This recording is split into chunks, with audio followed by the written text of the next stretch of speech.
If you don't like the name, then you can always just change the name of the social media. Generally, on most platforms, you could just change it. Like you have no you have no social media for this business. If I were the person doing it, I would say by Friday I'm going to have 30 different social media accounts. If I need to change their names later, that's fine. They're going to start to develop followers. I might be able to even just connect them in a link tree, and then I have something. The metabolization, uh, or the um, the the waiting, Processing. yeah, it's to me procrastination. You got to get this thing done.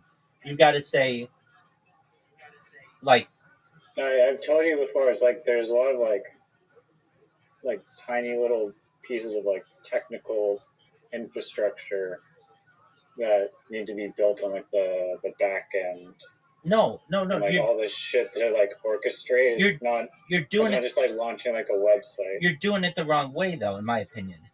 If you had the social media of it already created, it would be working for you, even if you didn't say what it was, because I understand you don't want to give away the secret sauce.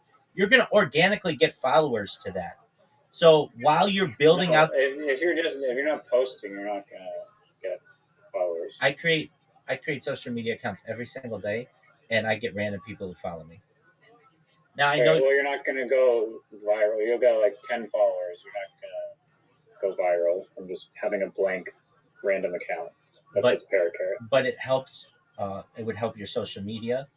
Right now, there's going to be a little bit of a challenge for Parrot Carrot to outdo that children's book, but it's a different industry, so I think that you're not going to run into too much of an issue there. Um, it's like I get that the back end's going to take time. We're talking about 8 hours of work for you to create all the social media, and then you're done. Then that stuff's working for you. Then nobody's going to steal your name. Then you work on all the back end stuff, because the back end stuff is important. I'm not denying that. You also had to figure out, like, is it feasible and everything, and we think it is. Um, Let me ask you, when's your goal to have your when's your goal to have your link tree with 30 different social media accounts?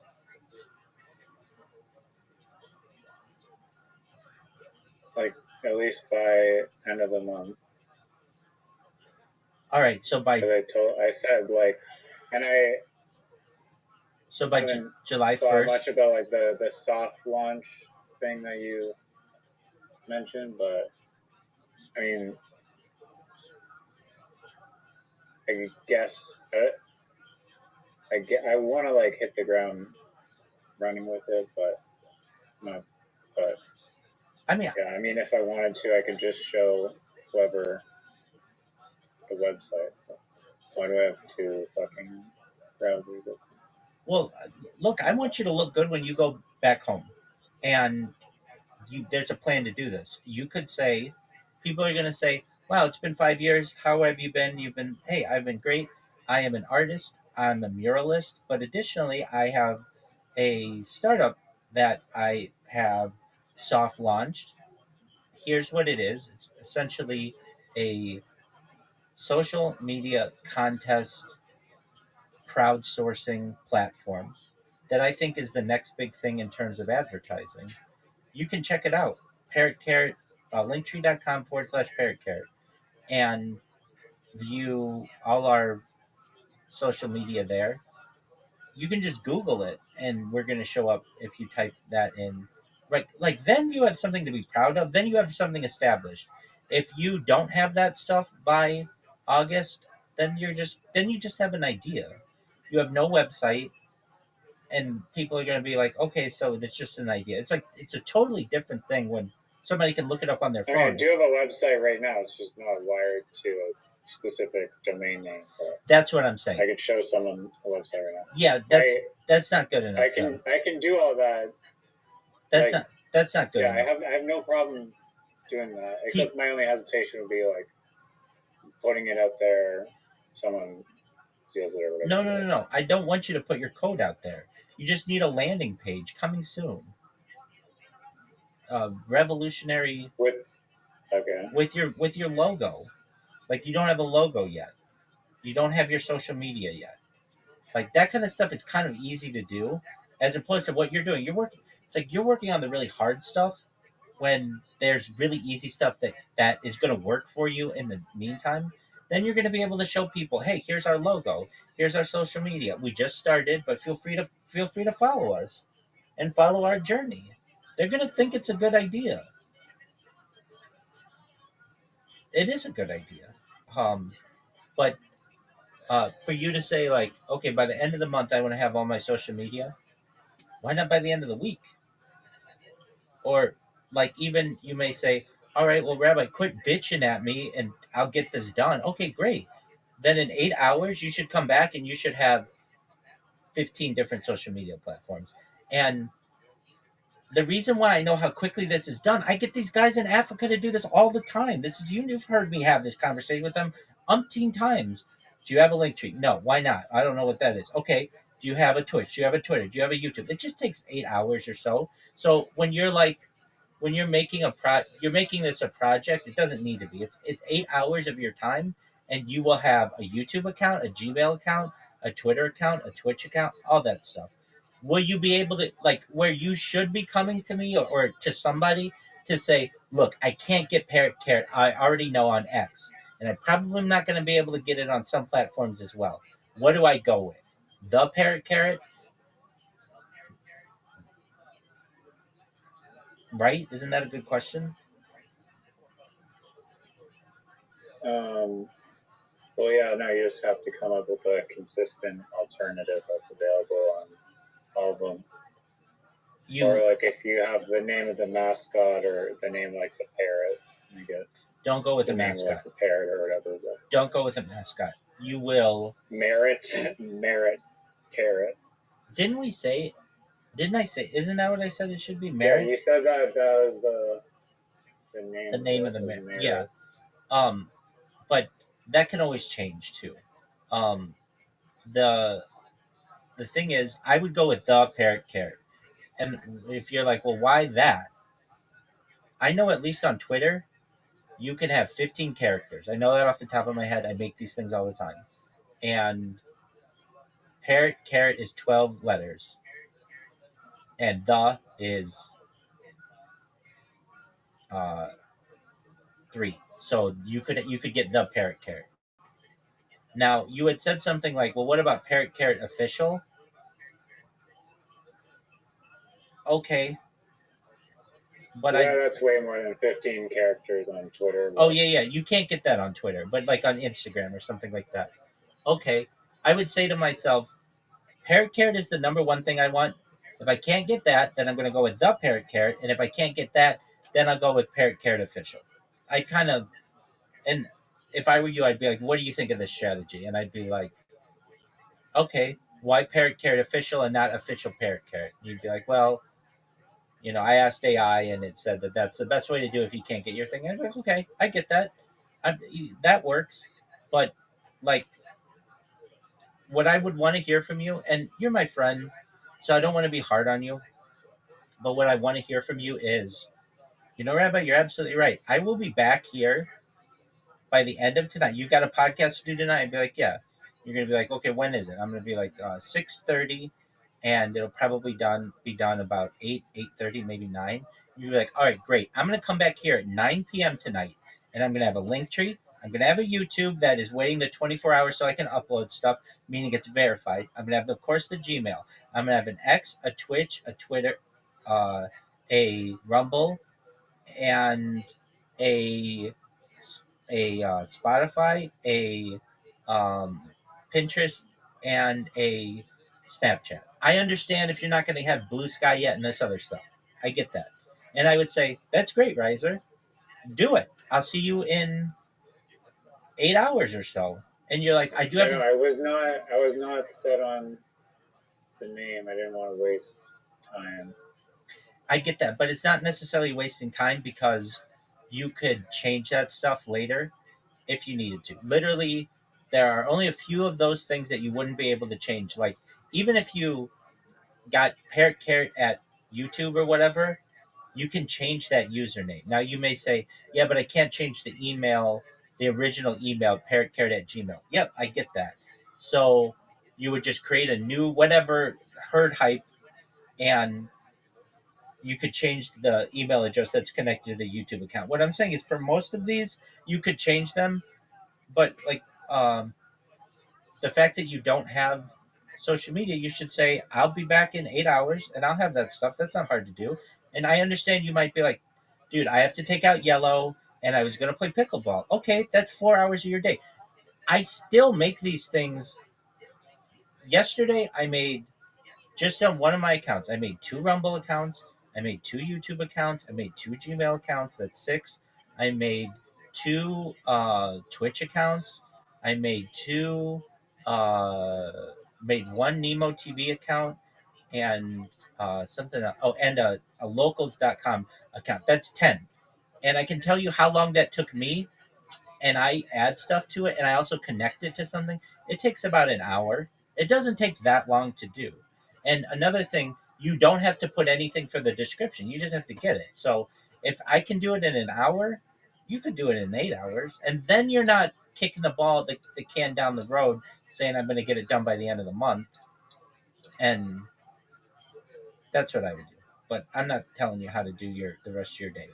But that's what do they call this? Founder's mindset is, or entrepreneurial mindset. You got to be a go-getter. You got to get this stuff. Go for the brass ring. I know you fell asleep during the McDonald's movie, and I'm going to give you shit on that for until you watch the rest of it. But it's about perseverance. It's about persistence. It's about grabbing the brass ring. It's about chutzpah. There's this like 1 minute speech that he gives in it that is just like it lights a fire under you, and then once you have your social media, you can have a website maybe by tomorrow or something, just a landing page or whatever. And then I'm trying to think what else you need before you go home. You're working on the back end of that. I understand you're not gonna that's not all worked out. I get that. That's the hard part. That's the secret sauce in terms of getting the website to work. I get that. Um but then like what else would I bitch at you about? You need a logo. So that's not hard to do. But then you need to upload that logo to Reddit and just see what people think of it. So that you probably give people a week to be able to comment on and stuff.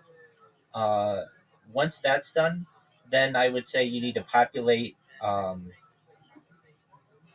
Uh, you want to populate the text of your social media and your descriptions and stuff without giving away exactly what it is right now. You could just say like the next wave of advertising or social media, but just be really vague about it. But basically, then you've got everything set. And it's like, okay, if we were having a meal together with a bunch of people, I would say you set the table, you make sure the silverware's there and everything, so that when the meal's ready, everybody can start eating. The way that you're doing it is you're making the meal right now, but there's no tablecloth, there's no plates, there's no glasses, and you're like, yeah, but when the meal's ready, I'm gonna be able to serve it right away. And I'm like, yeah, but you you don't have like the initial stuff. That stuff can work for you. So you do it the way that you want to do it. I'm not going to tell you what to do, but what I'm saying is that it is 140 right now. If you took uh, if you took yellow out, you could even play ball with her or whatever for an hour, because I don't want you to like you know blow your day or anything. But I would just say to you, if I can make these accounts in an hour, you can make these accounts in an hour, and you'd be back by 9 or 10 o'clock tonight, and you'd have it all done, and you'd feel really good about yourself. And if you have to change something in the future, that's fine. You already have the accounts established. There's nothing. Uh, there's not. Most of the stuff could be changed anyway. But I get it. You were like, hey, I wasn't set on the name. I still haven't heard back about the website. But if you just recognize that you can get the Parrot Carrot, if you can't get Parrot Carrot, or parrotcarrot.org, which is fine. And there's some hesitation, I understand too, that you're going to be like, well, what if I don't really? What if something comes up next week or next month that I like more? Okay, then you abandon this. You will have spent a total of $13 and an hour of your time uh, on social media, and you can use that social media for other things. So uh, you got to be a go getter. You've got to have hustle. You got to have Yeah. fire. You've got to have desire. And if I had to say, if I were selling you as a founder and entrepreneur for a business to one of these companies, I would say he's very consistent. He's very smart. He's savvy. He's uh, he can be conservative with some decisions, but he's a giant ass procrastinator. And I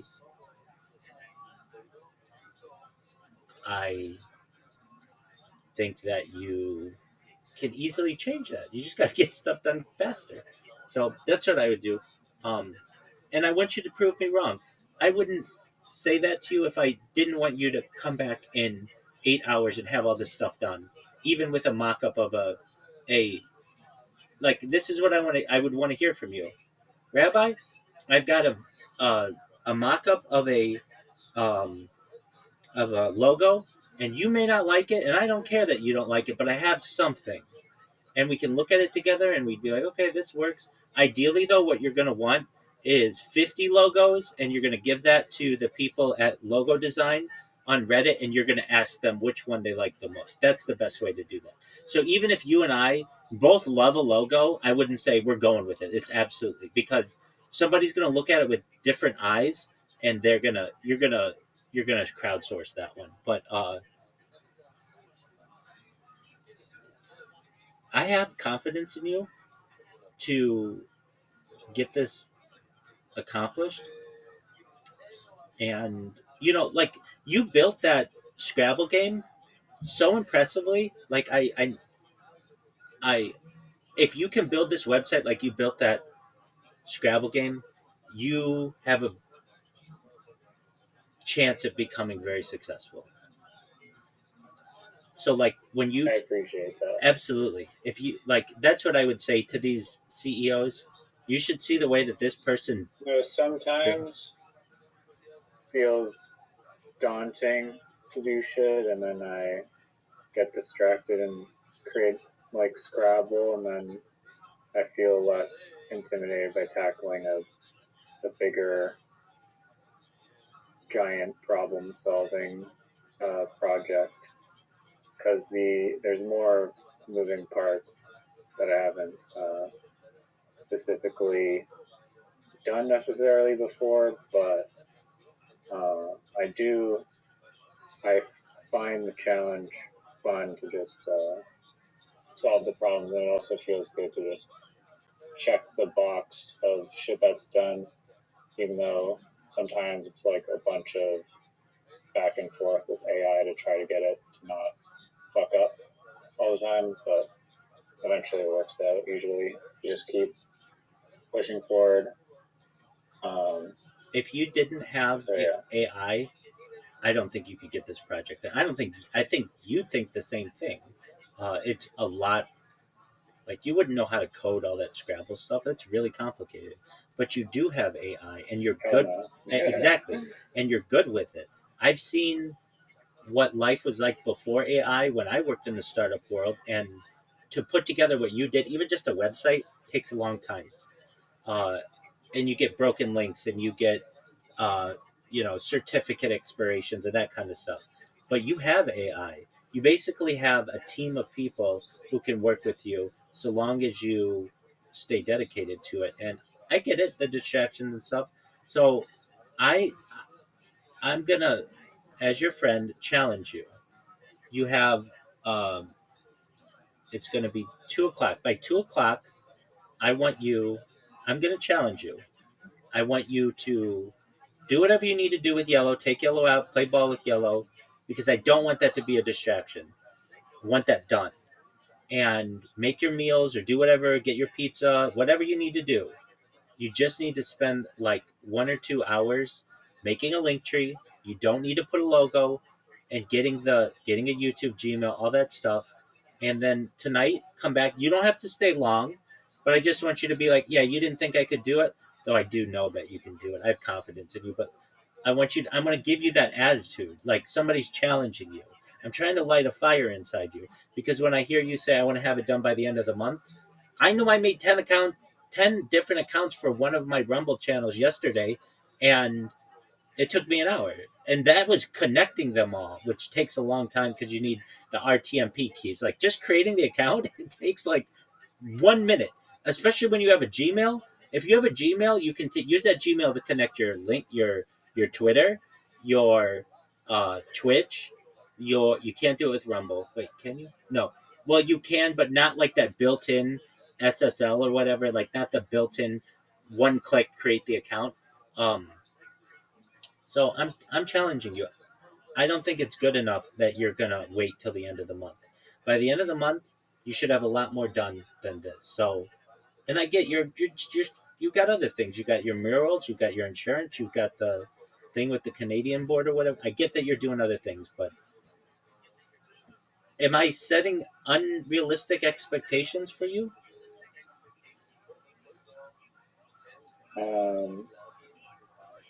No, but I mean, I've explained my trepidation with the social media thing is because not, I don't, I mean, I see where you're coming from with like, go social media subtly or whatever, but um, if I haven't picked the name yet, it's like, I don't know, seems irrational to spend time creating that stuff. And I get that you can change the name in the email and whatnot, but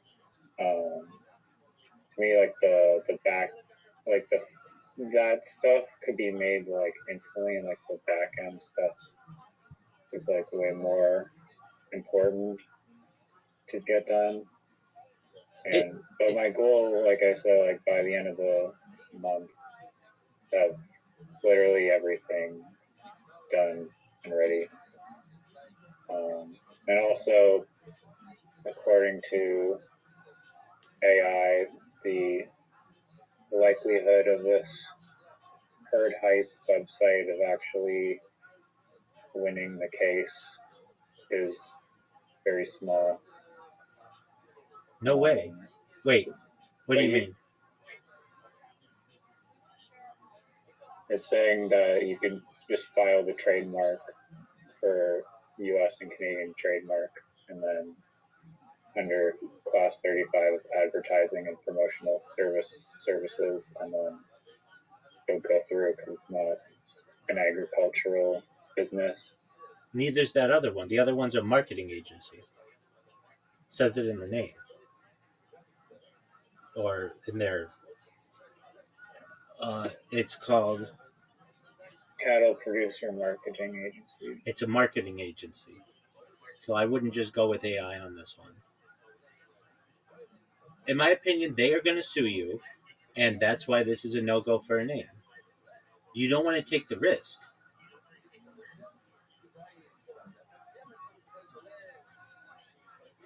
It would be one thing if it were like a product or something, but it's not. It's literally what you are, basically a marketing agency.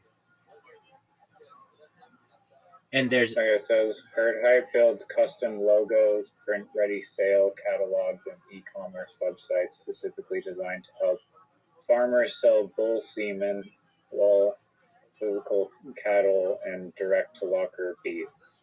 HypeHerd is a software platform hosting crowdsourced ad tournaments where digital content creators compete for corporate marketing bounties. that's A like cattle rancher from Kansas trying to optimize their year-round bull semen sales leads is never going to accidentally land on HypeHerd to try and buy an Angus bull. Different target audiences, intent, and daily operations do not touch. In terms of strict legal merit, their case falls apart almost instantly. incorrect. Incorrect. Hold on. You even said in there that they're a crowdsourced bull semen company. Is that what Hype Herd is? Yeah. No, they're not crowdsourced full human company. They are a digital marketing agency, and they've been around since 1998. They're going to sue you into the netherworld, dog. they're selling semen and bulls. But I think in terms of trademark, it's like, what markets are they in? Or could they confuse They're in the web. markets? They're in with each website. other? They're in website design. They're in marketing. They're in branding. These are. This is like very similar to what you're doing, and I know that. Well, they're doing it for cattle. I get that, but there's overlap. Look, I'm a reasonable person, and I'm a third party, and I would tell you that you're infringing on their trademark.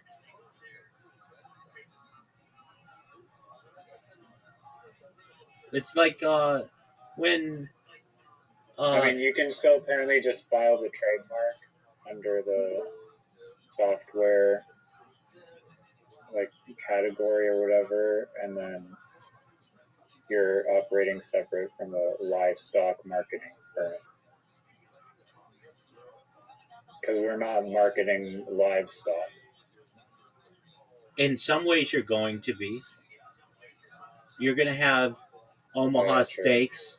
You're going to have hamburger companies. You're going to have like there is overlap there. That's a good point.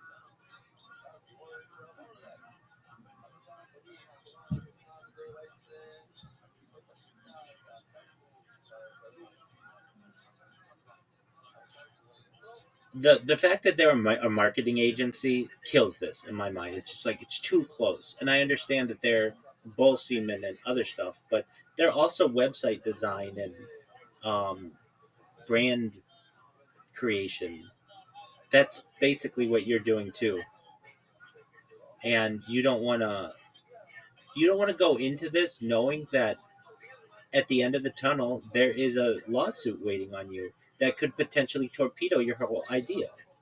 You want to go into with something that's clear and clean and doesn't really have any conflicts. Yeah, apparently the overlap fucks us. Uh, is that what AI is saying? Yeah, if we weren't marketing hamburger products. I mean, we could potentially just say nothing beef and livestock related. Riser, the name's not that good. To turn away Oh yeah, well, McDonald's, I mean, to I'm turn just away McDonald's and like, In and Out and Burger King and Wendy's and Shake Shack and all these other places just because that's true. like yeah, that's Yeah, ridiculous. Um, I mean, if it were that important to you, then to go with the word herd or whatever, um, then change it to HEARD. Then it's different. It still has the pun on it. You could still go with the herd thing. Um, it strengthens your argument. I'd rather name it Paracarrot, but no, apparently it doesn't. According to like the Blippi thingy, It it strengthens sounds the same. it strengthens your case slightly because you could make the argument that it's not spelled correctly. These are two separate words. One is the verb of hearing something, and the other is a group of animals. Those aren't related. But the way that you have it, it's literally the same name, just swapped, and you're both marketing agencies. To me, it's similar to dumb Starbucks. It's like you're still selling coffee, and it's basically their name, just with a little something different to it. Like it would be like if you started a coffee in my mind, it's like you're starting a coffee shop called Buckstar.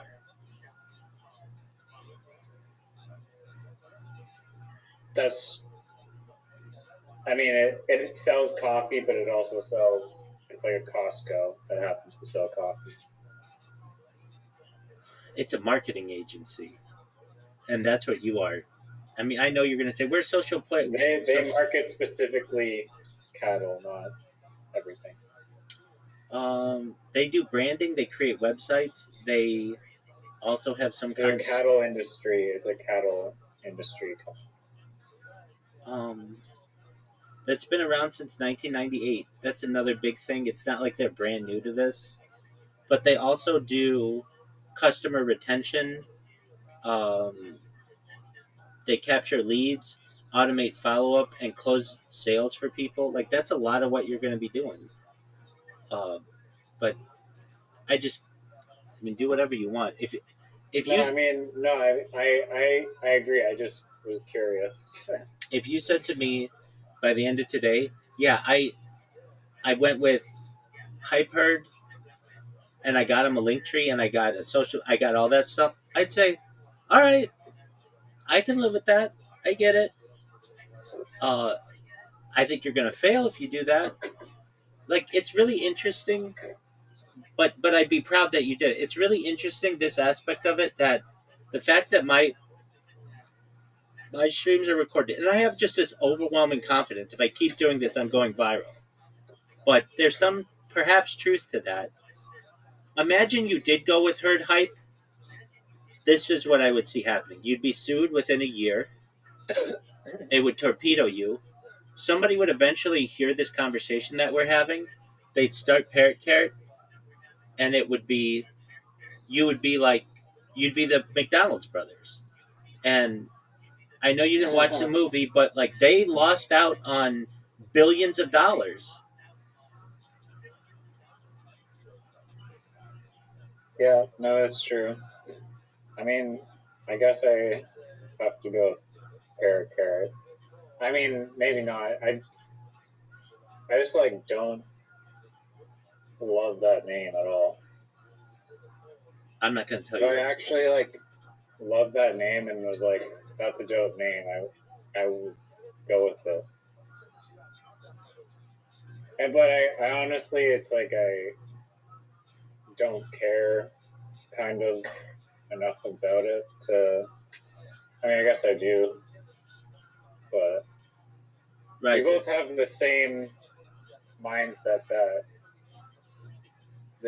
we need a name. You need something. It's a placeholder. Name. So why don't you just say this? Maybe this makes you feel better. Your company is Parrot Carrot until you find something better. Go create a link tree with Parrot Carrot or the Parrot Carrot. Go get your YouTube. Go get your Gmail. Go get all that and come back in 8 hours. And then I will say good job. If not, you let another day blow. And like you've been talking about this since you're. I mean, we've talked about it for like I don't know 8 months, something like that. I first introduced this idea to you, I think in like November, something like that. So,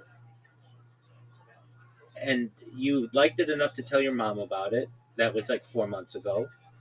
And since then, you worked on the back end, but you don't have any social media, you don't have a website, you don't have a logo. Those are three really simple things that I think you could have all your social media by today. You could put out a Reddit post with like 50 different logos and have people look at it for the next week. And you could have that chosen by the end of the month. And you could have a website, whatever you want to make it, for $13. It's a risk, but whatever. And just a landing page. So I'm not going to tell you what else to do, but I'll be a little disappointed if you don't do that.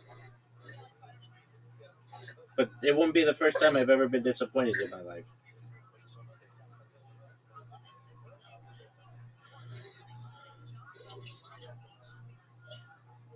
All right, Mr. Parrot Carrot. I'll even say this. Why don't you just do it right now? I'm walking out of my apartment right now. Literally walking out of stuff right now. All right, you taking yellow out? Yeah, Are you just to go to the bathroom or to like play ball? play ball. All right.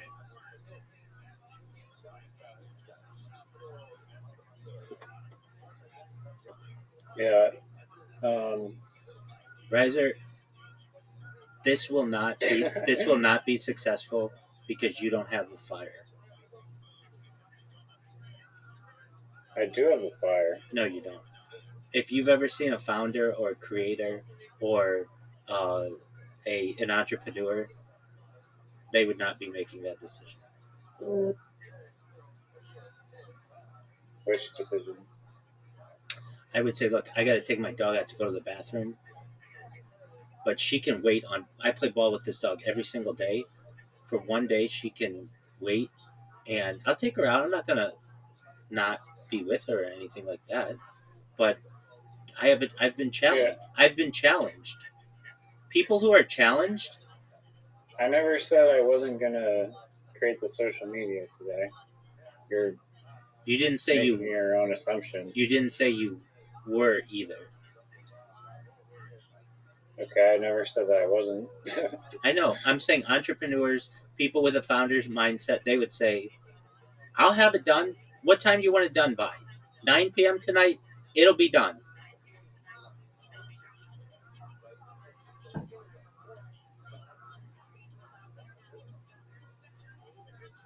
I've seen All right. Well, I mean, I've seen successful people. They don't have the mentality that you do. I'm not saying that you aren't Okay. going to be successful in your life. I'm not saying that.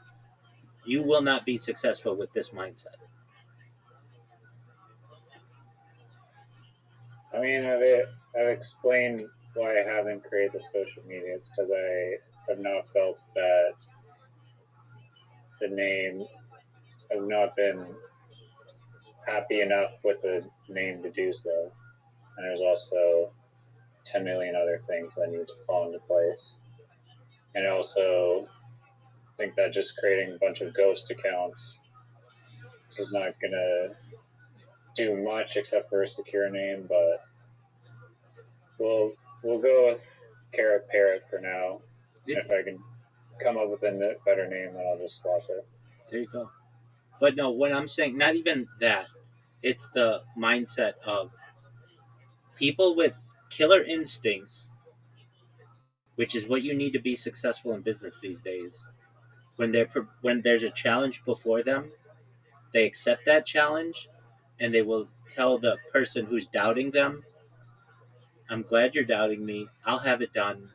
In fact, I'll be in here waiting for you." If you had challenged me, Well, if I make a challenge for you to go outside and go egg like 16 cars, you'd be like, why would I go egg 16 cars?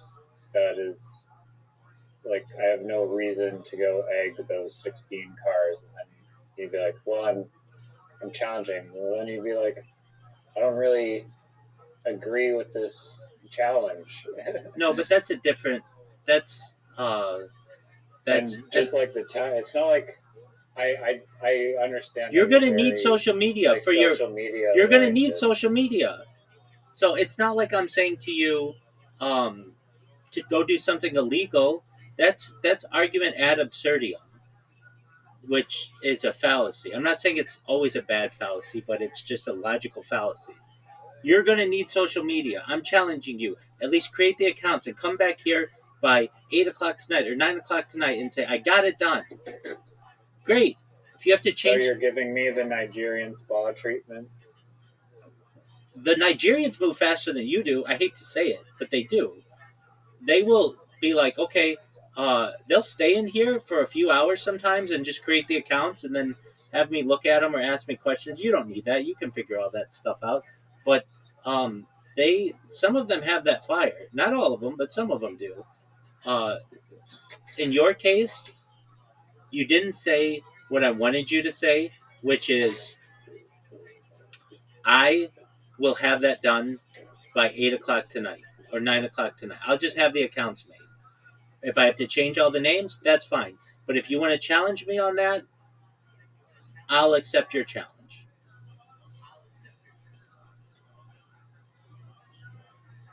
And you haven't said that. And that's as a All right, founder, well, as a founder and an I'll entrepreneur. I'll get it done, dude. I didn't know the hyper situation or whatever. But sounds like that's a nightmare. So I'll get it done. Now, you had said one more before you go. You said Ad Arena. Is that available?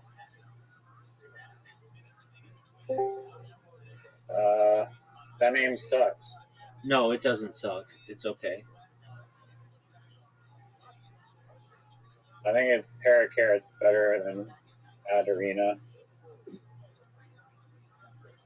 I mean, Ad Arena is not the worst name in the universe. No, not at all. But it's not. Ad Arena does have an issue though with. I doubt it's. It has the same. Somebody's got that website. Buy this domain. It might be for sale. All that stuff. All right. Well, like you mentioned before, it's not memorable as much. I mean, it's not a bad name. I don't know. You are someone who, okay, I'm sure there are different kinds of people, and I mean, I guess it's type A and type B. Type A people would be like, dude, I'm not only gonna play fetch with my dog, I'm gonna eat a meal. I'm gonna have all this stuff done by what time do you want it done? I'll have it done by 7. When you're still in your podcast, I'm gonna be waiting here for you, and then I'm gonna have you check this stuff out. And I don't want you going to the bathroom. I don't want you restarting your streams. I want you to view my stuff right away. That's type A. And then there's type B, which is like, okay, I'll get it done when I want to get it done. And then there's another kind, which is almost how I feel like you are, which is like when someone challenges you, the fact that you're not doing it on your own, or like it's like somebody's giving a false constraint to you, makes you feel like I don't want to. Now I don't want to do it. Almost like it's a different kind of mentality, and I've seen you do type A stuff like with that Scrabble. You were like all over it. I could be like, oh, change the lighting, change the color, make the thing bigger, and it'd be okay. I'll be back in 3 hours. I want that fire out of you. It's not even my responsibility. I'm just seeing that like you're it's like how motivated you are for a project is how I see it. You were really motivated for Scrabble.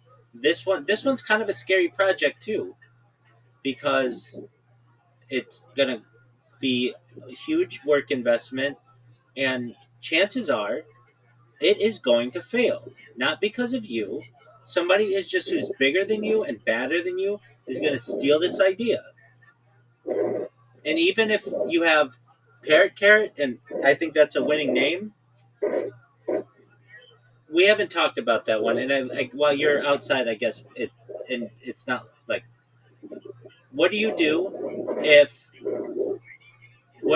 Hype Herd just finds out about what you do, and they just start doing this idea bigger than you do, and they have more connections, they have employees?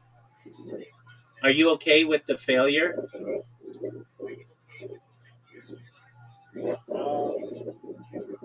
And if people are copying you, that's typically.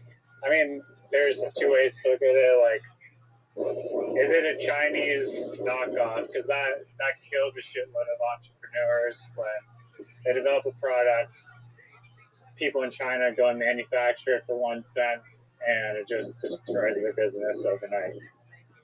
That would be a very big threat.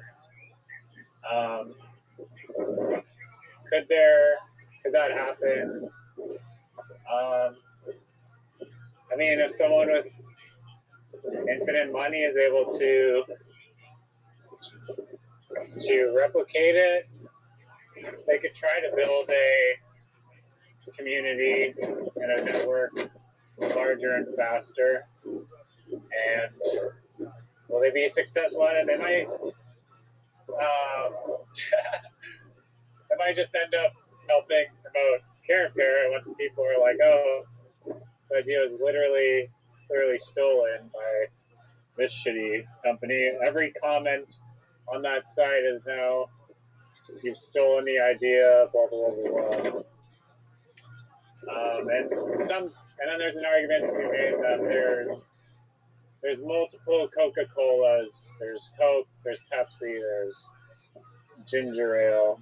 There's like a billion different players in the drink space. So, is this a category? I mean, if it's truly the future of marketing, then all those marketing agencies might have their own marketing contests like this one. So. Well, I can tell you kind of from the flip side of this. So, the startup for which I worked was not the first mobile detailing app in the world. I mean, that car wash industry is not anywhere near the size of advertising, I would assume. Let me finish. There's still multiple. Let me finish. Sorry. That's okay. This was already an industry.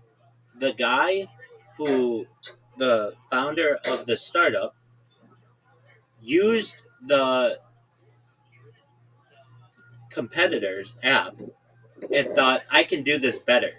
And I have more money, and I'll be able to do this to the point where we're the successful ones. And he started the business and did all these things. So he basically stole someone else's idea and did it bigger and perhaps better, to the point where the state shut it down. I get that. But there was nothing that those other businesses could do to stop us. And in your case, it's like I have knowledge or experience as a company from that would squash you. And any good idea that you have, we're going to steal. We did that. Basically, we would use the competitor's app. We would see everything that they did, including their terms and conditions and their agreements, everything. And then, so it's like, so you didn't do anything differently? We did. The thing that made that app different, and this was my contribution, it was the first ever scheduling and mobile on-demand app for its industry. The competition did not have the ability to schedule services, so that made it unique. But aside from that, like, it just turned out to be who had the most amount of money was going to win that, who could market it the most, and all that other stuff. In your case, somebody could just take your idea and you're not really going to be able to do anything. And I know you're like, well, people will find out about all this, and it's like, no, they won't. There's this delicate time right now. It's like you are a bird who is sitting on a nest, and you've got this idea, and you're letting the egg develop. And once the egg hatches, there's going to be this period of time when you're feeding it and it's growing, and the baby bird's about to take flight. But then when the baby bird takes flight, there's going to be a huge period, which is when you launch the website and everything, whether this bird is going to fly or not. Or is some bigger bird just going to come along and kill this baby bird? And you didn't ask me for this, but it's a very easy thing to replicate what you're doing. I mean, we agree. It's just a website that's hosting links. There are a few advantages you could give yourself. A name is one of them. Speed is another one. Network is another one. Uh, Certainly, a social media following is another one. Connections works with network that, or maybe you had like really good programming or hosting or any of those things, but you really don't have any major advantages in that. The name maybe, but that might not be. You never know. Uh, any company with any of these advantages will just be able to squash you, and that's why speed is so important. You could say we can make decisions faster than our competition, and that's like a huge advantage that you could have. So, What do you mean by make decisions faster? well, so you're just a one man band. If you want something done, you don't have to go to a board of directors and ask to purchase a company or to connect with a certain contest. You can just do it. If you wanted to change a logo on your website, you could do it the next day. When at a corporate level, it would take some time for these organizations to make those decisions because the corporate world moves a little slower. But at at the end of the day, there's a huge there's a huge chance that um, just some advertising executive sees what you're doing and takes your idea and calls it Ad Arena. And November of this year, you're you're done. Um, that's so. If I had to say, what are the odds this is successful? 10%. What are the odds that it fails because of you? Let's say like 20%. What are the odds that it fails because of a lack of funds or you run into some kind of legal issue or something? Um, Probably another 50%. And what are the odds somebody just steals your idea? Another 20%, something like that. So, and that's just realistic. Now, let's say I blow up tomorrow. I'm on this one podcast with 250,000 people. We're going to be able to bankroll your idea. Nobody's going to be able to compete with you. Uh, but like without the value of my stream, it's an uphill battle. No, I'm sure if my brother actually saw that I was generating money, he probably bought me a little bit. But if it's generating money, then it'd be self-sustaining. So Yeah, exactly. it's just the boost. I think that this has to be like launched correctly from the start, which means need actual users and actual companies. Which means, like, you know how like when you're sending out these cold emails, you run into the issue of like 4 people send you report you as spam or whatever. Correct. It's like you don't want your. I think getting users is simple enough. You can pay influencers money. It's not hard, and you can get tons of people to go to the website. So. I disagree. I disagree. I disagree with that. I disagree with that. Let's talk about that from a realistic perspective. You have a budget of $10,000. Most influencers are not going to do any kind of campaign or shout out for you for less than $1,000. So you basically have 10 influencers who will do this, and of those 10 influencers, depending on if they're not inflating their numbers or what. That's not the deal that I'm talking about. Okay, what's the deal you're talking about?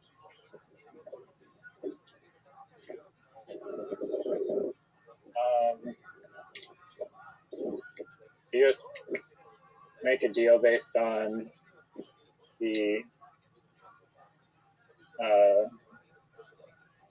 revenue coming in the future and make it attractive enough. And they're like, okay, I have to do 5 posts in exchange for $20,000, and then they'll do the 5 posts in exchange for 20 grand paid out from future revenue, or whatever the money is. Be like, oh, no one wants promise of future money or whatever. But if it's the right price and they think that the idea isn't retarded, then probably will. My podcast tonight got delayed, and I don't know when, but that's disappointing.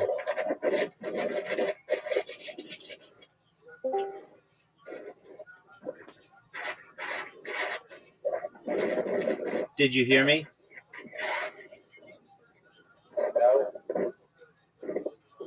No?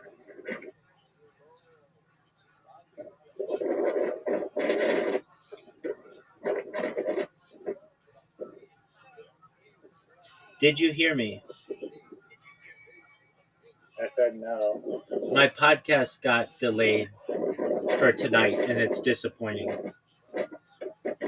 It is what it is, though. I was really excited to do it, but that's all right. Can't control everything.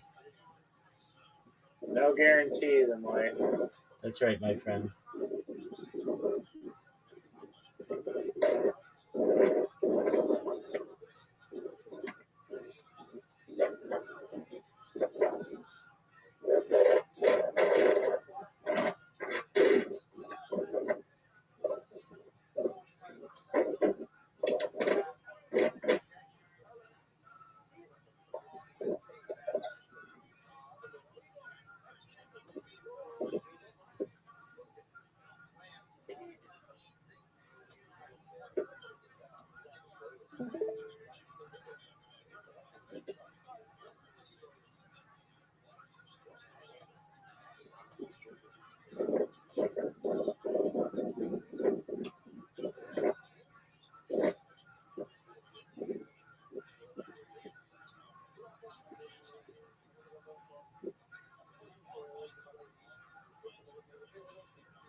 I'll be right back. I'm going to use the restroom. Go for it.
This close up, I gotta tell you, I don't see anything wrong at all, Hollywood. This is always how I pictured you would look like.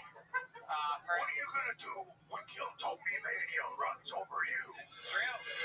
You're absolutely right. And as with the last 3 years, it's coming up in October. As always, we will be there. Kiltony Mania 16th, 17th, and 18th. Are you saying you're going to be there? Could you possibly make an appearance? We'll see about that, brother. We'll see how much time I got on my What's hands. been happening? You're fresh off of WrestleMania. I didn't. There's a giant fan that has made its way to our room because of your big entrance here.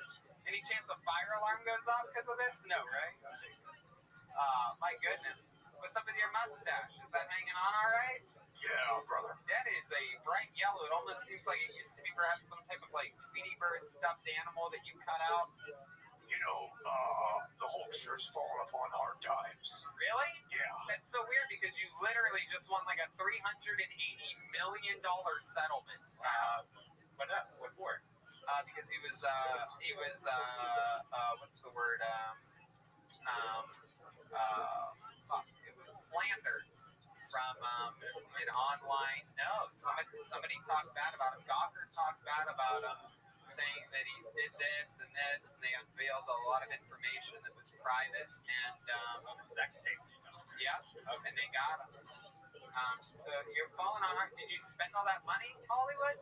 Yeah, I've been spending on a lot of stuff lately. Yeah, like what? A lot of women, a lot of baby oil, you know, a lot of vitamins to keep taking care of these 24-inch pythons. Clearly 24-inch pythons. You're counting both of your arms. You say 24. Have you thought about buying the illegal cats, like big tigers? Yeah, there's this guy, who I'm talking to called, named, Doc Handel, who, is, thinking about selling me some cats right now. Awesome. Okay. Wow. Well, Hollywood, I'm glad that you're going to be joining us. You're joining us for the rest of the show. For the rest of the show, I brother. love it. Well, this is Anna. She's from Iceland. Wow, I wish we could have known. I'm a pretty good judge of character. She seems pretty cool. And this is Mr. Sanguis. Yeah, I don't get a good vibe from this one. Yeah, he's Cuban. He has what appears to be tinfoil. All right, let's keep it moving. We got Hollywood Hulk Hogan joining the show. We're going to watch a minute of the comedy stylings right now of a person named Alistair Clark. Alistair Clark, everyone. Here we go. Here's Alistair. Hi everybody, my name is Alistair Clark. I'm a big base jumper from Canada. This mic isn't turned on, but I like to have something like this close to my mouth at all times. My girlfriend likes to scream my name out during sex. I haven't heard this yet myself, but I don't think my friends would lie to me. Would it be too mouthy if I demanded to eat pussy on the first date? Would it be too mouthy if I referred to a dental dam as a headliner? Cocaine is like comedy. You can't do just one-liners. I had to quit cocaine, unfortunately, though. I was prone to seizures. First it was my car, then my house, then my children. The hot chick at the bank doesn't think I should be dating anybody. She thinks I'm outstanding alone. Princess Leia is super lucky that Jabba the Hutt didn't have the creativity that I would have had. Homicide, suicide, genocide, and infanticide all end in a similar way. Funny how that coincides to when I come inside. The royal family are a bunch of motherfuckers, but not Prince Andrew. Do you think the Kardashians like that joke about Casper the Ghost's parents? And how long do you think till Caitlyn is a popular name for girls again? There you go. Alistair Clark. Awesome. Fun stuff. Alistair, you did so many jokes in that minute. That was incredible. Yeah, I wanted to squish a little bit there. Heck yeah. Didn't even bother memorizing them or writing it bigger and pretending like you were looking at the camera. You just went right off the paper for a lot of that, huh? That is pretty much my gimmick, yeah, because I don't really have that good memory, so I didn't rely on those training wheels. I love that. I didn't quite get that. What'd you say there? The piece of paper is my training wheels. I've just started writing jokes and telling jokes, so I kind of need that. Right. I can't memorize that stuff all at once. Right. You only had to do like 3 jokes. You did like 20. Yeah. I love the setup you have next to you. Is that a drill and a wine bottle? What do you got going on over there? Yeah, that's my local wine. Make it myself. And I think that certainly the pandemic times, I've got a bunch more bags at home. And drill is, I'm a carpenter, but it's also my home protection. You know, you don't run out of bullets with this. Someone jabs in. Is that your wrestling name, the Carpenter? Yeah, that would work. That's his job. This is Hulk Hogan here. Have you ever heard of Hulk Hogan before? I have heard of Hulk Hogan. I used to watch a lot of wrestling, so I'm a big fan. Hear that, Hulk? He's a big fan. For life. Heck yeah. Almost as big as the fan that we had to bring in here because of your intro smoke. Almost as big as Ralphie May's pajamas behind him.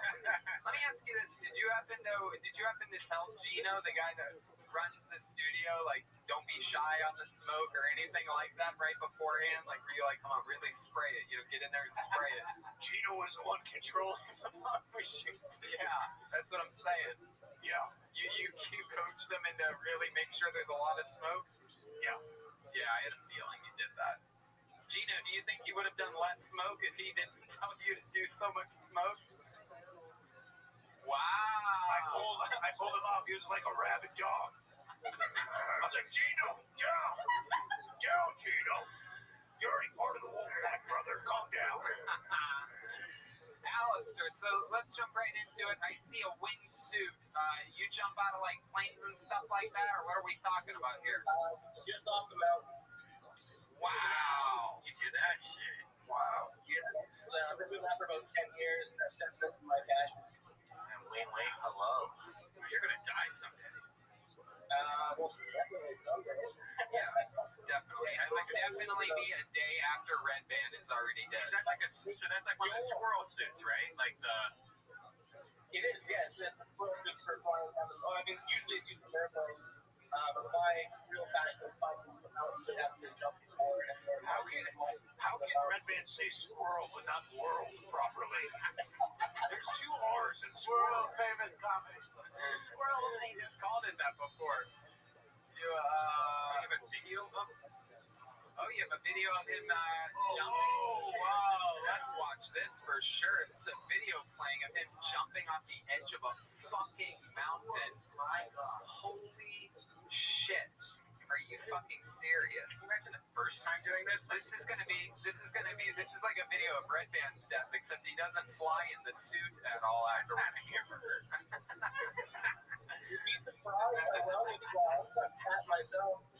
It's weird that you wear a suit that makes your wings bigger. Red Band wears clothes that make his thighs smaller.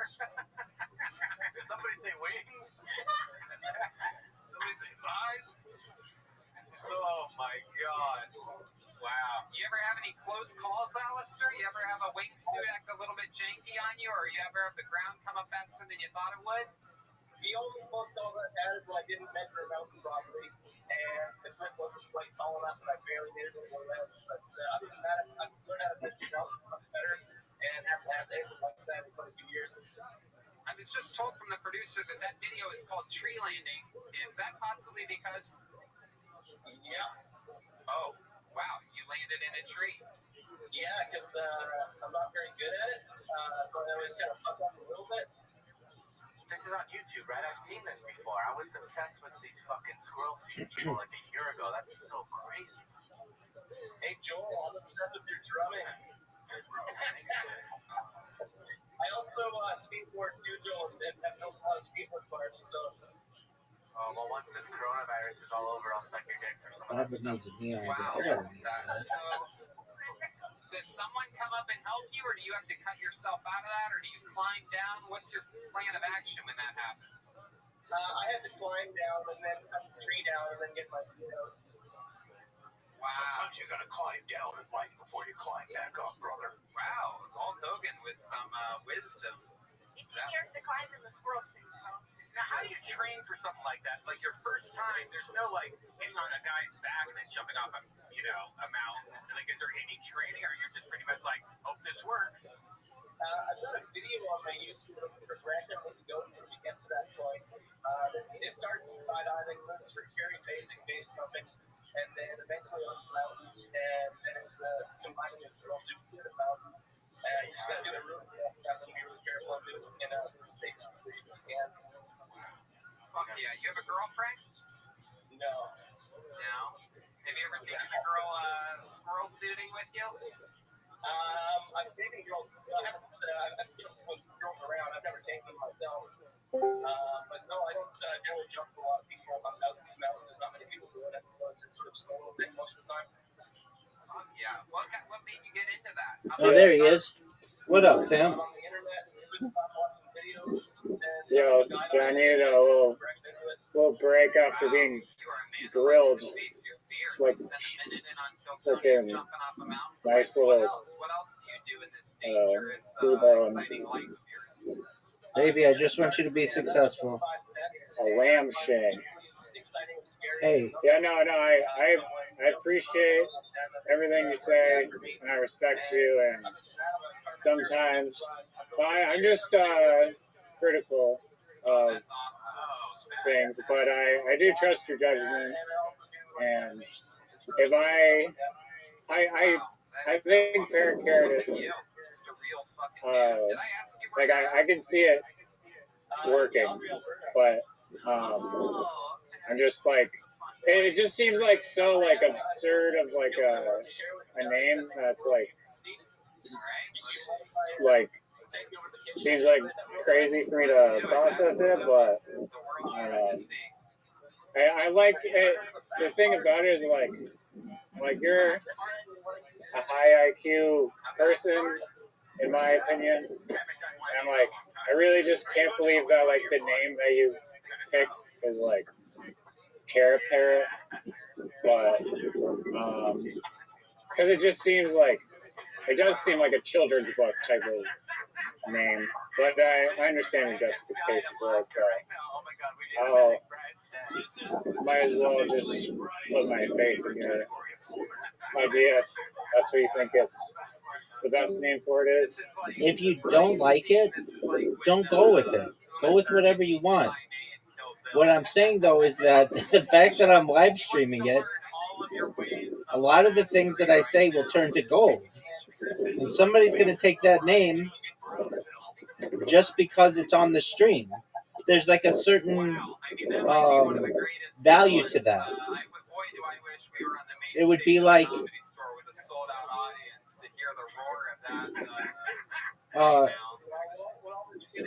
so like again, I know you didn't watch the McDonald's movie, but there's one part of it where they're like the McDonald's brothers were like, Yeah, like, we should make a drive.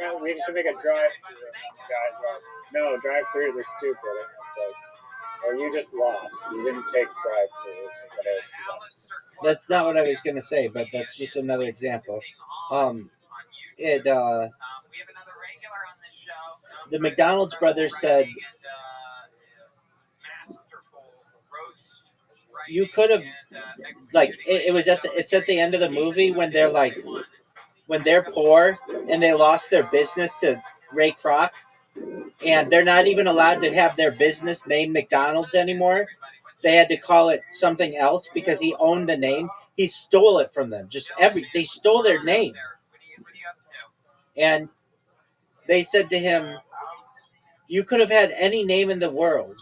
Why did you take our name?" And he said, "Because McDonald's sounds like America. McDonald's. That's a guy I trust. Kroc? My last name Kroc? It sounds like you're a crock of garbage. It didn't have the same name. Didn't have the same pizzazz that McDonald's has." And I knew it as soon as I saw the name. I had to have it. And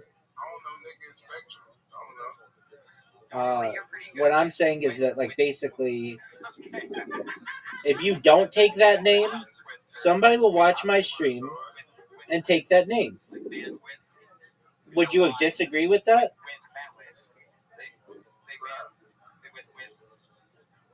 I mean, it's unproven that the market will respond to it until there's data. Right now, we're just going on a hunch. So That's true. It could take off. It could not take off. Is there reason to believe it could take off? Sure. It doesn't necessarily mean that it's guaranteed to take off.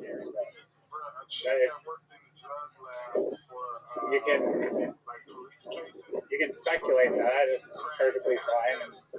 Speculations come true sometimes. I wouldn't, if I was streaming my life, I wouldn't say that every single idea I have is gold. I get you have good ideas all the time. That's cool. And let me say this. But Let me say this. If this project is as big as I think it's going to be, even the ideas that I don't like will turn to gold. you're doubling down. Yeah, I am. Classic. I see it like this. The only way I can really like compare this is like the Epic of Gilgamesh or the Bible. Anything in the Bible, whether it's somebody's name or an idea, all of that stuff became really famous. And video has the potential to do that as well. So, what's an idea that I think is a bad idea that I think will be really popular? The way that I want to just say the way that Brendan Schaub talks, I can't stand it. It's like it's lazy, but I think people in the future will do that because they think it's funny, even though they know I don't like it. They'll do it just because it's the opposite.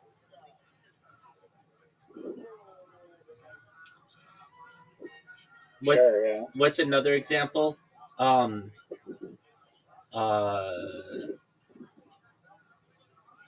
I have a computer that I bought like a couple of years ago. Not like, and I thought it was going to be really good, and it turned out to be. It works, but it's slower than I would have liked it to be. But I think that computer becomes really popular in the future, just because people know that I disliked it, and they're going to want it. What's another example? School buses should have seatbelts. You think that they'll continue to remain to not have seatbelts just to spite you? No. That one they will. If it's not a funny idea, they'll go with it. Okay? So, and I've written on that subject. Something that I've written on?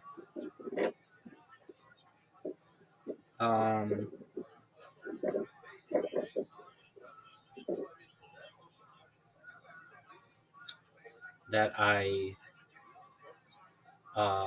Okay. Here's one. Tater tots. I don't really like that name. I don't think I've ever had tater tots. I think it's like a potato. You don't like that name? Wow. I don't. It's alliterative. Yeah, I just don't like it. It just to me is always whenever I think of it, I think of Napoleon Dynamite, and the food in Napoleon Dynamite. Just all of Napoleon. Have you seen Napoleon Dynamite? Yeah, of course. Yeah, it's just like tots. Like it's just boring and like. But the fact that I called into that podcast, and one of the things that I quoted was a Brendan Schaub quote. It will make like that. The fact that I don't like that will make it really popular. What is especially stuff with food though? Anything that I talk about will just get triggered in people's minds because they'll be watching it for thousands of years. So what's a thing? Cherries. Do you think that tater tots would have taken off as hard if it didn't have that name? I feel like the name has helped that thing take off a lot. Yeah, I think people like them. I don't know. I just don't like the name. I don't know. There are some things that I really don't like. I'm generally pretty proper in the way I speak. I don't end words generally on prepositions. I don't like contractions, even though I just used one. I don't like contractions in written words and in written form. And though I use them while speaking, I don't know. To me, that's just not ever seem very appetizing. I mean, I've got to be honest with you. I've never had one, so maybe people really like them. What is it? It's just like a hash. It's like a French fry, right? Yeah. Yeah, so I mean, I like French fries, so I'm sure I would really like them. But it's just the name. Okay, here's one. I don't like oatmeal, and I don't like cereal. I never. Um, I shouldn't say I never liked it. When I was little, I used to watch cartoons in the morning, and they would have these commercials on, and they would be for like kids in Africa who had like flies like flying over their faces and stuff, and they were eating this like mush, like I don't know, gruel or something nasty, and it always reminded me of oatmeal or um, cereal, just like something in a bowl, and I never really liked that. Like, so then if I could have anything for breakfast, I'd want like pancakes or waffles or donuts or anything but like anything in a bowl. And to this day, when I see cereal, I think about it's just like very, um, it's very, uh, it's very. I don't want to say disgusting to me, but there's just something that takes my appetite away. But in the future, I think people love fucking oatmeal because I talk about it and cereal and all that shit. They'll love it. They'll make cereal milk. Cereal milk is a thing where like it's just like the remnants of milk that people drink from cereal. Uh, but to me, Yeah, that's amazing. I just find that to be kind of disgusting. Something that will be How many types of cereals have you tried?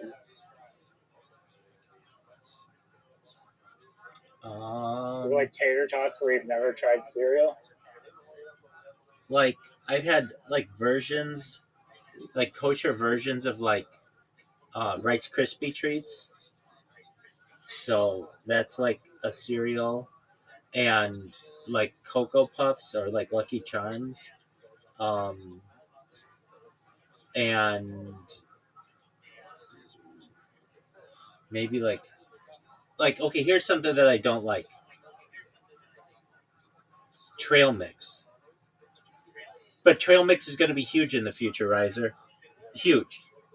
Why? Because I talk about it, even though I don't like it. I don't think I've ever had it. I don't like all kinds of shit mixed together. I'm someone who likes to eat one thing at a time, but the fact that I talk about trail mix will make it fucking super popular. But I don't, to me, I don't like to eat stuff like that. I don't like to eat a mix of stuff. I like to eat one thing at a time. Uh, and if you're like, okay, well, why? It's like because I like to be able to savor the flavors of each item as opposed to just having everything mixed up for me already. Um, what's another example of that? I like saying that because they're predictions on what will be popular perhaps in the future. Um,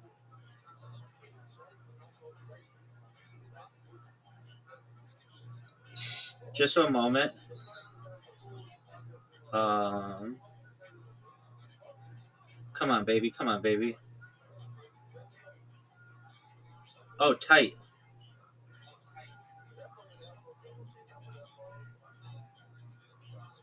Somebody might have me on their podcast, so that's cool. Um, what's something else that I don't like a drink that I don't like? Um, I I don't like the taste of alcohol. About 25% of all people don't like the taste of alcohol, but we just don't really speak up about it. Like we have a direct aversion to it. That it's just it does not taste good. It's a poison. Um, and so uh, what about it? So I'm an advocate for like if you're gonna have a beer or something, Like, why wouldn't you just have something that's sweetened? That's just, to me, like, it makes more sense. Um, and I think that, well, I don't know. I think that like all alcohol will become more popular in the future, but that's not a really good example. What's a better example of something I don't like? Um, I Okay. Here's one. I On macaroni and cheese. I don't like the part that is like maybe a little browned on the corner. I don't like that. That's disgusting to me. I think people will fucking love it in the future. Here's one. Brownies with nuts. I don't like brownies with nuts. Brownies with nuts are going to be so fucking popular in the future. It's going to be unbelievable. And if you're like, why? Uh, it's, I can't hear you. They're they're gonna increase the sales from what they already are. Oh, big time. Yeah. Because the idea of nuts, like, I think the future becomes very sexualized. And the fact that there's brownies and nuts is just like a play on words. It's almost a pun on itself. It is wordplay. Brownies, I think, is a phrase for poop, and nuts, obviously, like testicles, and that just that alone becomes funny. Um, though I don't like nuts. I don't like nuts in most things. I like things like just what they are. Don't add shit to it. Um, but then there's other stuff that I really like that will become popular because I really do like it. I love pineapple on pizza. Some people can't stand it. Cool. It's just a thing. Um, uh, this isn't really a dessert, but I think it could be. You just take whipped cream and put maraschino cherries in it. It's just basically the top of a sundae. I don't understand why that's not like a dessert. It's amazing. Um, what else? Like fondue. I really like fondue, but it's not really like a mainstream thing that people eat. It's just kind of like melted cheese. You just go melt cheese and eat it. Absolutely love it. Um, what else?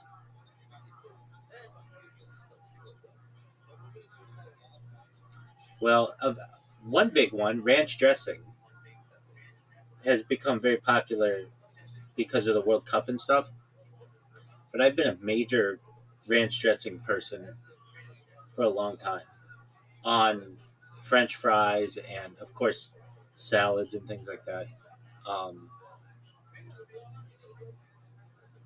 even like cheese pizza and stuff. Um, but I could even eat ranch dressing and just bread, just a ranch sandwich. I don't think is a bad thing.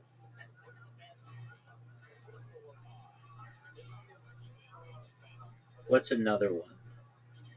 Something that I don't like that will become popular.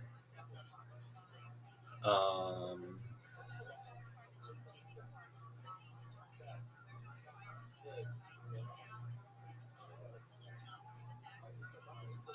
Trying to think of like a television show or something that I don't like.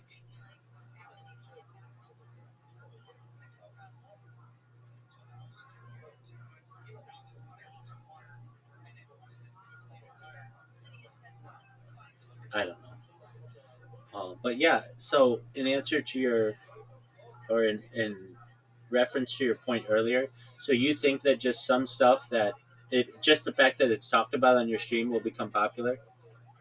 Absolutely. Given enough time.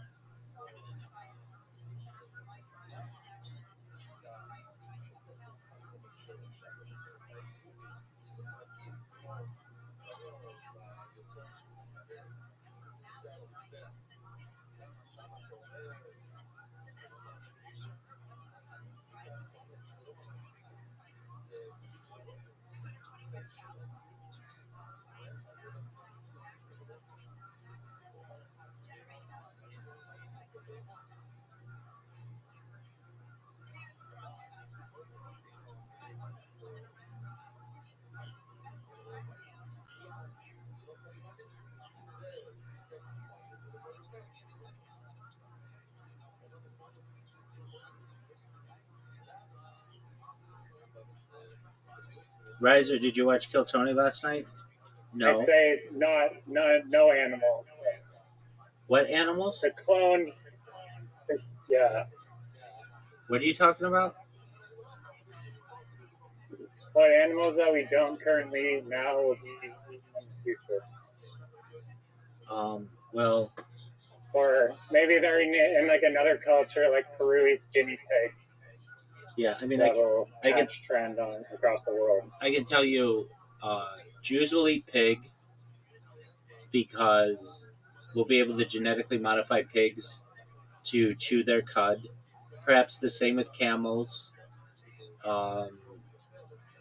Are the split hooves of, or perhaps there may be a way to genetically modify camels to have split hooves.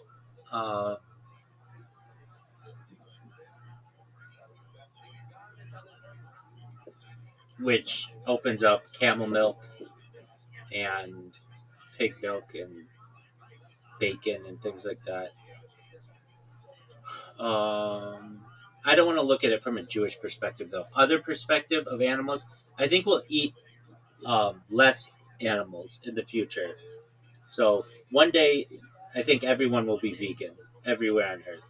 We'll be able to create lab-grown meat that tastes like bacon or tastes like turkey or tastes like steak, and you wouldn't be able to tell the difference. So, in answer, I think meat will become very expensive.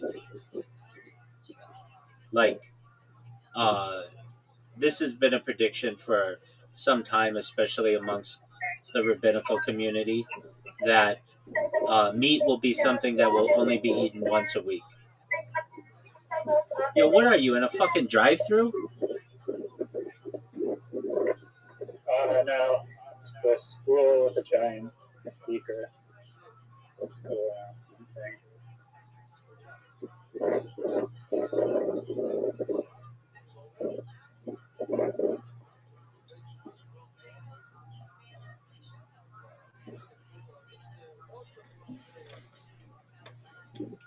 So, in answer to your question, I don't think we will necessarily expand. I think that, actually, though, I think that salmon will become as expensive as lobster.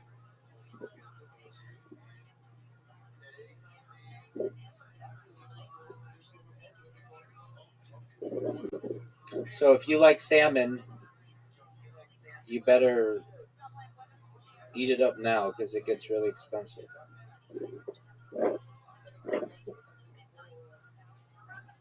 Right. Can't they just grow it in a lab? Yeah, but that they will create false scarcity on it so that it like really increases in price a lot, which will allow them to make more money.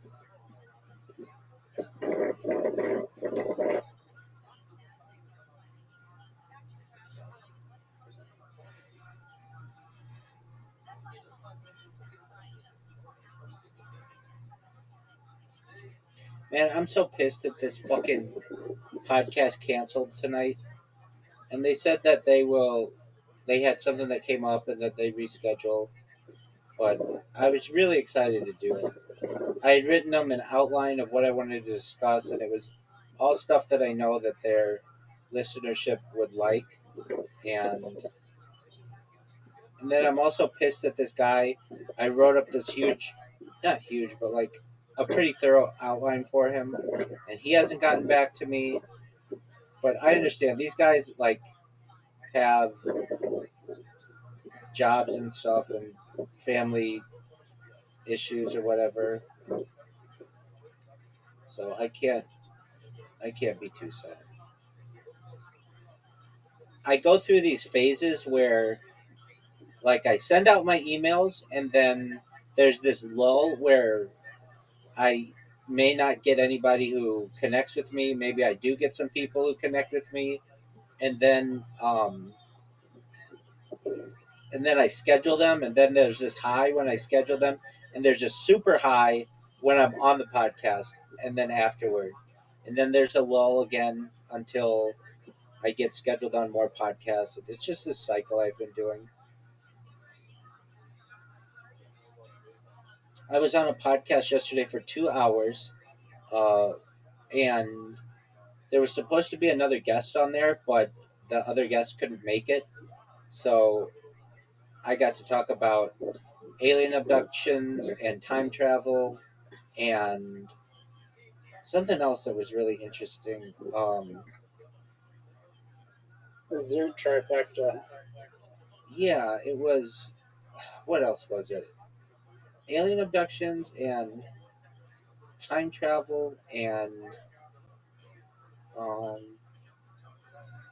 I guess those were like the main two things.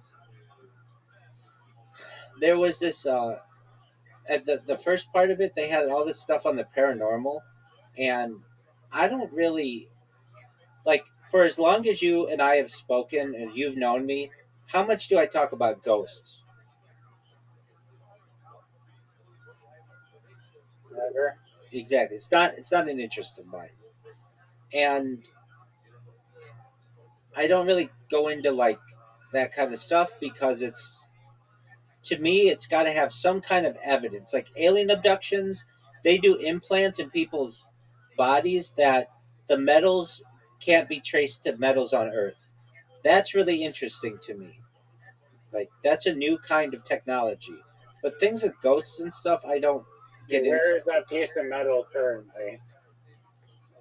Well, there are lots of them. So, Dr. Roger Lear is the first person who he was a surgeon during the 1990s who died a couple well now like within the last decade or so, and so did he removed in quite a few different people the metals. Where are they stored now? Some of the people they're still in their bodies. If they were removed, I don't know exactly what happened to them, but the test results were published. Um, I've seen them on camera move without anybody interacting with them. That's a really fascinating one. They're like little. Do you know what the mint, the Tic Tac mint is? Yeah. They look like those. They're really smooth, and these people just have them in weird places of their body. And traditional science says that this is like shrapnel. Yeah. What are you saying? I gotta go in the elevator, so just pause.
Hello. Yo, dog. Okay. You can talk again. Well, I was just saying that, like, Dr. Roger Lear. I talked a little bit about that yesterday. Um, the that like they would take these little things out of people's bodies and then have it on camera, and it would move without someone having to touch it, which was always like really fascinating to me. That like something could move without having any kind of external uh, effect or like without having an external force on it, and uh, this was these things are in people You can see them on X-ray. So you ask, where are they? I think the answer to that is they let the people who had them extracted keep them. And what do they do with them? Sometimes they publicize them. Sometimes they keep them in a safe place. Some people, I'm sure, throw them out because they don't like feeling like they're chipped. But it's a phenomenon. It's not just like one person to whom this has happened. It's like thousands of people have had this all over the world.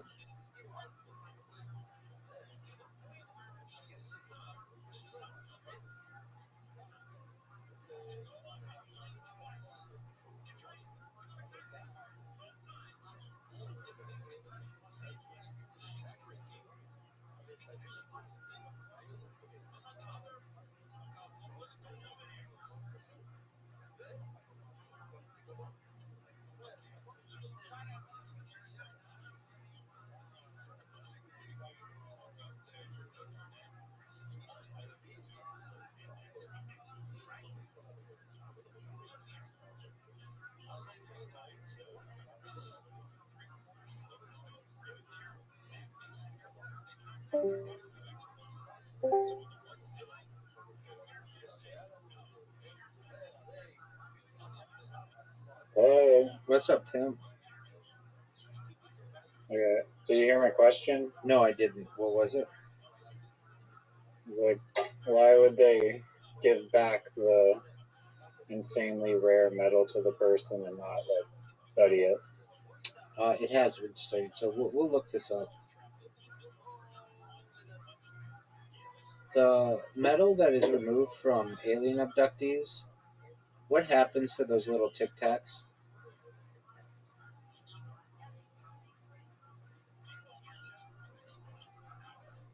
They should be in like a museum or something. I agree, but they don't. At least the government doesn't like to acknowledge it. Come on, dude. Where's it? Come on. What happens to the metal in alien abductees, the little tic tacs, once they've been removed from someone's body? Like, what did Dr. Roger Lear do with them?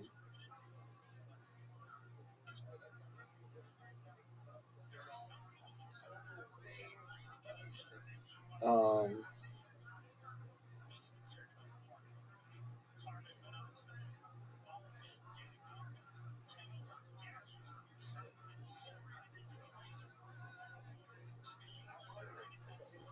so, he. Okay, so at least in his case, he did not return the objects to the patients or the general public. Instead, he retained physical possession of the alleged extraterrestrial implants. But he's not the only guy who's done it. He kept these items, which he claimed were pieces of rare metals, nanotechnology, and microcircuits, in his private possession and used them for his own subsequent analysis and research. Lear subjected these objects to various tests, including scanning electron microscopy and broad spectrum elemental analysis to determine their composition. He claimed the objects exhibited strange properties such as emitting deep space frequency radio waves, having unusual magnetic memory, or containing isotopes like U-236 and iridium. Does that answer your question?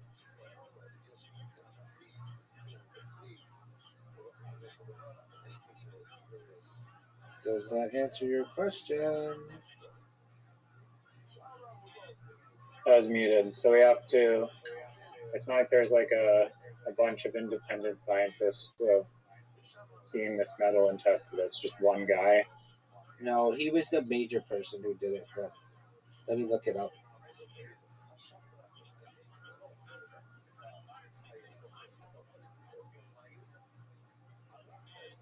Now that Dr. Roger Lear has passed, who are the big people who remove alien implants from people? Can you give me a list of 10 people who have done it?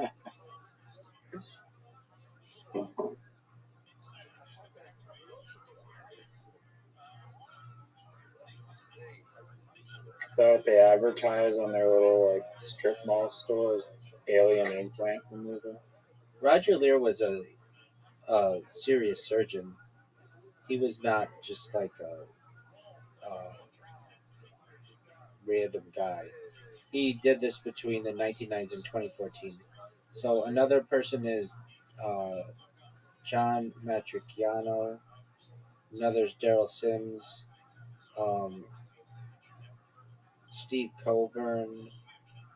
John Mack. So he's pretty famous.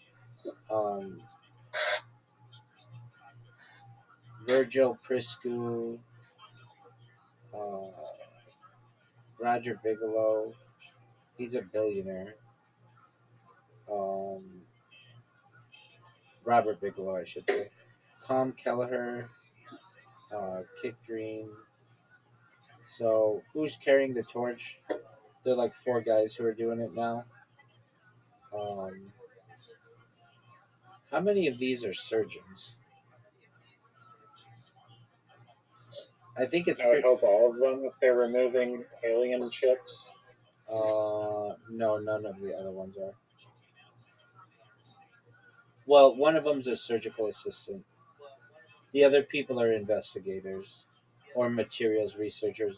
One's a psychiatrist. So they may not be surgeons, but they're either surgical assistants, materials researchers, psychiatrists, another scientist. One guy's a billionaire. Another one is not Well, a. the person actually removing the chip is probably a surgeon. Not necessarily. Another is a physician, but didn't do surgeries. So, of them, 4 of them are physicians. They're just not necessarily surgeons.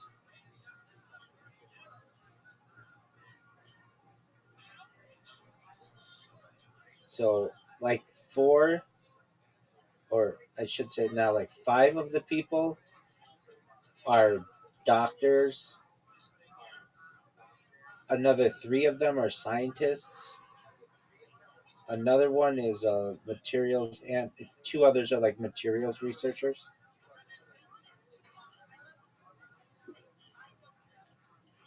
Does that answer your question? Yeah. Are you ready for an update on Brendan Schaub?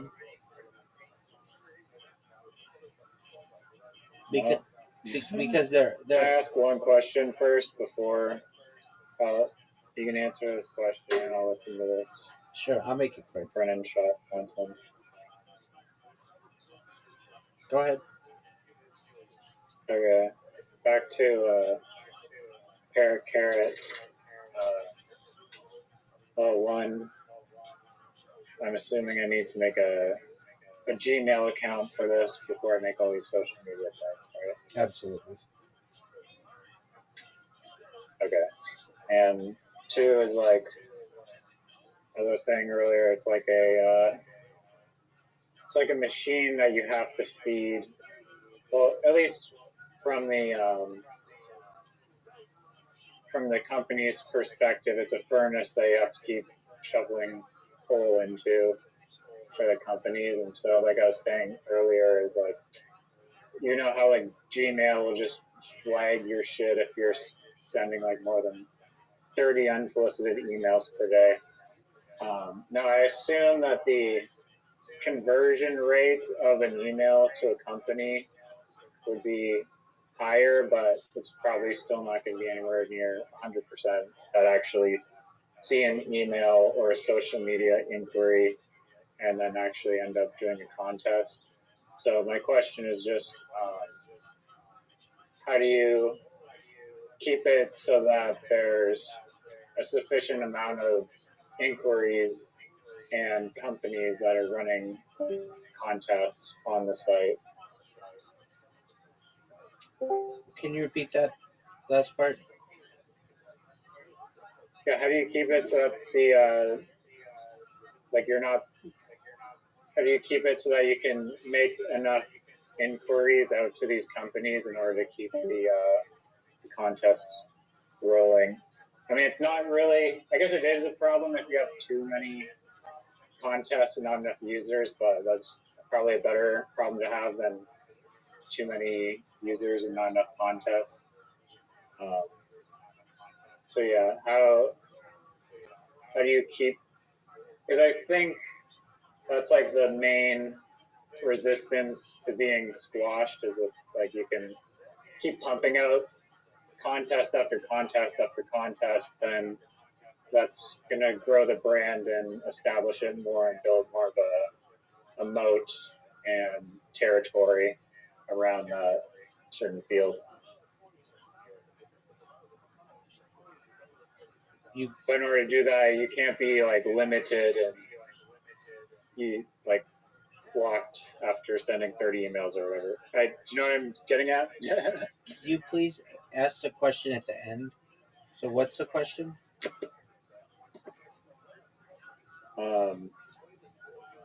Well, back to like the problem of like when you're sending out an email, you can only send out 30 emails, right, from a random Gmail account. Is like, how do you keep the amount of outreach to these companies sufficient enough?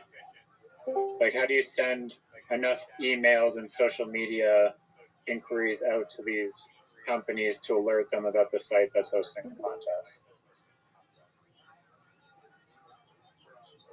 Well, I think word of mouth will be huge. Once one company sees that it was successful, all the companies are gonna want to get on it.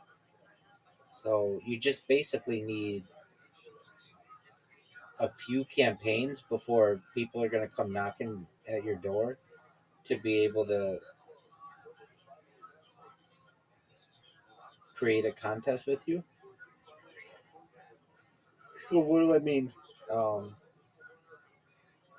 Let's say you got Magic Mind to do a contest with you.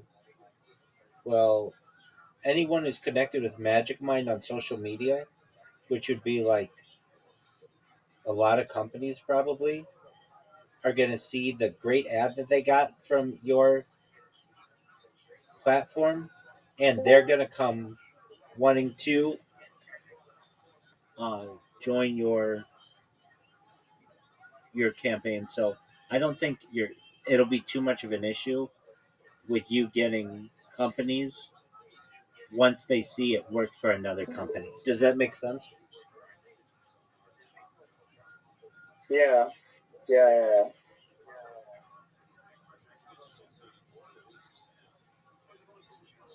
But to kickstart it, you need to be able to contact a shitload of companies, and perhaps this is where your bot strategy or whatever thrives, is build a bot that is collecting all the data on companies to reach out to and then firing off a certain amount of emails to start off and promote the platform to them to get a list of companies that once the site opens for business, there's actually companies that have agreed and committed to launching contests on the site. Yeah, I think the more difficult part is getting someone to take the risk of using your platform and getting creators. Like, that's a delicate balance. But once a big company sees that it worked for, or any company sees that it worked for uh, an organization, people are going to be knocking on your door to be able to have you have a contest for them.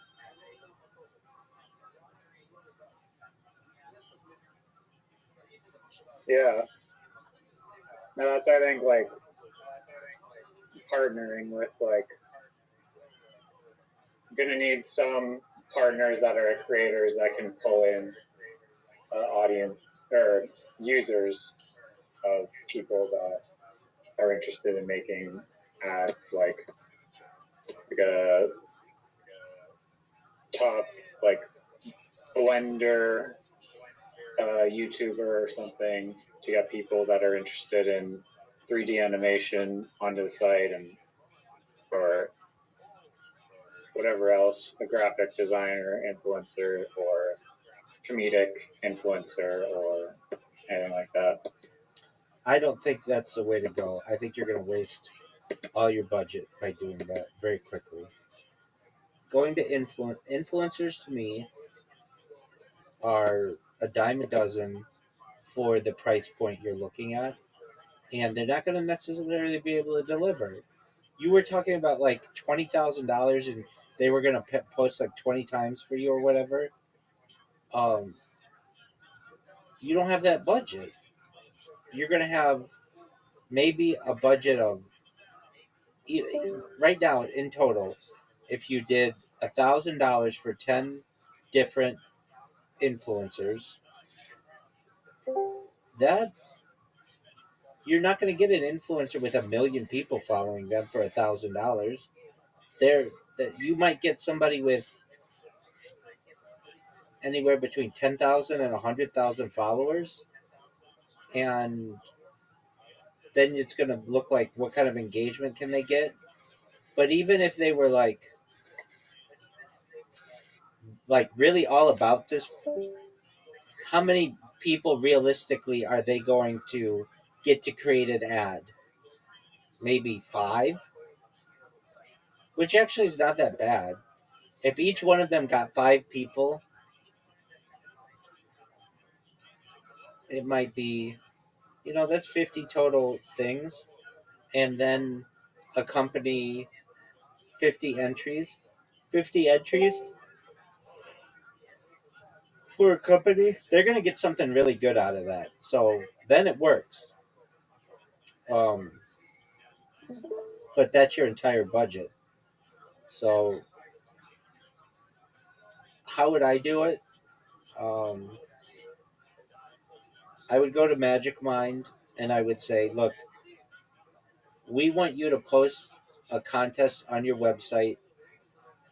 We will give you, like, instead of me going to influencers, I would pay companies initially just to post on their social media that they're hosting a contest. So I would basically say to Magic Mind, we want to sponsor you for a contest, $1,000. We're going to give away $1,000 on your behalf for the people who can make the best ad for you. And they're going to post this. They're going to get a really good ad. They're going to get it for free. You're going to pay the winner $1,000, and that's a really strong brand, as opposed to just some random influencer. Basically, I'm cutting out the middleman with the influencer. Everybody goes to influencers. They're a dime a dozen. What aren't a dime a dozen are companies.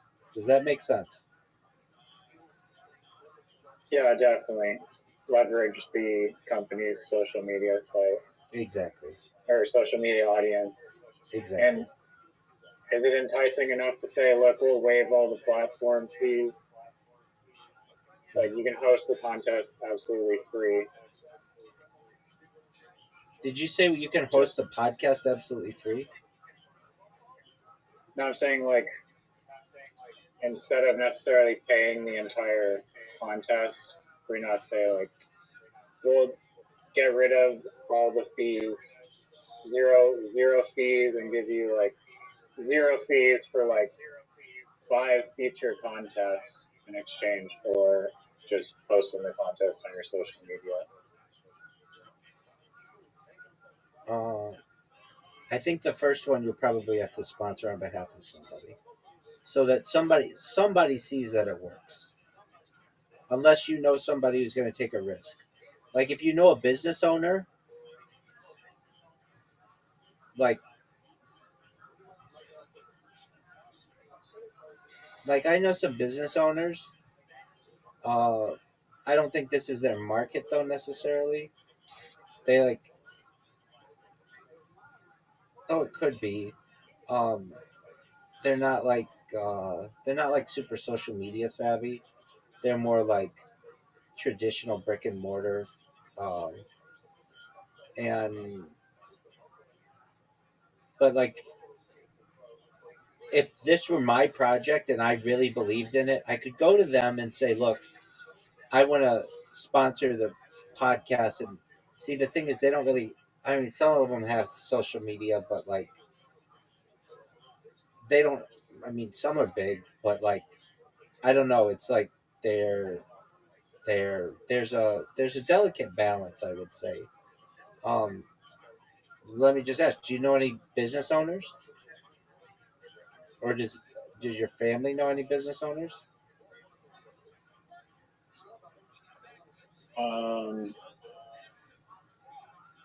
I mean, I'm sure for like a public company,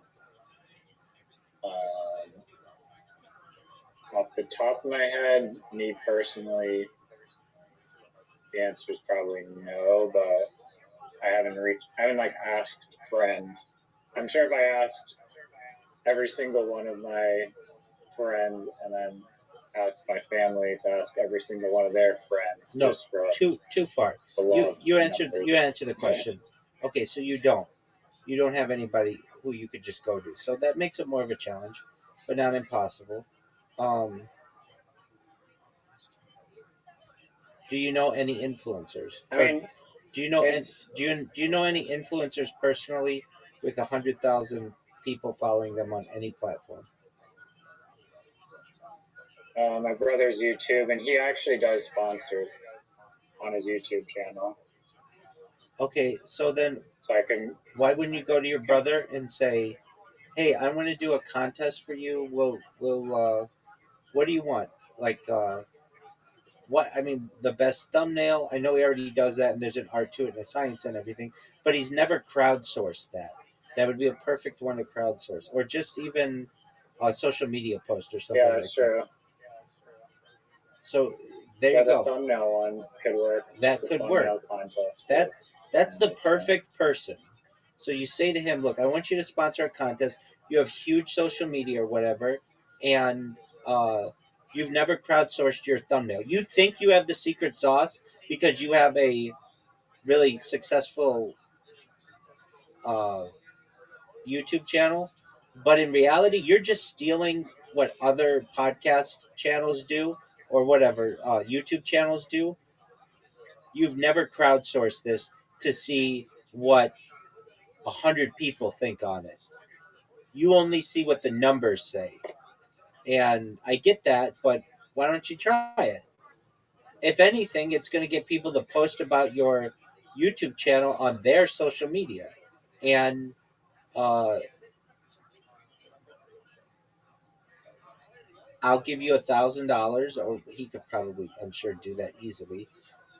But like, however you want to do it, and it'll just be for your following, and you make like a little video on it, and it doesn't even have to be like long form to screw up your algorithm or whatever. It could just be a short or something like that, and you could take it down later if you wanted to. But just something to get something out there about your company. And then once somebody sees that worked for him, you're going to get other influencers who want to get involved in this, and then eventually you get businesses involved. So that's what I would do is go to my brother, and I'd also tell him, look, this has an opportunity to be a dynamite idea. Right now, I'll give you 50% of the business, and you become an angel investor.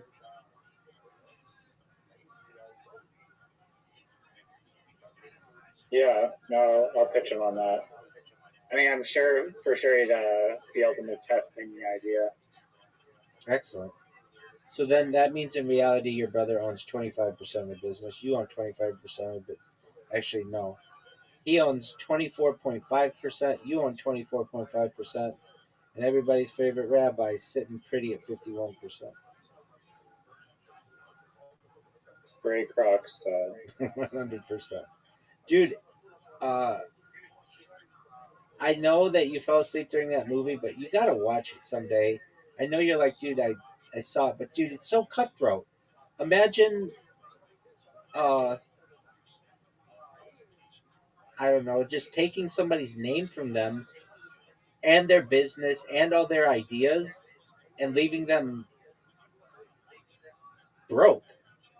It's just like and then it becomes so popular that it's like Coca-Cola. It's Yeah, it's like having your crypto wallet stolen. Coin goes like $1 trillion, that's exactly it. Yeah, something along those lines. but you also created the coin. Right.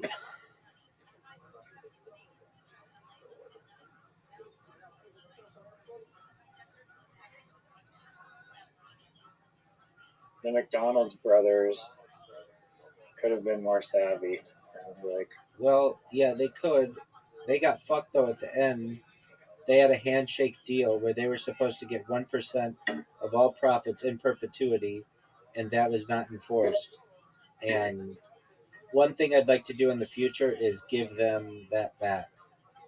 Like, McDonald's is big enough now that, and they recognize that there was a handshake deal, and it was never, like, it was breached. That they should give that back. What would it mean? It would mean that basically, That mean a lot of reparations well, okay, fine, but they could for just, all the years that they didn't pay. yeah. I mean, it would be a lot, but nothing they couldn't handle. Especially once, How do you think McDonald's could improve as a business? easily they just automate everything. They've had automated restaurants. It's called the Speedy system, which you would know if you watch the McDonald's thing, where nobody works in a McDonald's restaurant for like almost 80 years, almost 70 years, almost 80.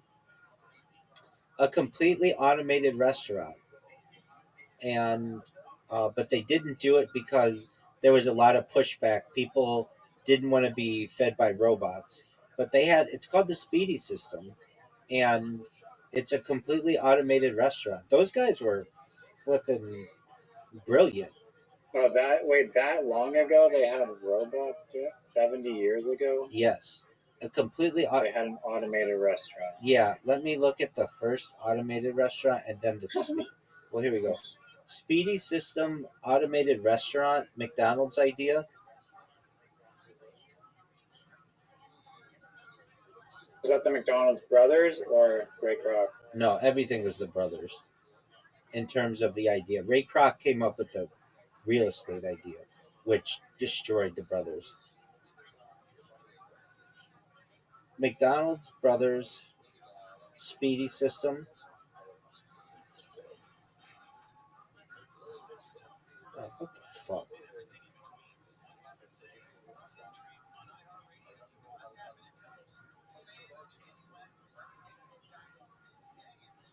McDonald's brothers Speedy system.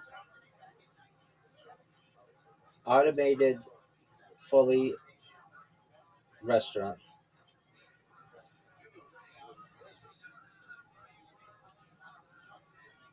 All right, the Speedy system developed by Richard and Maurice McDonald in 1948.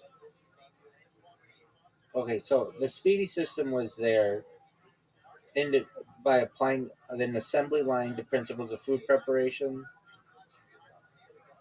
Okay, so that still had an assembly line and stuff. However, I think the fully automated restaurant goes back to the 30s. Fully automated restaurant was invented when?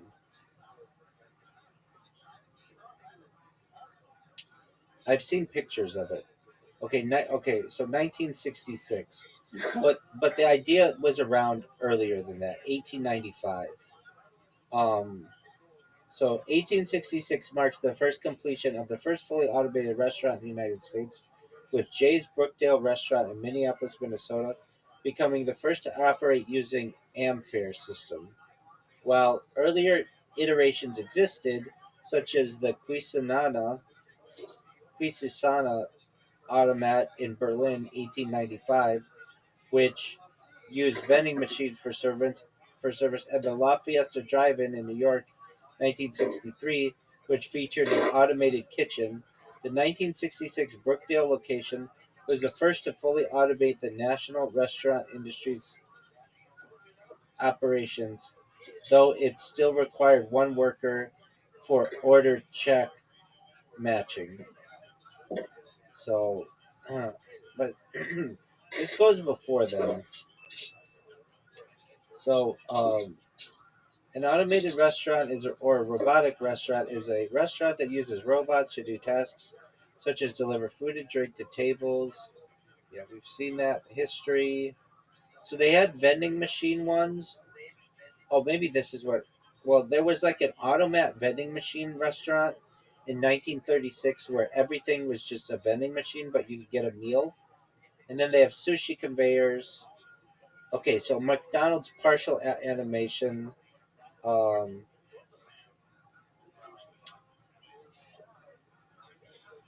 Was the ordering autonomous?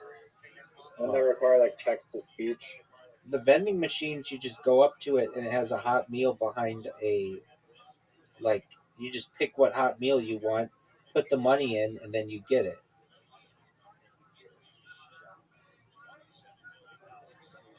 What year was that? Uh, it goes back to 1895. They had vending machines back then Yeah, in the 1800s. yep. Let's look at when it was invented. Vending machine invented.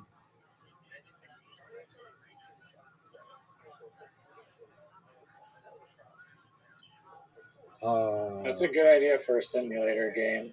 Hero of Vending machine Alexandria simulator. in the first century of the Common Era. So it was designed to dispense holy water in temples. A user inserted a coin in a slot. The coin fell into a lever connected to a pan. The weight of the coin depressed the lever, opening a valve that released the measured amount of holy water. Once the coin slid off the pan, a counterweight snapped the lever back, closing the valve. So that's like an ancient one. The ones that we know.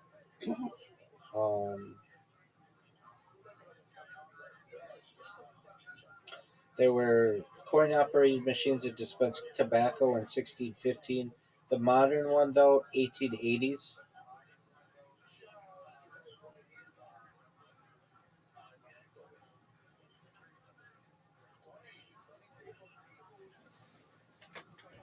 Which I don't want to piss you off, but it does have a tie-in to The Fighter and the Kid. Can I tell you the story? Oh yeah, go for it. So Brian Callen a couple weeks ago said that his uncle and his great uncle and maybe his grandfather or something came up with the idea of the vending machine, and uh, obviously it's been around for a long time or something, but somebody stole the patent from them, and for like 80 years, or like, well, it wouldn't have been 80, but maybe like 50 years thereafter, you couldn't mention the term vending machine around them or they'd get really pissed off. Anyway, that's the end of that story. That's crazy. It is crazy. It's wild. May I please tell you the development in the Schwabiverse in 2 minutes, please? Yeah. Okay, so there was no Fighter and the Kid today, which there really always is. But Brian Callen is in Mexico with his billionaire father, basically, or multimillionaire father, and they're on vacation. Brendan Schaub's pissed off. There have been all these videos that have come out about Brendan Schaub recently that are really well done, but they are basically saying that The Fighter and the Kid is going to end in August, that the Golden Hour podcast is going to end in August, and the reason why is Brendan Schaub's contract with Podcast One. It's going to expire and they're not going to renew it. They already announced in January what people they were going to renew, which were like Adam Carolla and some other people, but not any of Brendan Schaub's, any of his his partnerships, and he is hemorrhaging money very, very quickly. Uh, so what he's done now is he does YouTube lives, just like I'm doing, but he gets more people, obviously. And he's just going off donations, and he also does TikTok. He has 225,000 people who follow him on TikTok, yet his TikTok gets like 100 people watch it, which tells you he just bought all of his people basically. Um, he just moved out of his $3 million house into a $1 million house. They just did a bunch of renovations. His he's coaching football and stuff, but basically he doesn't have a job, and he needs money, and he doesn't have any money, and because he's What about Sick Boy like vodka or whatever? oh, he sold that to Aubrey, whatever that guy's name is, the guy who started On It with Joe Rogan or whatever. He sold it to that guy. Aubrey Marcus? Yeah. There you go. Yeah, he sold it to that guy, and that guy just didn't do anything with the brand because it's absolutely terrible. And Aubrey Marcus in some interviews said, "Yeah, I bought that brand, but that's just because Brandon needed money, and I felt badly for him." He fleeced Aubrey Marcus. Oh yeah. Aubrey Marcus is like The absolute state. he's a fleecer himself, and so Really? yeah, I think. I mean, he sold like I could be that. No, I'm pretty confident on this. He had that stuff like oh uh not Magic Mind, but like and not Athletic Greens, not AG1, but it's Alpha Brain. Oh yeah, that's what it is, Alpha Brain. He sold Alpha Brain, which is actually pretty expensive. He had Joe Rogan talk about it all the time, and if you look at the ingredients, it's like there's some kind of controversy with it where um, maybe like the tests weren't always working out, so they had to do some kind of uh, third party lab testing to be able to keep it consistent. But it's basically like let me look up the actual controversy. Alpha Brain controversy.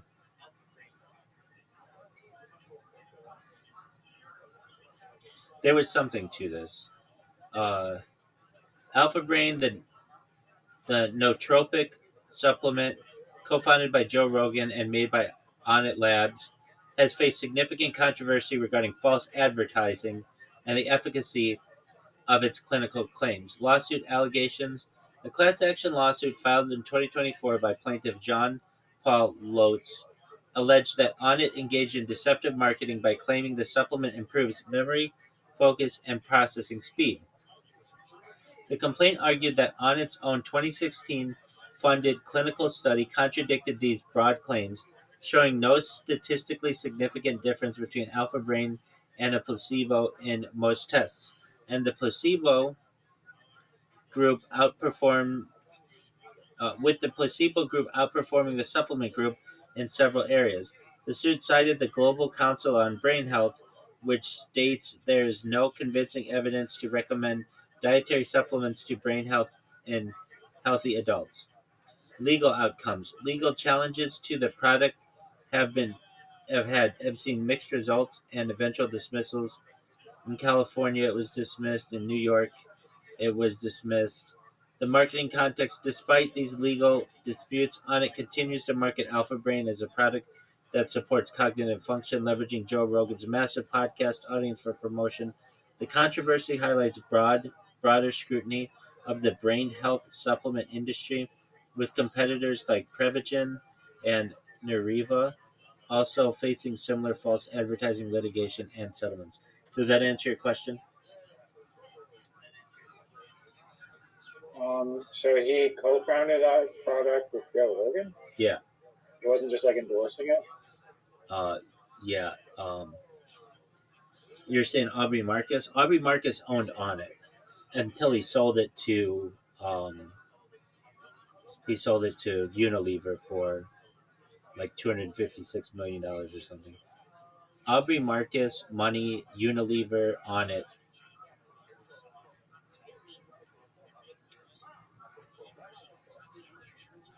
Aubrey Marcus sold the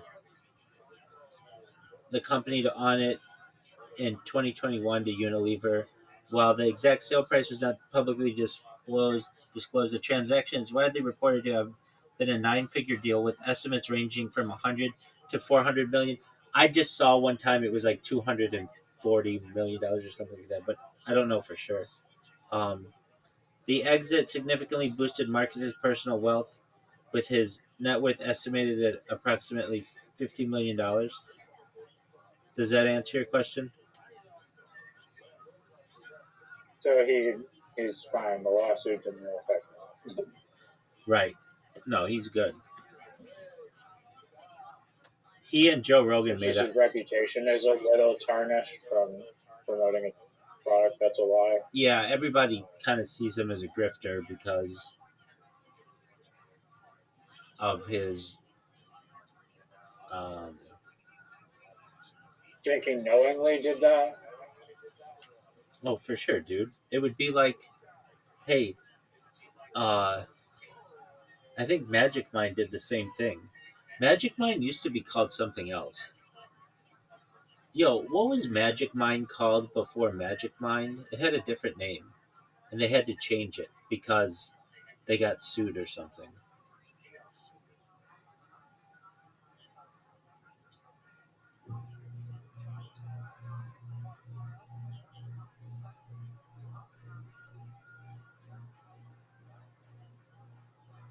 Um,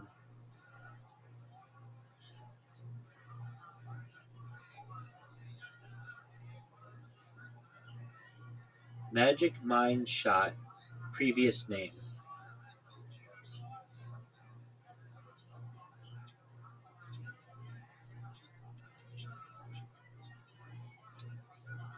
It used to be called James's Magic Potion.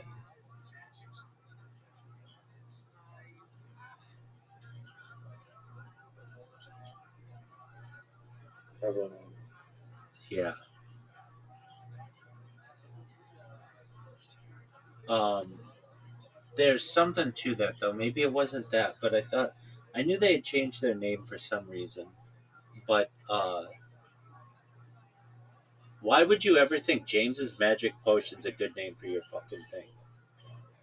Like, I guess you probably because you can't just call it Magic Potion. People would say that's too generic, so he had to brand it somehow. Oh, I didn't know this, but you can't actually. There's a strange law, but it's like you can't actually name your brand after something that describes what the product is. Like if you wanted to name your hamburger thing Tasty Burger, you can't do that, which I find is like kind of weird. How does Burger King do it? Because they're not describing the burger itself. Doug, I don't know what the fuck you're saying. They're not saying if they didn't call it like Yummy Burger or something. If it was called Yummy Burger, you can't do that. Burger King doesn't describe what the burger really is. You can look it up, or I'll look it up.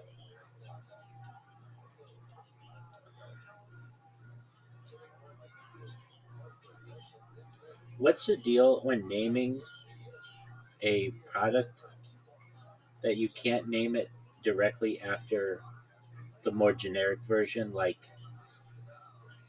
a restaurant can't name their burger something burger. It Near has to be something else. descriptiveness doctrine. Near descriptiveness doctrine.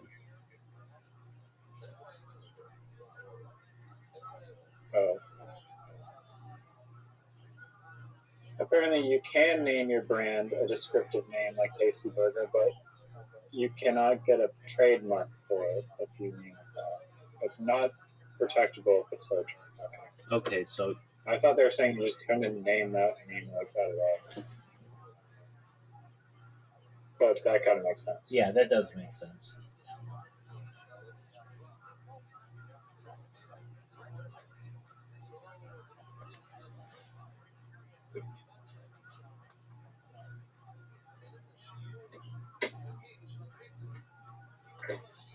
Can you list a company that uses that that naming, the descriptive doctrine?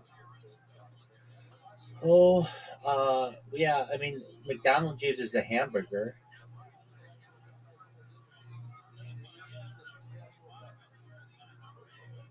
Like if you, No, it's got like the name of like the company itself. I think. wouldn't Burger King be that? Descriptive company names directly state what the business sells or does. Many mass corporations started with names that are considered merely descriptive of the trademark law. While these names are hard to protect, these famous companies prove they have secondary meaning over time because consumers grew to link basic words to one specific brand. Okay, so Various examples yeah. of descriptive companies. Best Buy. This name combines two descriptive words to tell customers they will get the best deal product. General Motors. The name describes exactly what the company does on a broad scale, which is making motorized vehicles. General Electric. Pizza Hut. The name tells the consumer the exact food item they sell and describes the shape of the building where they sell it. Bank of America. This name describes the exact type of financial institution as primary geographic location. Whole Foods Market. American Airlines.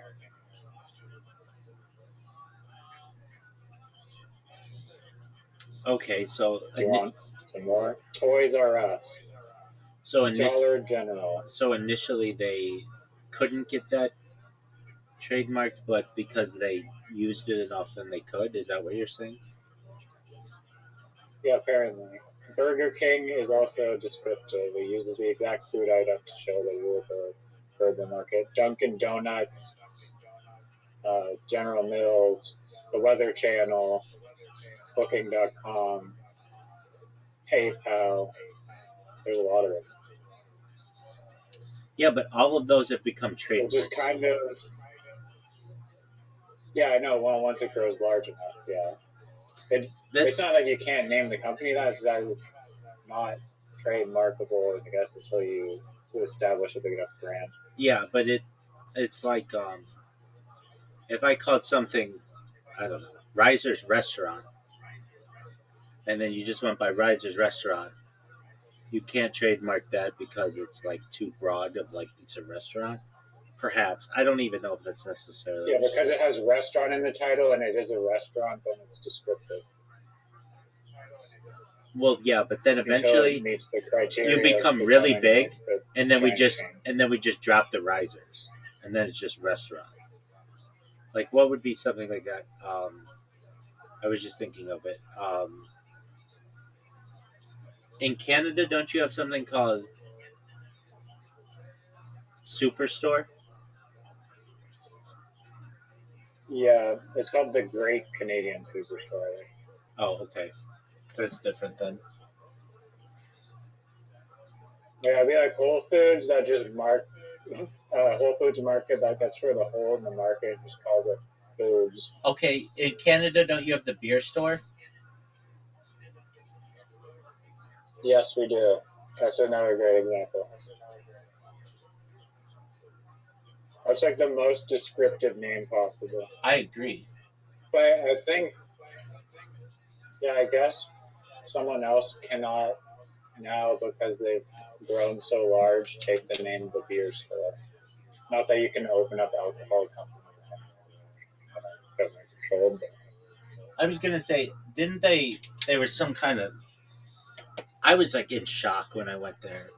That like, all you sell is beer. They're like, yeah, but there was like some kind of loophole that they had some kind of connection with the government that like.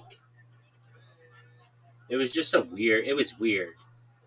I just remember being like, the only thing you can buy here is beer, and they're like, yeah. And I don't know. It was just like it says it right in the name of the store. Exactly. They're like looking at me like, "Are you fucking stupid?" It says beer store. That's it. That we don't sell wine, we don't sell liquor. It's just the beer store. And it was just like, huh? They don't. It's not like a liquor store. You can buy like you can't buy cigarettes here. No, are you fucking stupid? It says the beer store. It was just Not even spirit. yeah, it was just like, well, can you buy non-alcoholic beer? And they'd be like, dude, get the fuck out of here, like, quit with your fucking questions. But it was, yeah, it was just like it was so generic that it was brilliant to me, and it was like, well, why doesn't everybody name their store this? Like, That's like the greatest cryptocurrency of all time. exactly. That's exactly right. I mean, if you were to trace my life back to like marketing impacts on my life, that was big. And then when I was like, well, you should call it the greatest cryptocurrency of all time, there would be some link there. Like, why don't be whatever you want to be? Uh, be the change you want to see in the world. If you want to be the biggest cryptocurrency of all time, well, then just call yourself that. I mean, when by like this definition, the like advertisement marketplace, people are like the advertisement marketplace. Yeah, but you can't really or the trademark. advertisement contest marketplace. The issue is you're not going to be able to trademark that necessarily. Yeah, well, no one can trademark it either until they become popular, I guess. Yeah, I'm not saying I would do it. I'm just saying there is like a strategy. It's like the dollar store is like another example, but it's the dollar store. Everything in the store is $1. That's not a thing though. I don't think you can have that. Well, it is in Canada. Okay, because like in the United States, they're like Dollar General, Dollar Tree, like Dollar Store. I mean, maybe it is. I don't have the dollar store in US. Well, we used to in California have dollar stores, but it became too expensive to charge just $1 for stuff. So then it was like they would do $1.99 or $2.99, and then there was one called the 99-cent store, and this one was very popular because it was cheaper than $1. It was 99 cents. But then they eventually had to start charging 99.9 cents, and then 99.99 cents, and then eventually they just shut them down. It's just the when you've got to think like in the state of California, minimum wage is like $15. In the rest of the United States, it's $7. A little more. It's like more than double the amount to have somebody work, and the property is very, very expensive. That, especially for like leasing, the places can't make any money anymore. And the argument is, well, what if they just sell like really, really cheap shit? And they kept getting cheaper and cheaper stuff. And I just guess that their margins were just not enough, that they weren't able to pay for it. So if you're asking, there aren't any places like dollar stores in California anymore. There are, but they're in like a rural area, not in like the last big chain that sold stuff for just $1 was like the 99-cent store. Now if you go to like a Dollar Tree or Dollar General, any of those, the stuff is like $3 or $5. And they've been sued on this topic, and the argument is we are different than the stores that are called everything's a buck. There used to be stores that had that kind of a name. Everything's $1. Or the 5 and dime store. That was a little different too, but like we're just saying that it's Dollar Tree or Dollar General, but it's not necessarily saying everything is $1. We don't say how many dollars. Exactly. But originally everything there was $1. Should just be called the money store.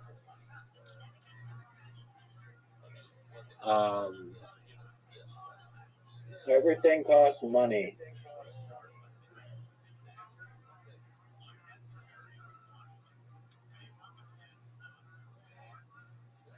Man, I'm so pissed about this podcast.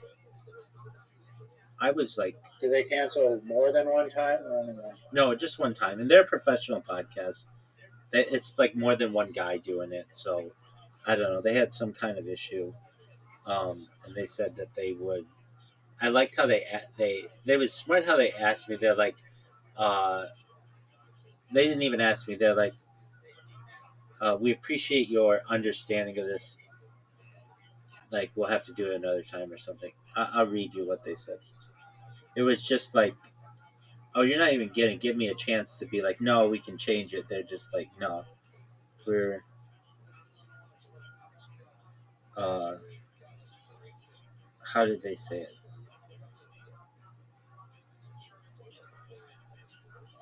They said,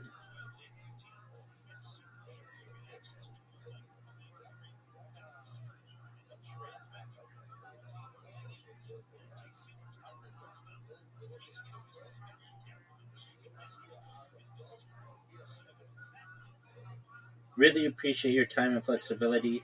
I'll circle back soon once things settle a bit. Sorry again, Supernatural Station Podcast. So it's just like they already appreciate my flexibility and understanding. And it's like I didn't even give that to you yet, but I guess I'm forced to now. Um, yeah. Anyway, so hopefully that gets rescheduled, and the one that's really big, the one with 250,000 people. That guy, I would have expected him to get back to me by now. I mean, it's only been like, I don't know, 16 hours or something. And maybe he didn't have a chance to go through my email because it was pretty thorough, because it's like, dude, you told me what I could and couldn't say. I want to make sure that everything that I'm saying is like within your like the agreed upon discussion topics. The last thing I want to do is endanger your channel, especially if you're going to let me be on it.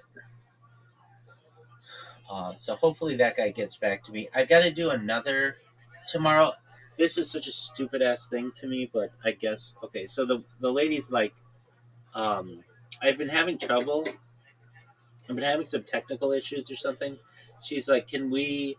Basically, the gist of it is, let's do Wednesday. We'll check and make sure all the technology works, and then we'll do the podcast on Thursday. And to me, it's just like, let's just meet early on Thursday to do it. Why do you have to take up 2 days to do this now? It's like another time slot I have to give to this, but I understand. Some people are more advanced with this stuff. Other people are not. I told you that I told you about this one guy who I did this. I was going to do the podcast, and then I felt like he didn't record it, and I felt like he wasn't taking me seriously because I've got like Harry Potter, Obama, Sonic 10 new stuff. Well, I kept asking him like, hey, can you send me that recording or whatever? And he's like, yeah, we were just, he eventually got back to me. He's like, yeah, we did not, I didn't record it. It was just like an initial meet and greet. So I kept asking like, okay, well, can I be on your podcast, et cetera, et cetera. And he's like, eventually he's like, yeah, we'll do it in July. And he added me to his like email list. So I think that one actually may Everyone occur. else says that they're going to record a podcast. It's like, nope. It's like, So he didn't technically actually say that, though he made me think that we were recording, though I knew in the back of my head, I've done enough podcasts that it tells you when it starts to record, and that I never saw that. But I think I'll be able to do that one just because I put enough pressure on him. Anybody else would have been like, okay, well, whatever. It's just going to air. Like I've done some of these other podcasts, and I don't know necessarily when they're going to air. My biggest fear, I don't want to say biggest fear by any means in the podcast world. I have lots of fears in the podcast world. But but my biggest concern, one of my bigger concerns, or just I don't even want to say it's a huge concern, but it is a concern, is that I'll be on a podcast, I'll think it went really well, and the host won't think it went well, and they just don't publish it. And then I I gave my energy, my time, and everything for this, and it just never went anywhere. Um, that has not happened. I mean, that's one way to look at it, but like some of them, they'll inevitably end up in the throwaway basket, but it's about the broader mission of just doing as many as possible. That's exactly A right. steady rain that soaks. That's a beautiful phrase, my man. Yeah, 100%. I love that. That's insightful and beautiful. I couldn't have said it better myself. Very, very beautiful. If you're watching this now, a steady rain that soaks. That's exactly right. I haven't had that happen yet, though. All of the podcasts that I've done eventually are published. It just takes. It just. A lot of these podcast They're in the hosts. queue. Yeah, exactly. They bank them, so they'll be like, "Yeah, it'll be out in like 3 or 4 weeks." I had one published on Sunday. It was a good one. It was a good conversation. Uh, I did one yesterday. That one, I'm pretty sure is up, but maybe they had to do some editing to it. I don't know. Um, when I do these podcasts, I have a few things on my mind. The big one is I hope my connection holds, and I hope their connection holds, and I hope my app doesn't crash. And all those little technical things that you have, that anybody has when they're doing this kind of stuff. Um, Another one Yeah, is your Wi-Fi cuts out like decent amount. I don't know, my Wi-Fi cuts out ever really, but it does. your Wi-Fi is no stranger to cutting out. Absolutely On no. my end. I know that. It's just for like a second usually, but it's enough to like stop like half of my streams. So then I have to restart them. Yeah, no, I know. I have requested that this get looked at. The ISP has said like this. There was this one time ISP is like, sure, you're streaming on 30 devices. that's what they say. They're like your router can only handle so much, and it can get to a point where it gets like a bottleneck, and it has to like reset itself. Not the whole thing, but just like the stream. And I'm like, that doesn't make sense to me. There was one. This happened like last summer or something. I kept complaining for the house manager to contact the ISP, and I was like, come on, like this thing's cutting out on me like 2 or 3 times a day, just for a brief second. And I'm like, I've got it on camera when it's happened. So they were nice enough to have the tech come out, and the tech goes and he's like, I just checked the box and everything. Your Wi-Fi has been consistent for the last 20 days, and you're saying that it's cutting out like 3 times a day or something like that. I'm like, yeah. And he's like, look, the last time it cut out was like on this date. It was like, I think it was like even like June 19th, 2025. And what am I going to say to that? His data shows that this thing's not cutting out. I'm showing him video that it does. He can just be like, well, then don't use our internet. I mean, there's like, I don't have a lot of say. And so, especially because I don't control, like, I don't have control over like who the ISP is or anything. So I just kind of have to go with it. And I recognize that, I'm streaming on like 33 different devices. Whenever I bring up the topic of the ISP, the house manager will call his son in Iran. The son in Iran will go into the who's like really, he like has like a telecommunications company himself, and he'll go into the router and he'll be like, you are using a terabyte a day of upload. Like nobody does that. Like why is it so high? And I'm like, well, I'm live streaming my life and that kind of stuff. And he's like, okay, well then don't do that. It's like you're complaining that fire is hot. Like if you blast this thing 24/7, it of course is going to have some issues. So you're 100% right. The internet can be more consistent, but overall, for as much as I'm live streaming, it's phenomenal because I'm live on so many different devices. But yeah, it'll just cut out on me. And everybody's internet, though, I have come to the conclusion, unless you have like everything is wired, everything cuts out at some point, or that you have outages. Brandon, who's in here like 24/7 for the last year. He had an outage for the last 7 days with his. They had some kind of storm, and so his cable and internet was out. Like even Brandon, who's like, wouldn't that be like worst case scenario for you? Giant mega storm hits. yeah, this one. Well, certainly. I mean, usually Southern California has pretty good weather to avoid that kind of stuff. But I remember my early days of streaming. I was streaming while simultaneously on GoPro, and all of a sudden, the entire neighborhood had a power outage, and I was on GoPro at the same time, and I was like, no way. What are the odds of that? That's really weird. And I guess Southern California, Edison had like occasionally they'll have like a 12-hour outage or 18-hour outage. That's just pretty common in the United States. A few times a year, that's going to happen where they have to put in a new generator or a new transformer or something like that.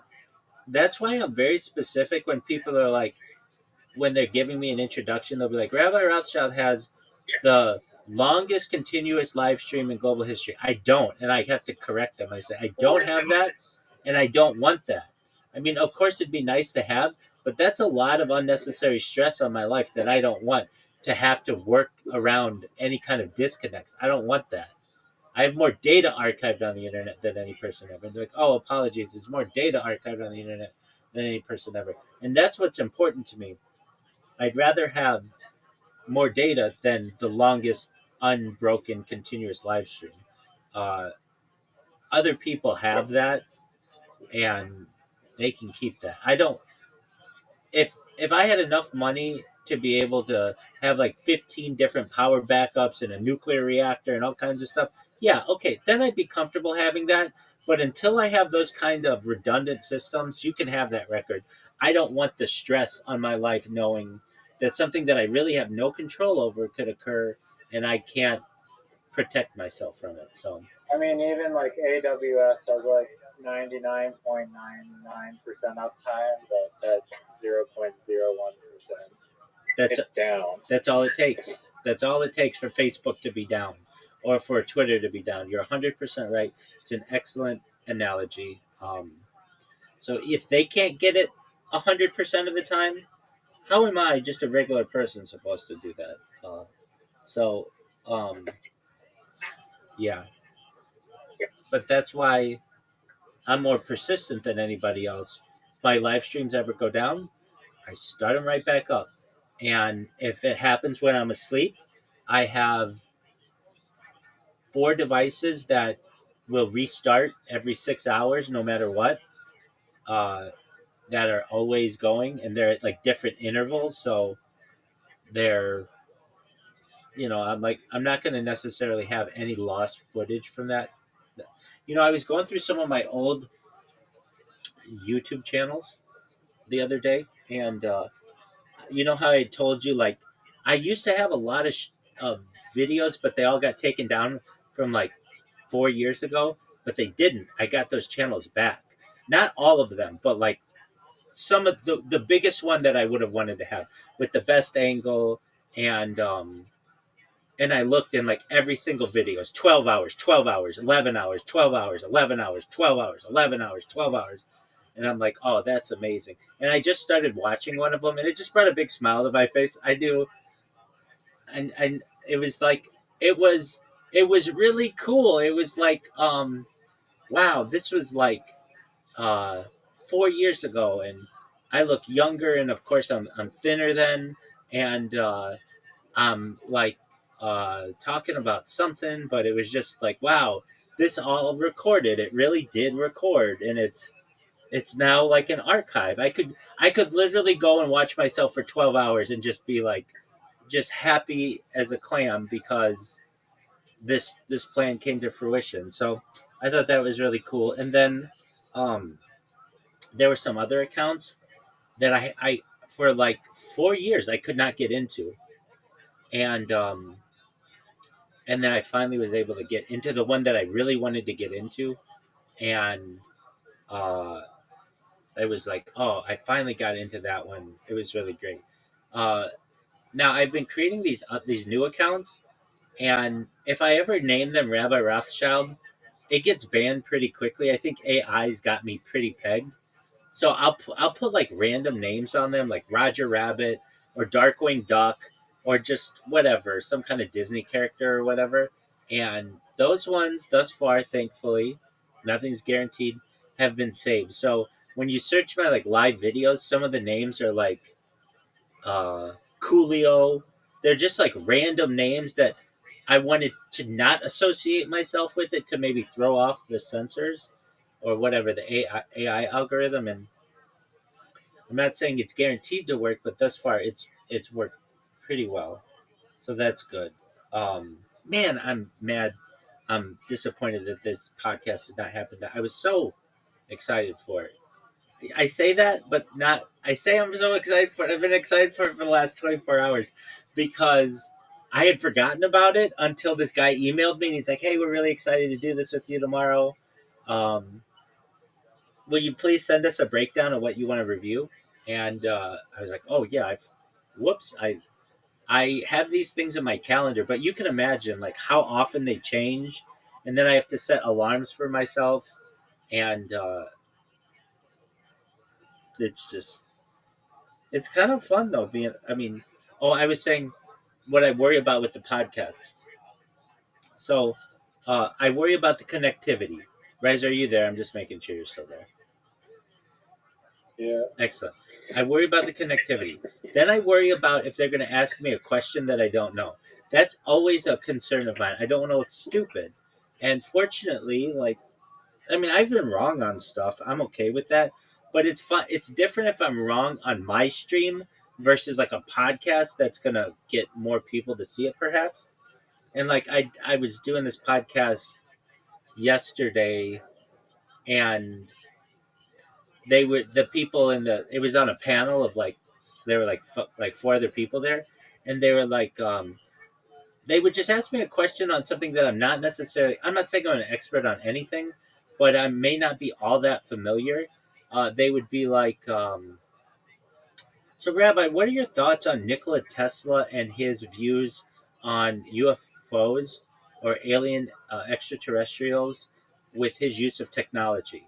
And frankly, I know that there were like I could give like a general overview, but I didn't have super specific stuff. But since it's a podcast, I could just quickly type that into Google and get the exact answer that I needed right away and look like a G when normally I would not like. Uh, I just wouldn't always have that ability. Um, and or they'll ask me on a topic that like they'll ask me on like I think it's called EVF meters or something like to like find like to detect paranormal stuff. I'm not into that really. Like I'm not the right person for that. If you want to ask me like reverse engineered alien technology from a crash, I can do that. I can talk to you about like the corporate aspects of that, but the thing about like, hey, there was a foster child that might have been murdered in this field 25 years ago. Okay, maybe, I don't know. I'm not necessarily dismissive, but I'm skeptical too. So I'm just like, while I don't know, I didn't calibrate the, like I was asked yesterday. There's this picture that they showed, right? So this picture was the size of a postage stamp. It was so small, and they're like, "This is a picture of a ghost," and I'm like, it's pretty small to me. I can't really tell what that is. I mean, I don't know what it is, but I have to say something good. So I'm like, but I'm glad that there's evidence. I think the more evidence that we have on anything, it's better, whether it is verified or whether we don't necessarily know the source or whatever. And then they were like going through this EMF thing or something like that. Not EMF. Carly Ghost stuff. Pardon me? By Carly Ghost stuff. Yeah, I just ghosts have never been my thing. Um, I just, frankly, if somebody asks me, "Do you believe in ghosts?" I think you have to define what a ghost is. I'm like really specific about that kind of stuff. So, what do you consider a ghost? Well, like, does it have to be invisible? If it's invisible, then by definition, couldn't we not see it? You know, does it have a shadow? And you know, like, things are just the human mind can play tricks on people too. Um, and I mean, I can remember, like, as a kid, I would there would be like, I'd read like a book on, like, I always thought dungeons were really interesting. So I'd read a book on like dungeons of England, and they'd be like, allegedly there's a ghost that haunts the dungeon to this day. And that would be like really freaky to me. But uh they didn't have pictures or anything like that. So I'm very evidence based, and uh many times these people, these like paranormal people or supernatural people, whatever you want to call them, they have this like equipment that makes noises when it interacts with something. But it's like, couldn't that be because it has like, it's like a metal detector and it just sees that metal's there, or some kind of radio frequency or something? So but I'll get asked about that stuff, and I don't know, and I want to still sound intelligent without uh, just basically being like, I'm the wrong person for this. Though I feel like I would say that under the right conditions. So I will give my opinion, but it's normally pretty neutral. But then if somebody's like, "What are your thoughts on uh, some alien crash?" If I know about it, then I won't shut up about it. Another one that occurs is somebody will be like, um, "Okay, this was one. This is one that happened yesterday. We were talking about alien abductees and how they really don't make a lot of money on the fact they don't cash in on their um, celebrity status, so to speak. A lot of them are ridiculed, and I said, like, I don't really know any alien abductee who's really made huge amounts of money on this.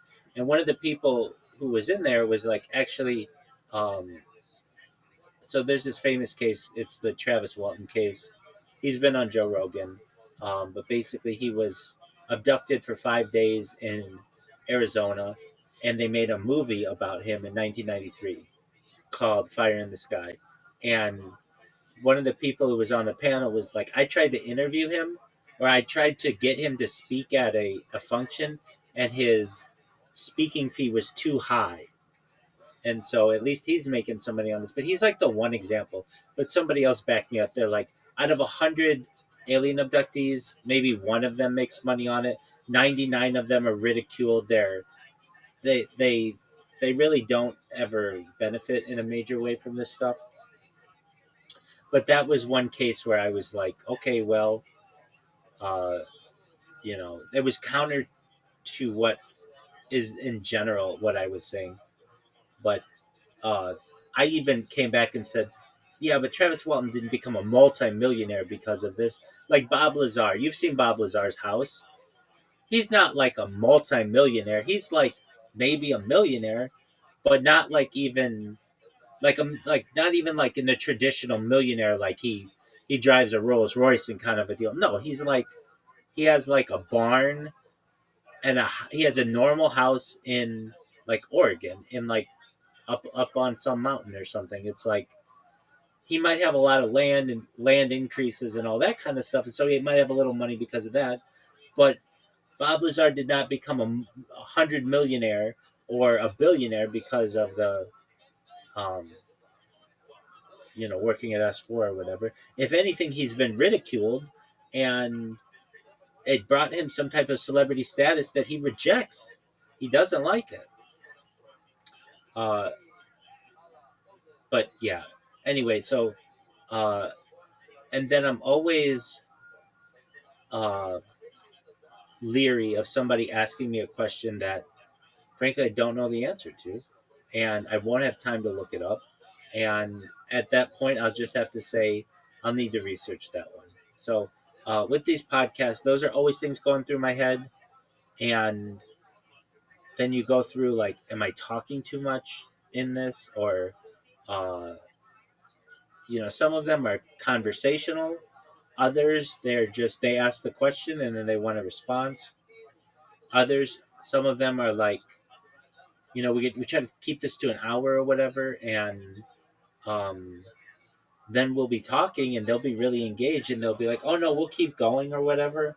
And then the podcast ends up being an hour and a half, and I kind of feel badly because they at the beginning said we're going to try to keep this to an hour. So there are all kinds of concerns that happen when you're doing podcasts. Certainly the rescheduling. Other things about which I have welcome, Mr. Aquarius. How are you? Good Lord, Brandon got so many I know. things in. I know. It's like, where's Waldo to see? And many times they change their logos or whatever, their profile pictures, and I'll be like, which one do I recognize? Like, you came in here, and like I keep an eye out for you, but even it's like, where's Waldo with all the different things? How was your day, Mr. Aquarius? Good. Oh my God, he got so many. I know. Well, I'm happy. That's a about good it. thing. That's a very good Yeah, yeah. Keep him here. So, Mr. Aquarius, how was your day? It was good. I had a good day. I'm just eating my chicken right now. Oh, okay. And it seems like please now I'm gonna eat this chicken. Mr. Aquarius. There he is. Brandon, wait a minute. Brandon. It's me. I'm back. Cry. I'm so happy. I'm happy. Which one are you? Where you at? Which one? Where are you? Which one is you? Oh, there you go. I see you. Okay, I see you. Brandon. Hi. Missed you. I know. Oh. I missed you guys a whole bunch. I know we missed you a whole bunch. I had to keep Rabbi company. We were so worried. He was really worried. Yes, ma'am. So we had to keep him company. That's right. Keep him company while I was gone. Yeah, I missed you do what everybody does. Through life, everybody here 24/7. That's right. I know, and you're back. Yes. Yeah, I'm back to acting. Yay. Well, we miss you. We love you, Brandon. All my creatures are here. They're ready for anything. One's in Fortnite and one's playing on one's on Fortnite and one's on what you call it? Radio. And I want the air, so yeah. And all my creatures there. For people to see. Okay. I'm walking. Today, I'm walking and last year I heard 7. I know. I'm happy you back. Because when I'm not here, this is just I'm happy. How about this? I'm happy to see you. Happy to see you. Yay. Thank Yay. you, Mr. Chris. Yeah, I miss you. So worried. Yeah. I know Rabbi was too. He was really worried. Yes. Every time he'll come in, he's thinking it's you. Yeah. I'm glad you're back. Yay. Keep you back. I'm backing up. Yeah, I'm gonna keep you in prayer because I know they got more. They got more tornadoes going on in 13 states, but not mine. Oh, The original in my area and paper got knocked out. And because of the storm. yeah, I heard. That's it, Mom. I haven't been in here all tonight because of the storms in the tornado. What's the matter, Mr. Clay? Oh, look what he eating, Rabbi. Look, hamburger helper, mashed potatoes, and food. Wow, There's a lot going on there. you do. He's eating good. I'm healthy. I'm glad I got to hear your voice. Yay. I'm sorry, Raz is still here. He might have left. My bad. I'm sorry. I'm just happy I wanted to hear Brandon. Sorry, Rabbi. You're good. Brandon's here.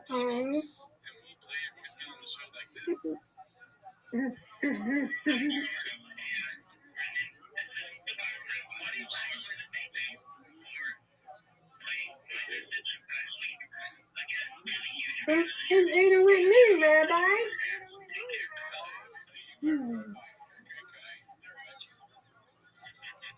Wow, I was just on a podcast, another podcast, and they just played it, and I think that's really cool.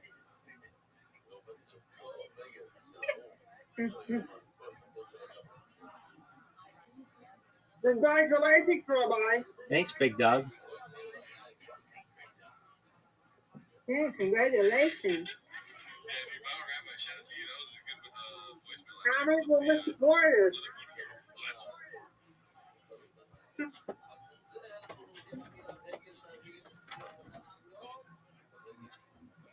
What did you say, Rabbi? I don't know. What did you say, Brandon? Comments from Mr. Porter. That is in with me, Rabbi. There you go. Look at you all. Rabbi, what you eat for supper? I haven't eaten yet. It's not even 5 yet, so I don't know what I'll Yeah, have. you know, it's 3 hours, yeah.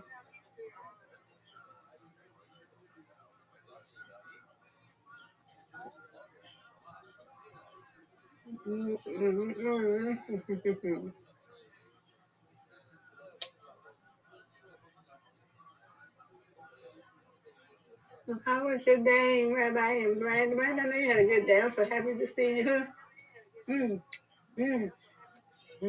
Mr. Chris, I wasn't happy that I was supposed to do a podcast tonight, and I was really excited about it, but they had to cancel. Not cancel, but just reschedule to another time. I'm not sure when yet, but that's okay. But it's good that I was on this, just a brief part on this one podcast that I really like. That they were really nice to me, and I appreciate that. So that's good. And I sent out emails today for to be on other podcasts, and I got a couple of people who responded. So hopefully we're able to set something up there. I sent out some other emails, and I have not heard back from them yet. So, but it still hasn't been that long yet. So hopefully that all works out, and I kind of have my night cleared up because I was supposed to be on a podcast tonight, but it just again did not necessarily happen. I'm sorry. That's all right. No big deal there. I my streams have been going well, Okay. which is good. And Riser was in here for quite a few hours, and we were just talking about business and stuff. I didn't mean to interrupt. I'm sorry. You're good. Wait a minute. Absolutely, no big deal. And I've been working on my bots a little bit today, and I haven't really been able to pay too much attention to. I've been able to pay attention to two of them, but not the other one. So we're probably will do that tonight a little bit. Tomorrow, I have like a preliminary meeting to be on a podcast for Thursday, which Nice. yeah, so that's cool. And then I'm on another podcast on Friday. So I've got two more this week, and I was on one yesterday for 2 hours, and I think that one is published, so I will upload it to my channels when I have a moment. And then we had Tony in here, who I think you've met, and I was on Tony's podcast 4 times, and I'm helping him with. He's 21. You know how life was like when you're 21, and you've got your whole life ahead of you, and you're dealing with family stuff, and dealing with trying to figure out what you want to do as a career and that kind of stuff. So we've been helping him with that, and helping him with his some of his issues in terms of technical issues he's been having. And then I started watching a movie. Miss Aquarius, I don't have the attention span for movies like I once did. It's different if I'm in this theater and everything's dark, but if I'm in here and I've got people coming into the Discord and I've got all this stuff going on, I become very distracted. But I started watching the Steven Spielberg movie that came out recently called Disclosure Day, and I've got to say, yeah, it came out like in the last couple of weeks or so, and and the people were talking about it on the podcast last night, so I figured, I'll give it a run. And they on the podcast last night, they were all like, "It's not good," and I'm 25 minutes into this, which is not that long, but it is not good. It is. Okay. I don't really understand what's. I mean, I know what's going on, but it's got Emily Blunt in it. If you know who that lady is, she's like a British actress, and I've got to say she does a really good job because she's British, but you wouldn't know it in her accent that she's doing like a Russian accent and an American accent, and you cannot tell that that she's British. But she would have fooled me if I didn't know she was British, and they were just like, this woman is American. Bless you. Mm-hmm. But I'm gonna try to get through that movie, and I have yet to watch the Michael movie, but I really want to. Again, it's hard for me to watch movies because I'll get somebody who comes in here and then they want to talk for 2 hours or something. Not you guys. I know if I said to you guys, "Hey, I'm going to watch this movie," don't try not to bother me. You guys will be totally fine. Yeah, but, we won't. Yeah. But it would be like brand new people. Wait, Rabbi. Oh. What's he got there? Oh, is that a dog? Puppy? You got a new puppy? That new puppy, Brandon? My girl dog Princess. What did you say? It's his dog Princess. My girl dog Princess. Look Her how name's Princess, look how sweet. I think. It's so cute.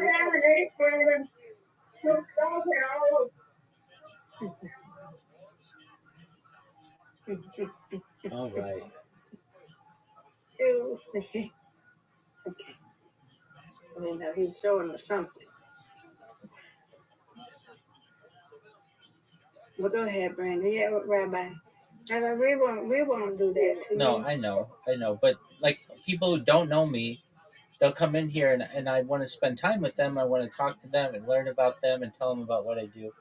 And so they'll just be like over the course of a 2-hour movie, maybe 3 or 4 random interruptions or whatever. So, like Yeah. today, Hold on. I was watching this movie and somebody came in, then somebody else came in, then Zoot came in, then Riser came in, and then you know.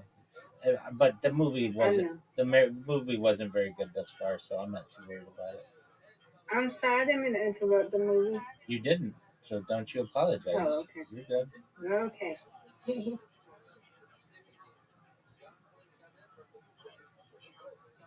Because I know to be quiet. Mm-hmm. When you get through, I'm done eating now. Oh, Lord. Granny, did you get through? Look at him. I'm so happy to see him. I don't know what to do. I'm so happy. I see you. Oh, I see you.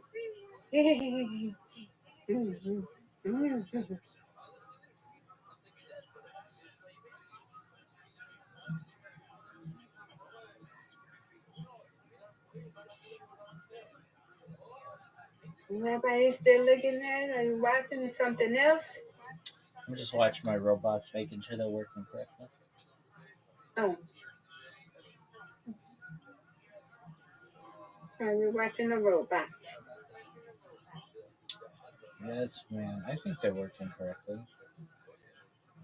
But you never know until you check them. And Right.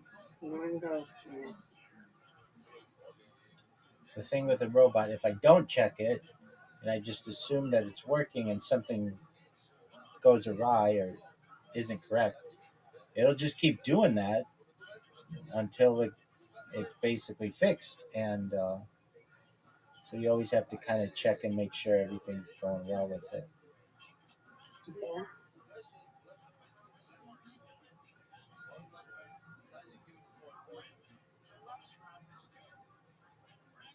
Oh.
I love that thing, Rabbi.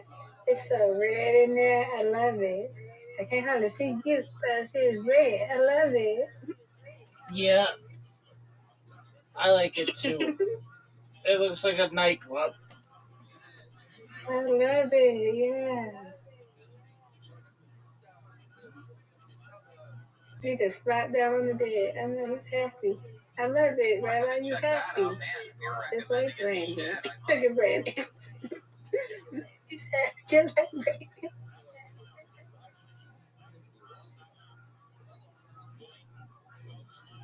I love it that Brandon's happy. I'm happy too. Same. And you too, Rabbi. When we're happy, I'm happy. Absolutely. So we're happy. Yeah.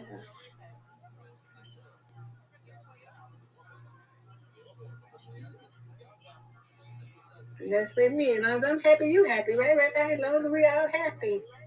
That's right. We help each other. Yay! Hey. Look at him. Rabbi. Look at Brandon. He's excited, Rabbi. Don't you love it? I love it. He's so excited. All is good in my world generally when I know Miss Aquarius and Brandon are good. Oh, look at Princess. Look. I see her. She's so cool. She's so cute. I like you.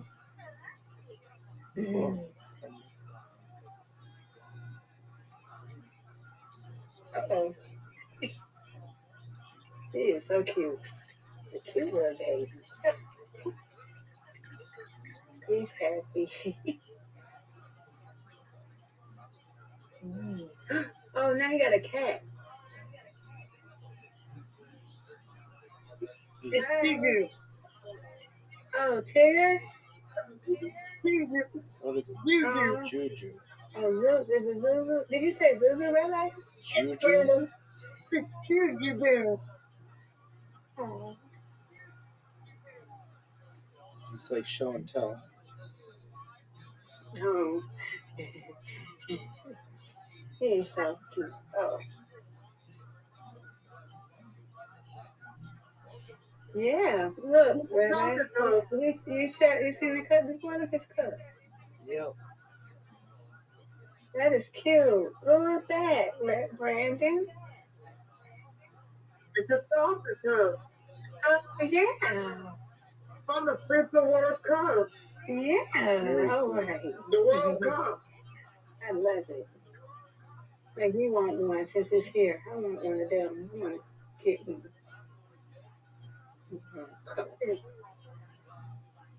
Where you got it from? McDonald's? Mickey D? McDonald's? I think I'm going to get me one.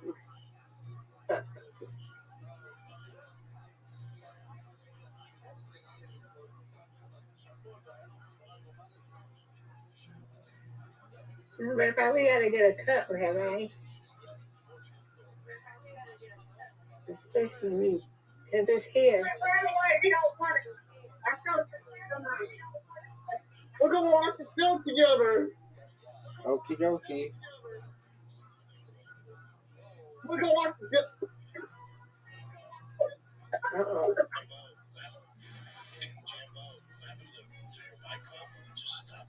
Uh-oh, be careful, Brandon, okay?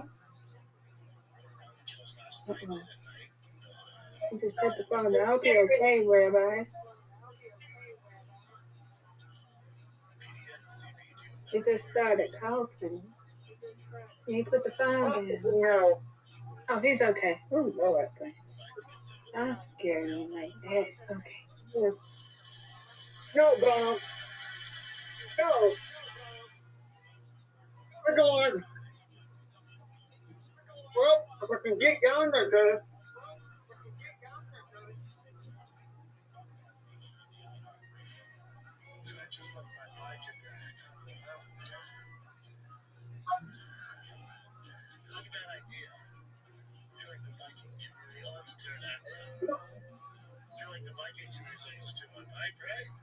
What are you like? What are you, Brandon?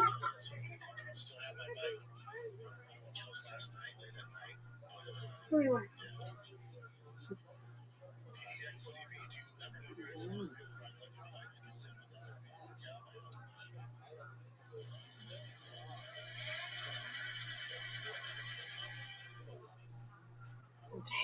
I got to get ready tomorrow. Let's go. Let's go. Mm-hmm. So you should tell me the dishes I could have did, huh? Ma, you could have told me about the dishes. You want to do them when it's still cold?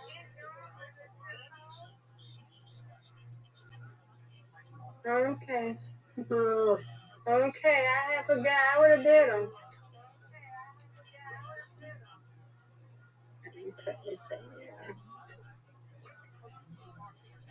Okay.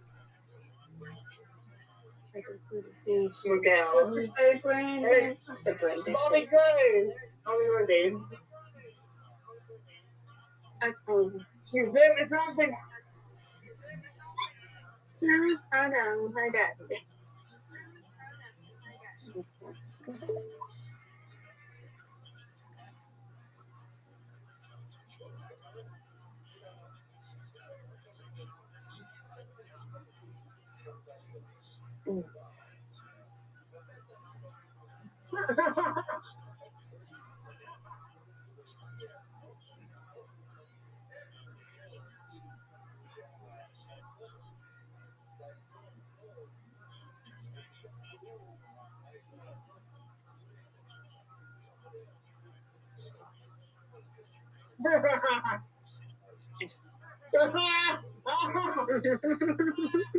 He's not happy.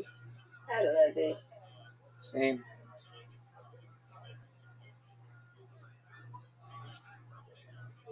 My servant's almost so done.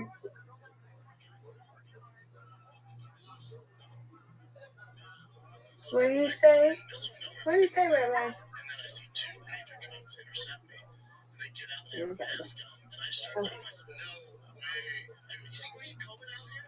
Fellas, you think we need to take the mask off? Get the mask off. Nobody's in COVID out there. And they take their mask off. They take the mask off. And I go, are you giving me a ticket? And he goes, listen, here's the problem, dude. Is the doors are closed. I go, since when? He goes, how long have we been in quarantine? I don't know how long we've been. He goes, like over 50 days. I went, every single day for the past 50 days. He goes, really? Do you take Mama, every day, dude? He's like, no, I just got lucky. It's going on. Well, the poor thing is going on, so. Does anybody right here? Does anybody got a bike here? Because I got a red bike. They say that. I go, so he knows. And I go, dude, so have you been out here? Nothing used. And I'm like, you gotta be in freaking shape. Stop anyway. You think those people are like, they're spreading it from the flying man? He goes, you're probably right. He goes, it's not my fault. He goes, so you're gonna get a ticket? He goes, no, I'm not gonna get a ticket. Someone say. But he is. Someone say. So the guy gets out, he's gonna take a Someone say. He says the lowest fine you get is like 40. He's so happy. It's like 60 bucks. It was 60 bucks. Oh, yeah. Someone say. I'm a Somerset fan. Somerset fan. Yeah. Somerset. What's going on? You got a haircut. A hair is falling up. You got a haircut.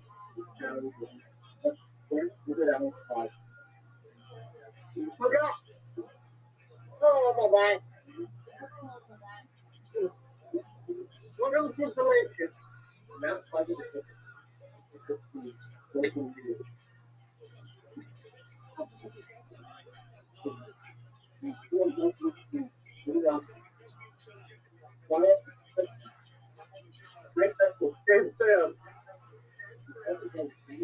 Mark Duck down it. It's shoulder.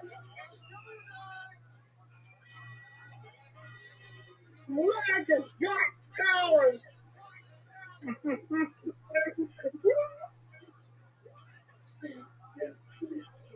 And where the Duck Towers?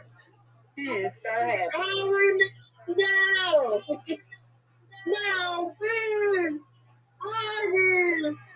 Bye. Right here. Fight it. Yes, ma'am. Okay. Here we go. Welcome to Magic Joint Palace. Are you ready? Are you ready for Magic Joint? There we go. Yeah. Let's see. I think I got everything. I gotta go get my wool. I got my throwing wool out ready. Ready for a Magic Joint Palace.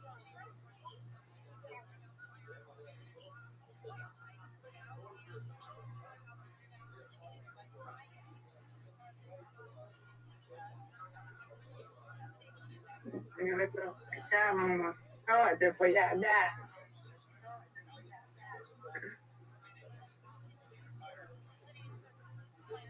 Let me do some broccoli.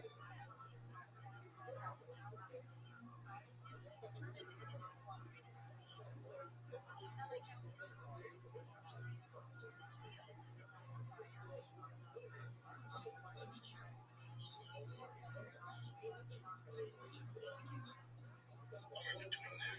So I just left my bike at the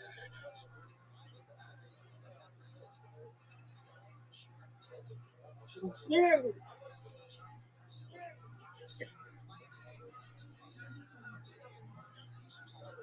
Good luck.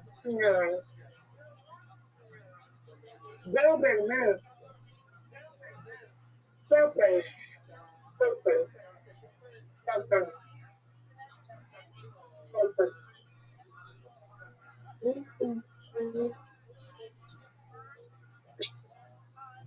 And I know that makes the fun. Anything around here, man. I don't know who's my this your father walk? It's watered down.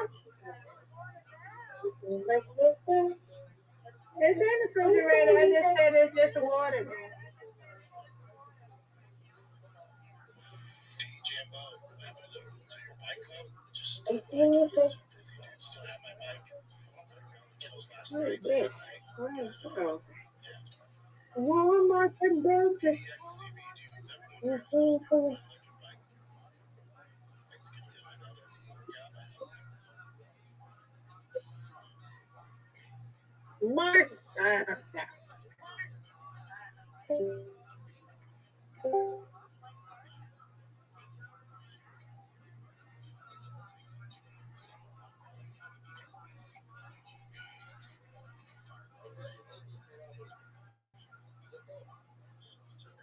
Yes, you're hooping it.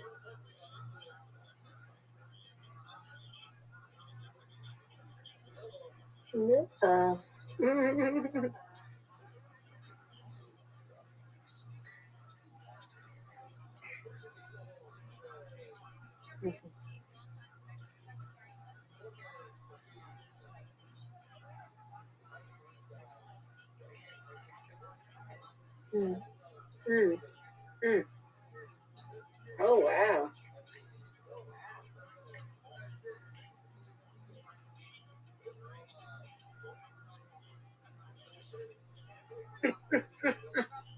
Yeah, that's some good stuff.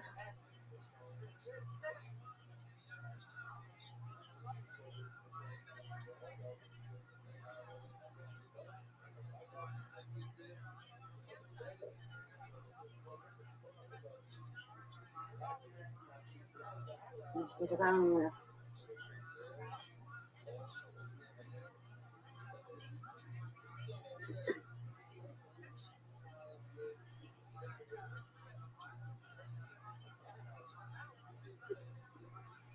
Listen to the news. The news are all.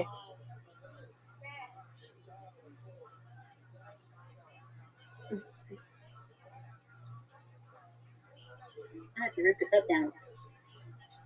Your nose is only so long.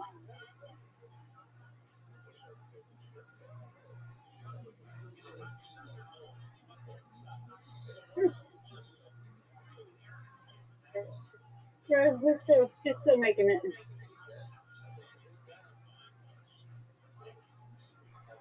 This is the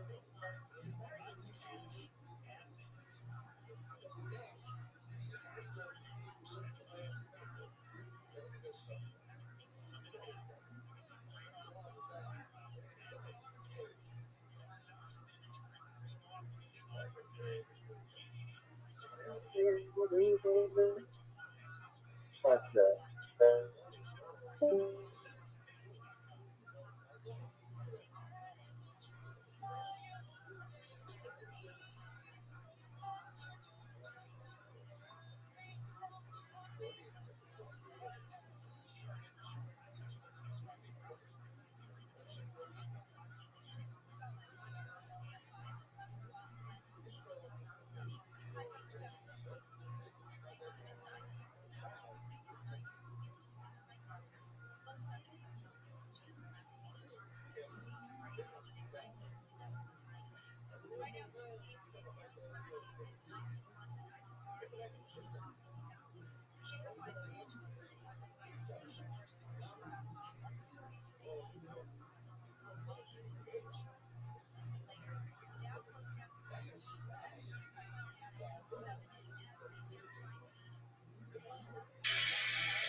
That's amazing.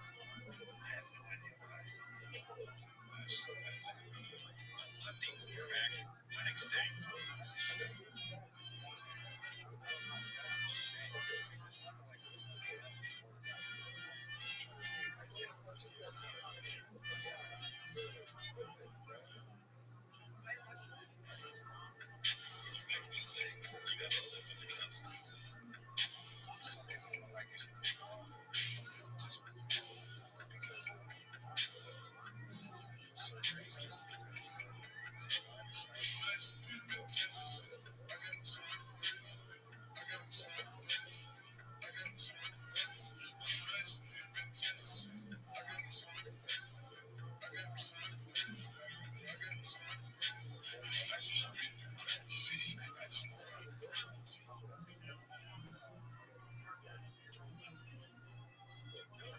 That's amazing. I have no idea why.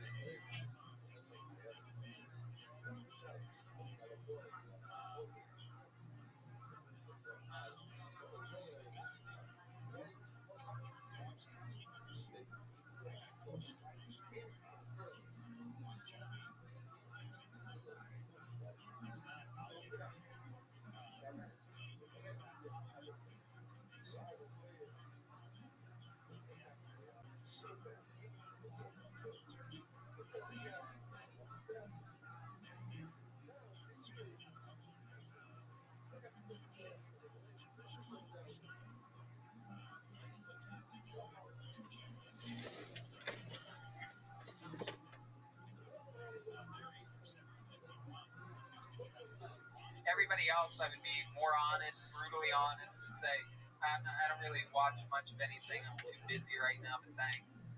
Now it's at the point where literally if anybody recommends me anything, if there's a crazy homeless person like out my window, like, you should watch this, I'll just watch it. I mean, I'll just watch. It's a time right now where you can literally just absorb anything. Or again, Red Band making a weird face, but this has been his entire life, so nothing has changed. I saw your tweet the other day where you're like, "Man, I wake up nowadays and I realize what time it is, and I feel guilty." But then I realized it's okay. And I was gonna tweet back at you. Nothing has changed in your life. No, that's not true. I mean, I usually wake up like noon or 1, but that time I woke up at 7 p.m. Wow. Wow.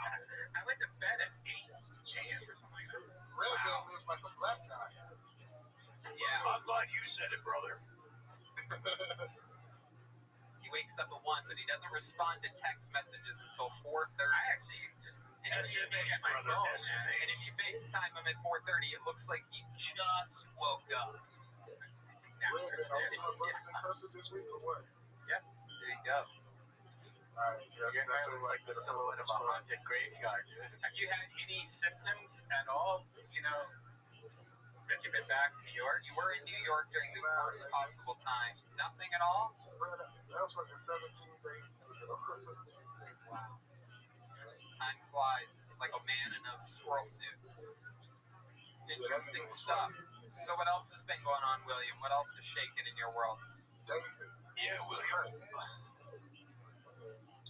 I called you William? Yes. Oh, shit. Hey, did you hear that William's back together with his ex-girlfriend? Man, and people hit me up on Instagram like Erica was in Williams' background with his He's fucking taking 20 steps back, dog. Well, After all the intervention we had on the fucking podcast. I can't believe he wants to get with that chick after I read the text messages about her fucking peeing herself. wow, I think this might be, we're getting a lot of leaks over here. Literally and metaphorically from the Brothers in Cursive show. So William's girlfriend peed herself? Bruh, I don't know what made him let me read the text messages, but she was sitting there nigga and text messages talking about. She was like, I peed my pants last night and I didn't change them until this morning. She slept in her pee pants the whole night long. Yeah. That's what kind of girl. Some people pay extra for that. What a world. What a world. Bruh. How about to pass the time other than watching stuff on Netflix and stuff, David? Anything else? Like I told you last week, bro, my goal is to walk 4 miles a day. Yesterday I did my longest. I think I did like 5.8 before my legs just like gave out. That's a lot of round trips in the fridge, brother. How I are you? my shit till Mr. Magoo looking ass up. Where are you doing all this walking The at? holster, brother. It's Hulk Hogan. There's a park on Magnolia in Tehanga, and every lap around is a mile. And walking from the park to my house is 0.5 miles. Wow. So round trip is a mile, and then every time I walk around, Have you been losing any weight? Do you have a scale? you will see when we get back on I see that. That you look exactly the same. That smile leads me to believe you're going to look exactly the same. You smiled so big. That is not the smile of somebody that has been on a mission. What if he lost 200 pounds but the size of his head remained the same? My skull ain't going nowhere, man. That's true. That thing is hefty. Unlike Tony Bear. No, yeah. Yeah, booty hole on the head, or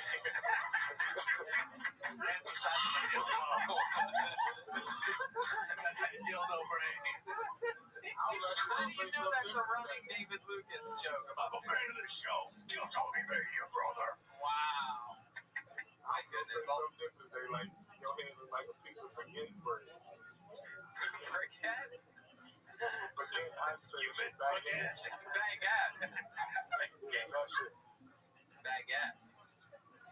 Smoked salmon with capers on a bagel head at it. I love that shit. I eat that a lot. Of Capers. course, I just got my first jar of capers recently. I make it at home. You're not a caper guy? You like the raw salmon? Yeah. Yeah. you just quoting the I Spy song? What's that? Never mind. I was talking about Lil Yachty and I Spy with my little eye. Okay. All right. Well, But how y'all holding up, bro? Everybody in the band good? yeah. Anna is here. She's from Iceland. Hello, David. Oh, that ain't. Yes, this might be the worst character I've ever played. But I'm committing to it to the end. It sounds like the lady do my lunch.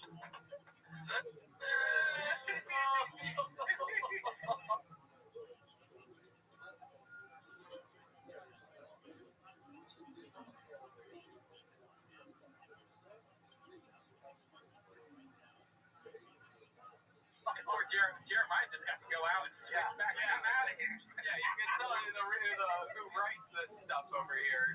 Jeremiah gets to switch to one of the most loved and hated characters of all time, Hollywood Hulk Hogan. And this is just some stranger from Iceland named Anna who barely understands the language. Like Animal Crossing. I don't know what's going on. I think Red Man hates Icelandic people. I think he's racist towards Iceland. Let me ask you this, Anna, because you're from Iceland and I know there's a certain type of person that lives there. Have you ever seen anybody that looks like David Lucas while walking around in Iceland? Never. I've never seen anything like this. Only at night. David once went to Iceland. David once went to Iceland because he thought they had a lot of frozen foods there. Everybody, frozen foods. Although we do have a lot of fish, and I know you like that. Did somebody say I? Yo, I'll be there Tony went to tomorrow. Mexico. Tony went to Mexico because he thought they had spicy dildos.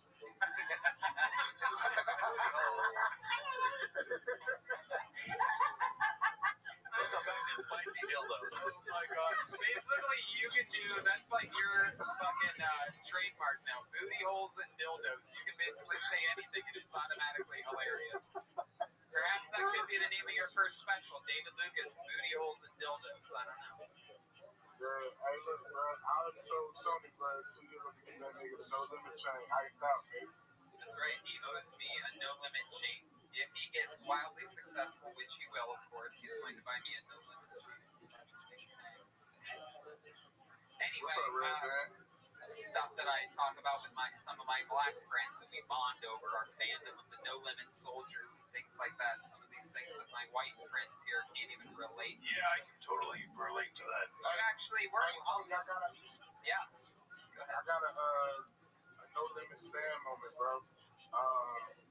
Before the quarantine, I was actually getting my haircut, and guess who walked in? No way. Mystical. Silk the Shocker. Tony's rap name is Milk the Shocker. Yeah, bro. Silk the Shocker tall as fuck. Yeah, Milk the Shocker. Because you're white and milk is white. Booty hole, dildo. Okay. Did you say Hey, hi, Joe, Noah? bro, you look like one of the bad guys from Tom and Jerry. Bad guys are Tom and Jerry. There's only one guy, bad guy.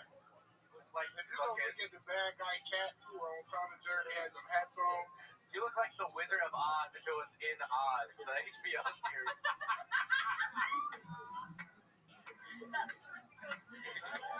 Or Showtime, whatever the fucking channel it Oh, is. that's just funny right there. Because of the angle of your phone right now, what you look like. He said that you look like the Wizard of Oz, who's in Oz, the princess. He got you good. He got you good. That was a good. That would have gotten in Joelberg in front of a live audience. Hey, Red Man, you been staying 6 feet away from bottles of alcohol? For the most part. Good, brother. We need you around, motherfucker.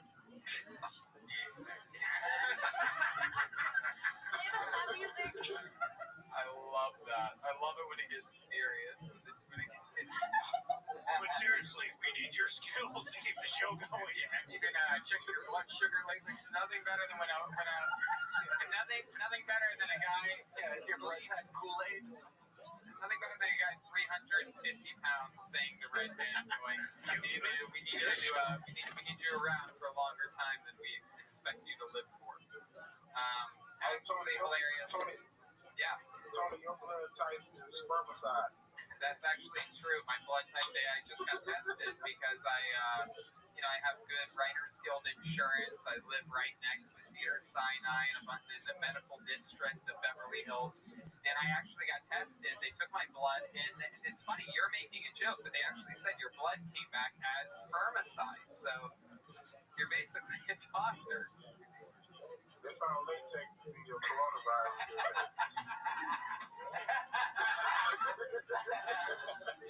Wow. Thank you. Tony had to do a booty swab to get tested for coronavirus. You're saying he went through one of the drive-through lines, and instead of opening his mouth, they said, "Turn over, brother." Hell yeah. They made Tony fart into a glass jar. Okay, all right. Milkshake. And it turned into a gay ghost in the jar. Right, milkshake. Oh, this is incredible. You are, David, you still got it. You still have your roasting skills, and that makes me so happy. We're going to get through one more comedian, and then in this episode, there goes David Lucas, everybody. One more time for David Lucas.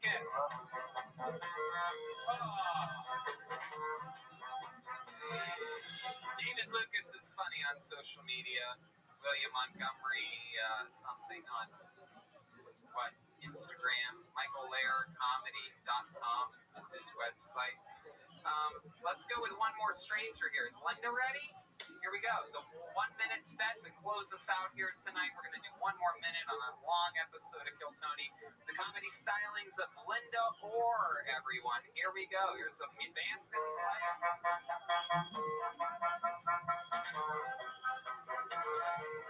Hey, Linda Orr. Here we go.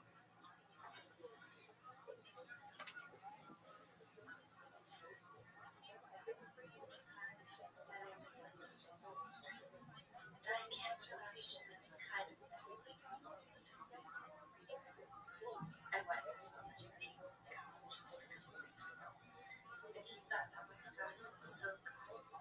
They got the medical students so they could come on by. I had radiation in my blood. When I was done with my meds treatment, my doctor looked at that and told me he said 3 to 4 times a week for the rest of my life. A prescription to masturbate. You can see why I need to look so good. So often.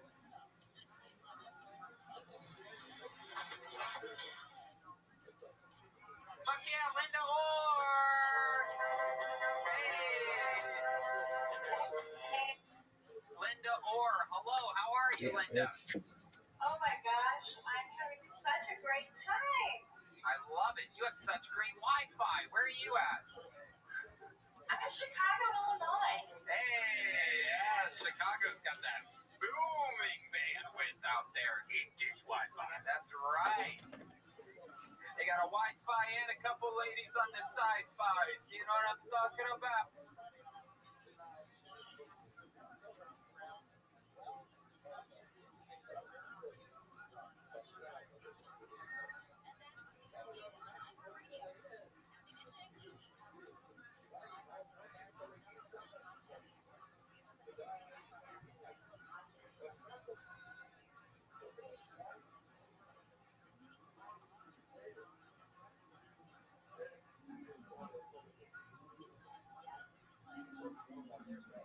Oh, hey. So, Linda, awesome.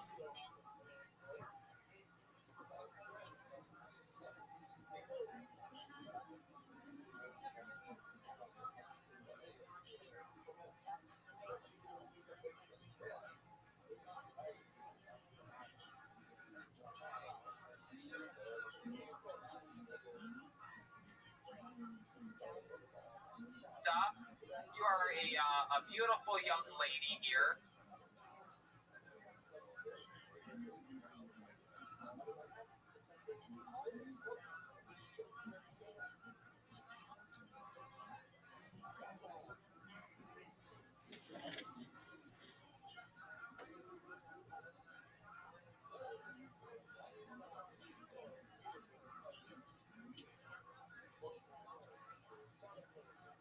feel like you have this Max Headroom type of vibe to you.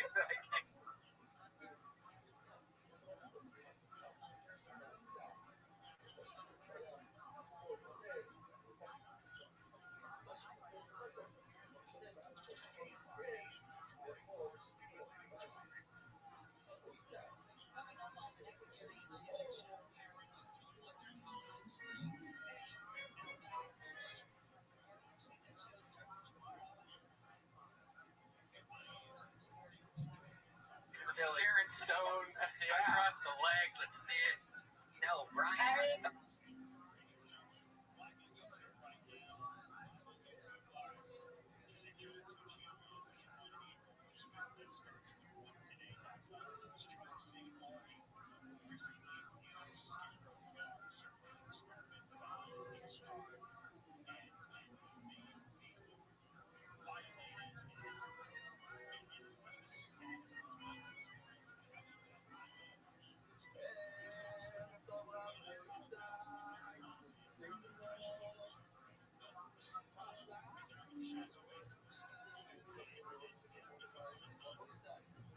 But you already got 4 sexual harassments in on.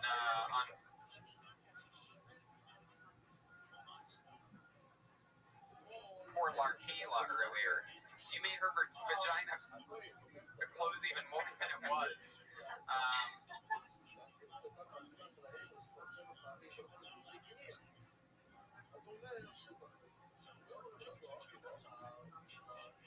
So Linda. Wish you imagined this. Wish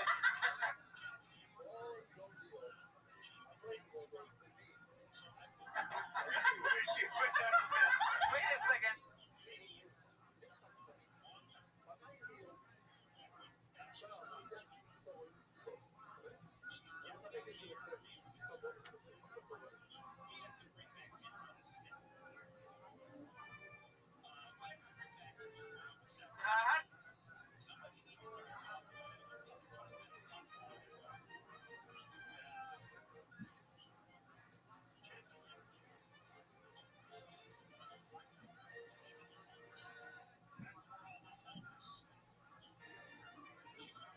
Wish you imagined.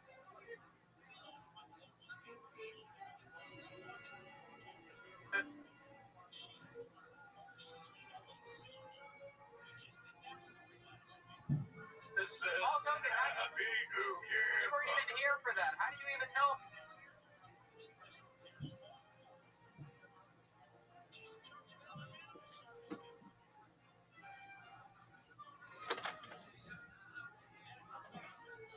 I was watching the live stream. Wow, Hollywood Hulk Hogan watches the live stream at Gil Tony every episode at youtube.com/GilTony. Why not watch it live, right? So Linda, how's it going out there in Chicago? How are you? Oh my God, I'm so good because I don't have to go to work. Yeah, what do you normally do for work? Well, I was doing some script transcription and temping, and a little bit of chocolate. But now I'm just like living the high life. What was the last thing you said? A little bit of chocolatiering? Chocolatiering. So you really are a chocolatier? I am. And then Hold on, everybody, just wait a second. I couldn't hear her. What was your response there? I am a chocolatier, and the name of my little company is Little Chocolatiers. Wow! I don't like the sound of that, brother. I have referenced chocolatiers many times on this show, and I have yet to ever meet one until you, Linda Orr. How long have you been a chocolatier for? About 2 months. Oh my goodness! So this is all new to you, and wow. Well, I mean, I've been studying it for a while, but I really got serious about it 2 months ago. Oh my goodness! Red Band just came in his pants. This is a real chocolatier, Red Band. I heard white chocolate's not really chocolate. You know what? You're right. You'll never truly be white. All right. So Linda, did you talk about? I had a little bit of trouble hearing you during certain parts of your set. Okay. Did you say that you had cancer at some point? I did. I had cancer last year. Wow. Can we ask what kind of cancer it was?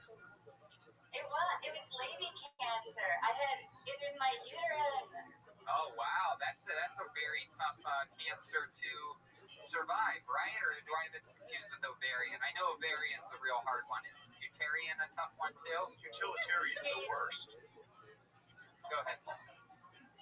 I don't know. I lived. Right, that's incredible. That's incredible. Normally those things spread very fast down there. But congratulations on surviving. Was that very hard? Well, it wasn't my favorite thing in the world. For sure. Now the only thing spreading is your legs. Oh, Well, I have to spread. maybe we can edit that. Maybe we can edit that. There where the joke belongs. You took cancer down like I did Andre the Giant in the 90s. That was the 80s. Hulk Hogan. Your memory. Some of the CCEs really kicking in. Today is the anniversary of my 18th year match with The Rock. Anyway, Linda, what's your love life like? You single? No, I'm not. I'm married. Wow. How long have you been married for? Oh my gosh. I think 8 years. Wow. Look at you. Yeah. My goodness. I was a big fan of your relationship with Flavor Flav. Oh, yes, that's right. The sunglasses are giving us a lot of leeway. Giving us a lot of leeway to make Max Headroom and Bridget Nielsen jokes. So I find this incredible that you had uterine cancer and your husband stuck with you. Were you guys able to stay sexually active? Are you still able to be sexually active? How does that work with uterine cancer? Okay, let's see. Well, we're still sexually active. It's different. I lost a portion of my vagina, and I had radiation in my vagina, so it's not the same place that it used to be. Right. It's a little bit different. You know? Like Yeah. the butthole now? Anna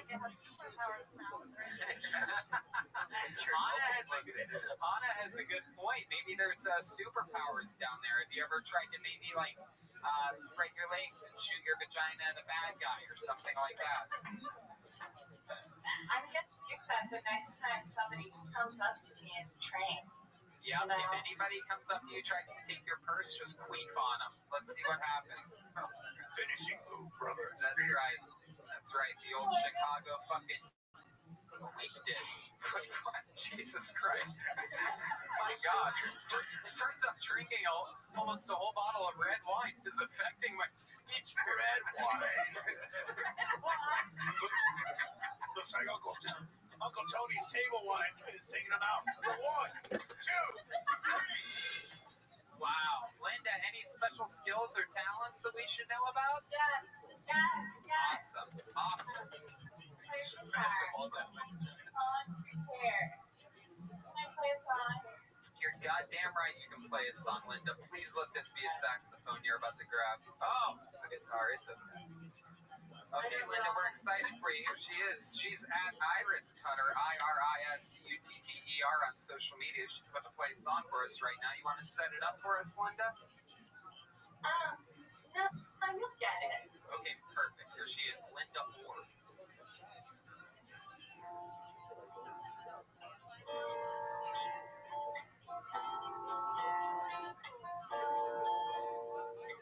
I believe in miracles. Right from your sexy legs. You're the wine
rules as well. There you go. Maybe next episode, Hulk Hogan will be able to. It's okay. You can find it, Jeremiah. You can find it, Jeremiah. Safe word. Safe word. There you go. There If you you go. believe it miracles enough, you could play the song. We already got it. We got it, Jeremiah. We got it. Jeremiah. Oh my God. Sorry, I had It's like a line at some point where like because he's sort of ignorant. You got it, brother. Okay, I didn't even respond to anything where that could be a response. Okay. Here we go. Back to the guest, Linda Orr. Thank you so much for your incredible song that you played for us, where you had the notes and the chords in your head and you executed it. That was incredible, Linda. Very impressive. She's at Iris Cutter on social media. There she goes, Linda Orr, and that is tonight's episode of Kill Tony. Thank you, Linda. Congratulations to everybody. I got selected by the incredible Gage Tijerina, GAGTIJERNA, and at Strange Taste _ on social media. I always want to say Strange Brew or Strange Times, but it's a Strange Taste _ Let's check in with that drawing from Ryan J. Ebelt, shall we? It's coming up right now. Okay, Jeremiah, why don't you plug your stuff? How about a hand for Hulk Hogan and Gustav tonight, Jeremiah? I had a feeling that would get you to stop playing the saxophone. I should just say that from now on. Is plug your stuff. Do you want me to keep playing or? No, go ahead. Oh, okay. Jeremiah Wonders, who's on this week? Well, last week was Joel Jimenez. I didn't ask about last week. I said, who's on this week on your podcast? We know that because last week you said Joel Jimenez was on. I couldn't remember if I said it or not, brother. You don't forget. Pauly Shore, Jeff Ross, and Justin Martindale made calls into the show. And then Spinmo and Jeremiah Dash Watkins. See, like, yeah, brother. The Tiger King, I got doing that because I was on character. Why would Hulk Hogan, who's worth hundreds of millions of dollars? Like I said, the Hulkster's falling upon hard times, brother. Oh my God, you are unbelievable. You sold out of those calendars. I don't understand. Actually, there's still some left to read. If you want to get one of those, that's a real thing. At Jeremiah Stand-Up. All right, we got you. Let's look at this drawing from Ryan J. Ebelt. Wow, look at that. Is that fucking painted already? How do you even do that? Is that on black paper? No, it's just being at home and not doing all the likeness.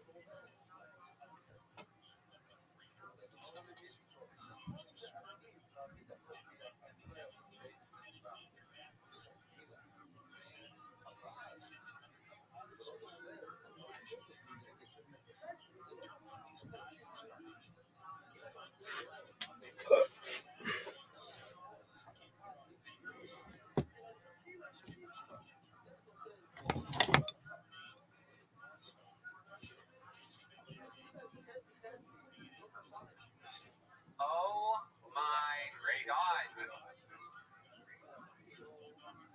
Charlie, do you see what it says there at the top? It says Eat It Vito's.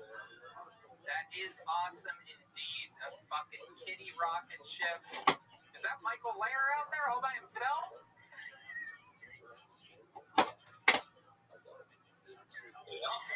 Oh my God. Hey. I'm pretty sure Disabled Superman is the only thing he isn't auditioning for this week. Fucking incredible. Hey, Ryan, you still having that sale on at your website?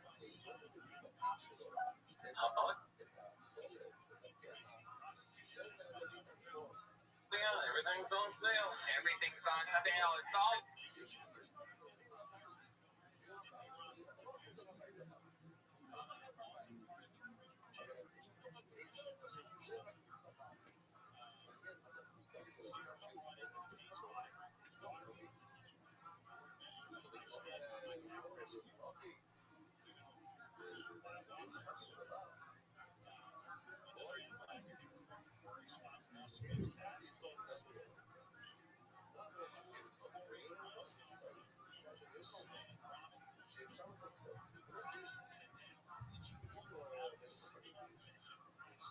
All over my house.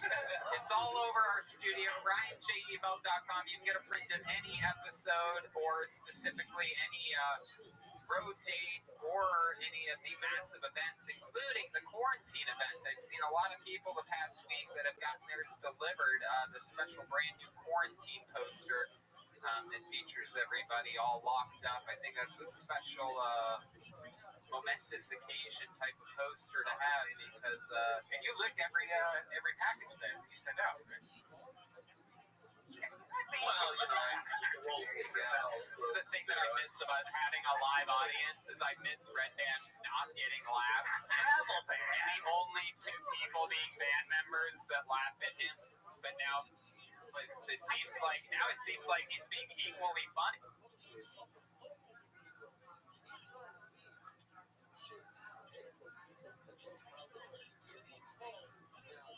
Or something like that. It's incredible.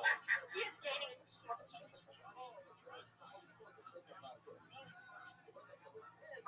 getting the same amount of laughs in this room that he got when we had 480 people every month. By the way, everybody watch The Mandarin on Disney Plus when you get home. I love it. Yes. Watch The Mandarin. A bag of those cuties. That's right. Don't forget, Vito's Pizza is the place that puts it all in our belly. Go get a candle from goddamngoodco.com. Get a candle. Once it's delivered to you, tag Kill Tony on Instagram on a story in the picture on the Instagram story, and then we will repost it. I have one right here that I'm taking home with me. It's called Buns and Noses. See, it's fun. It's funny. You can have laughs about it. It smells like cinnamon buns. Thank you to Gino and Betterbox Studios for making this all possible. Anna, you want to go ahead, plug something? I'm going to give this away. It's not really Anna, people. That has been Jesse Johnson this entire time. Listen, we're quarantined.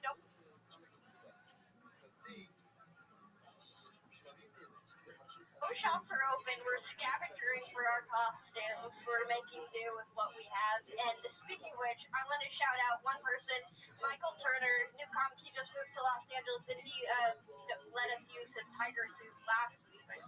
So we're really pulling together to make these.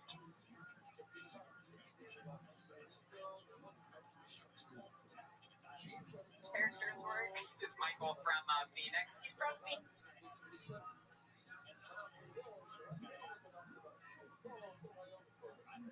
He moved to Los Angeles like a month before all this shit happened, but he's so funny. He is.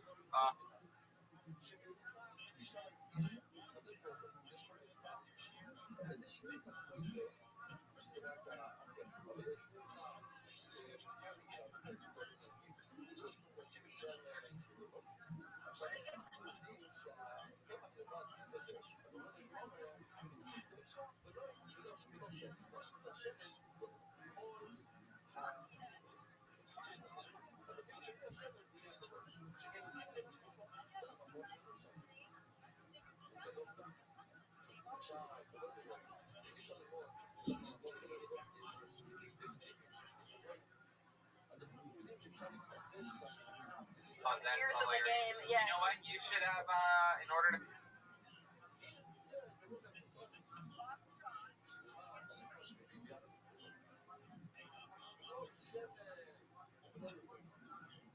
Pay him back for letting us use his tiger suit. You should have him submit a minute to Kill Tony Quarantine, and he can do the show next week. Again, that email is killtonyquarantine, all one word, at gmail.com. killtonyquarantine@gmail.com. You can submit a minute. You can be on this show, and we'll meet you. So that's fun. Joel Jimenez was here tonight, everybody. How about a hand from Joel, everyone? Mostly sorry on social media. He's an official Ludwig artist. What else, Joel? Nothing. I love you guys. Also, the Mandarin, best show in the whole wide world. Incredible. Was that Chroma Chris's joke for the night? Oh, Thank you. Chris is okay? People are asking. Yeah, Chroma Chris is okay. He's quarantining right now. Yeah, Chroma Chris quarantining. Thank you to Infinite CBD and Amazing Ridge Wallet for making this episode all possible. And again, Gino here at BetterBox and everybody at BetterBox Studios, Anthony and Gage are your heroes. You can thank Gino, Anthony, Gage for making this all possible, because without this, this would not be possible. It would suck. We would be doing nothing on Mondays. Again, Vito's Pizza, everybody that came up tonight, Brian Boom Kelleher, go watch his last fight. If you just watched him perform, why not? It only lasts less than one round. You might as well go watch it. Larkayla Mosley, Nick Meyer, Nicole KP, Alistair Clark, Linda Orr, and of course, David Lucas, William Montgomery, and an amazing extended blank performance by Michael Laird tonight. Thank you, everybody, and we will see you next week here at Kill Tony Quarantine. Red Dan. Check out Brian Holtzman's podcast, Dead Air, and of course, Brothers in Cursive over at Death Squad. This week, we got 2 episodes, so check it out, deathsquad.tv. Thanks a lot.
with you right now.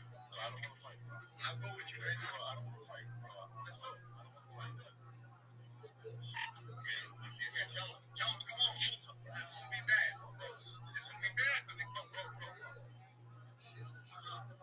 Relax. Yeah, it's so simple. You always been out of the fight. I got it. 37 champs. Relax. Relax. I'm gonna make it up. Relax.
So I was on our Reddit. I'm a mod.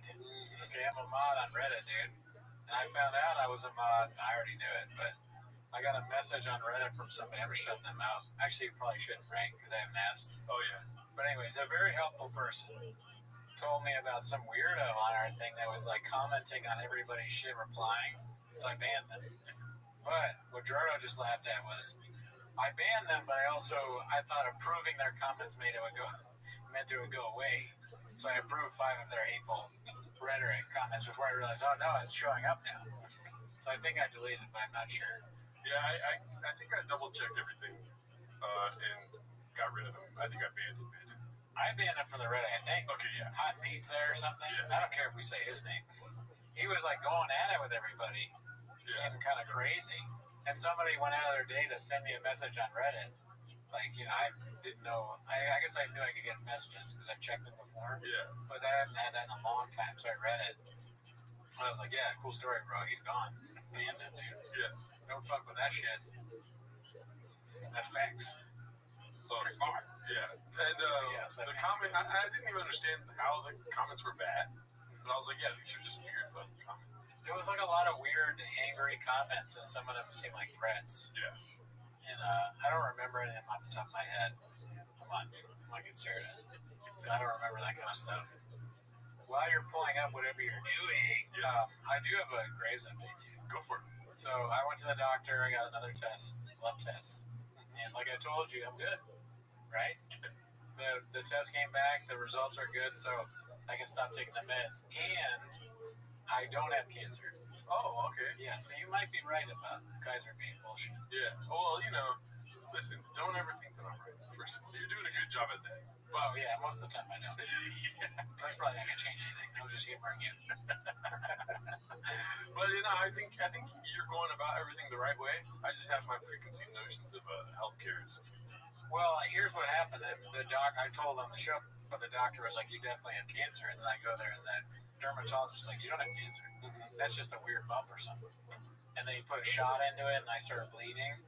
Yeah. And it was the dermatologist thing was pretty funny, honestly, because he was like, he goes, "I'm gonna put this shot, whatever it is, in your ear, and then you gotta hold this thing." And so I'm like holding the thing on my ear, and he's like, "It's leaking a bit on your shirt." And I go, "Oh, okay." And I like hold my ear, and then I take it off. He's like, "Oh, it's still leaking," and I'm like, "All right." And he's like, "Is there any blood in there?" I'm like, "Blood?"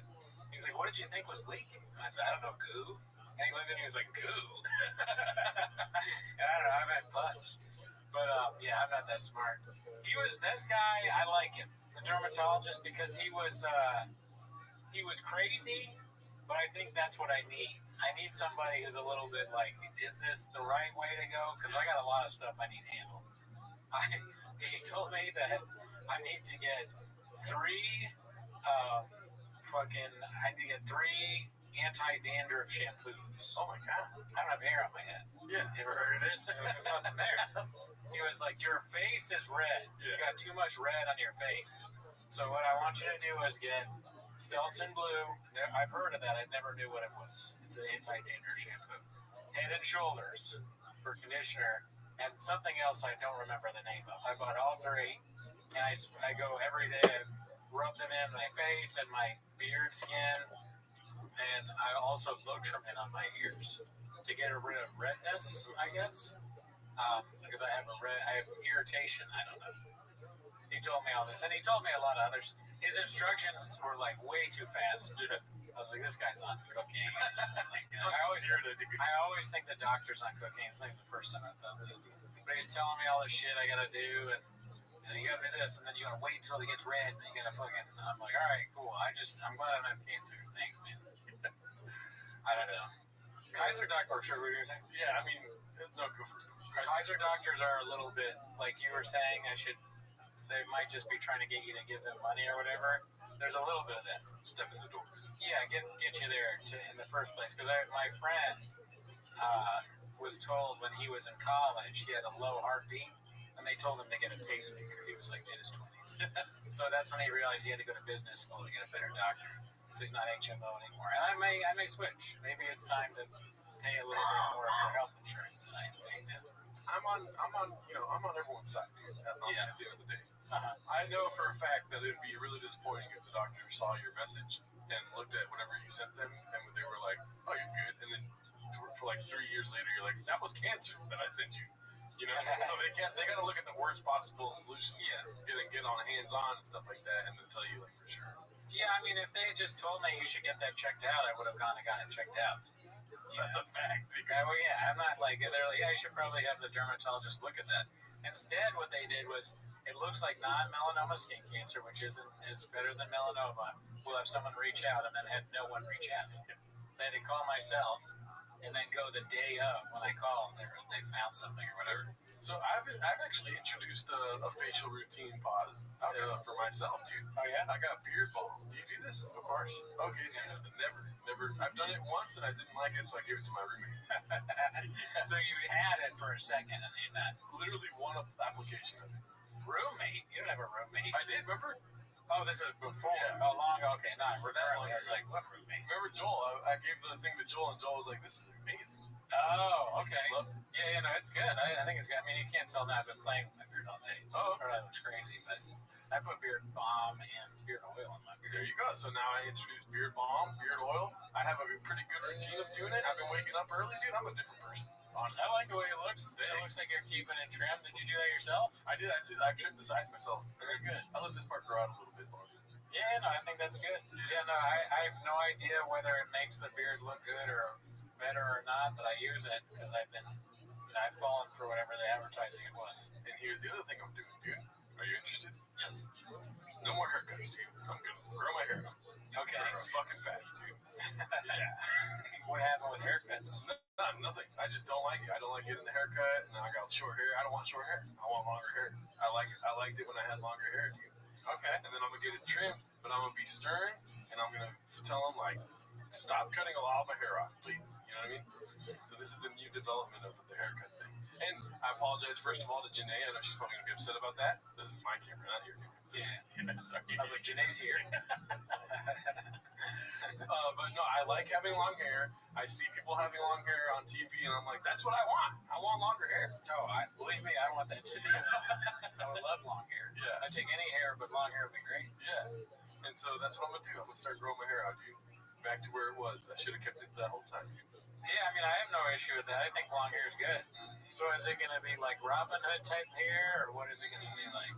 Very good. Robin Hood has a fucking head of hair on him, dude. I saw that movie. Yeah. You haven't seen it yet? No.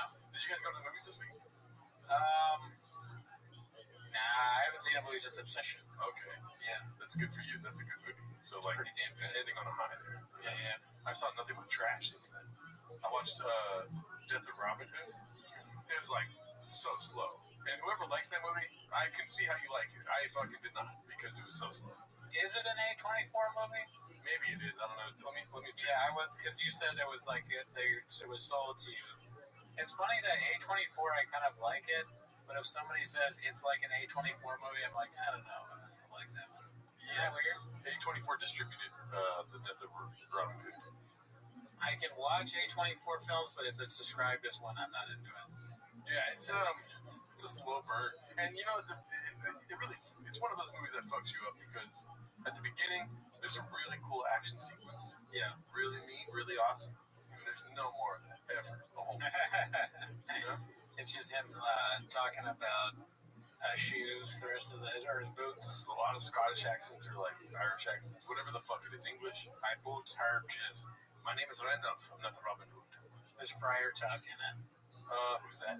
He's one of the characters in Robin Hood. Oh, see, dude, I'm out.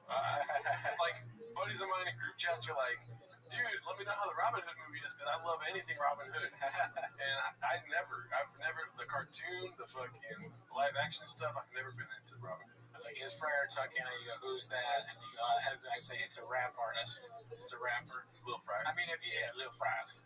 If you don't know who Friar Tuck is, did you watch the movie? Is he in? He's not in the movie at all. I paid attention. I don't think he is. He's a monk or something. I don't honestly remember. I thought it was an older. It's like Logan meets Robin Hood. You know what I mean? Oh, so Friar Tuck might have been dead by then. Little John's in it. Little John's a badass. That's what I meant. Little John is his sidekick, but Friar Tuck is the other guy that helps him. Yeah. And then I saw a scary movie yesterday. That was probably bad. It was really. Yeah. I laughed more at the death of Robin Hood than that scary movie. There was 2 moments in Scary Movie that I liked a lot, but I did not laugh because everything else was so like garbage. Yeah. That when those moments happened, I was just like, man, I just kept thinking about the bad time. I was just like, everything sucks ass. But there's 2 moments that made me laugh hard. Yeah. There's this one time, and it's still stupid humor, but there's this one scene where the guy needs to break a window in order to get into a house, and so he sings. And I thought that was pretty funny. Because he's bad at singing? Yeah, well, he does like a, ah! And then it doesn't happen while he's doing it. It happens after he finishes, and then it's like, wow. So if that's the funniest thing that happened, then goddamn. I think I was so delusional by that point in the movie. I was like, that's actually funny, I think. Yeah, I mean, I could see it being bad. I mean, I wonder if the old ones hold up. I loved them when I saw them as a kid, but I don't know if I like them now. The whole premise of this one is like, we got fucked over on our movie deal for the 3 and 4. And it's like, nobody make a new movie, dude. Nobody cares. They were making jokes about that the whole time. The whole time. Man, yes, that's not good. Yeah, inside jokes about how you're fucking. Why? I know. Yeah, it's bad. Because it's funny to do that because it's already like original IP or whatever. So not original. The thing that they make it over again. What is that like? Reboot. Yeah, rebooting it.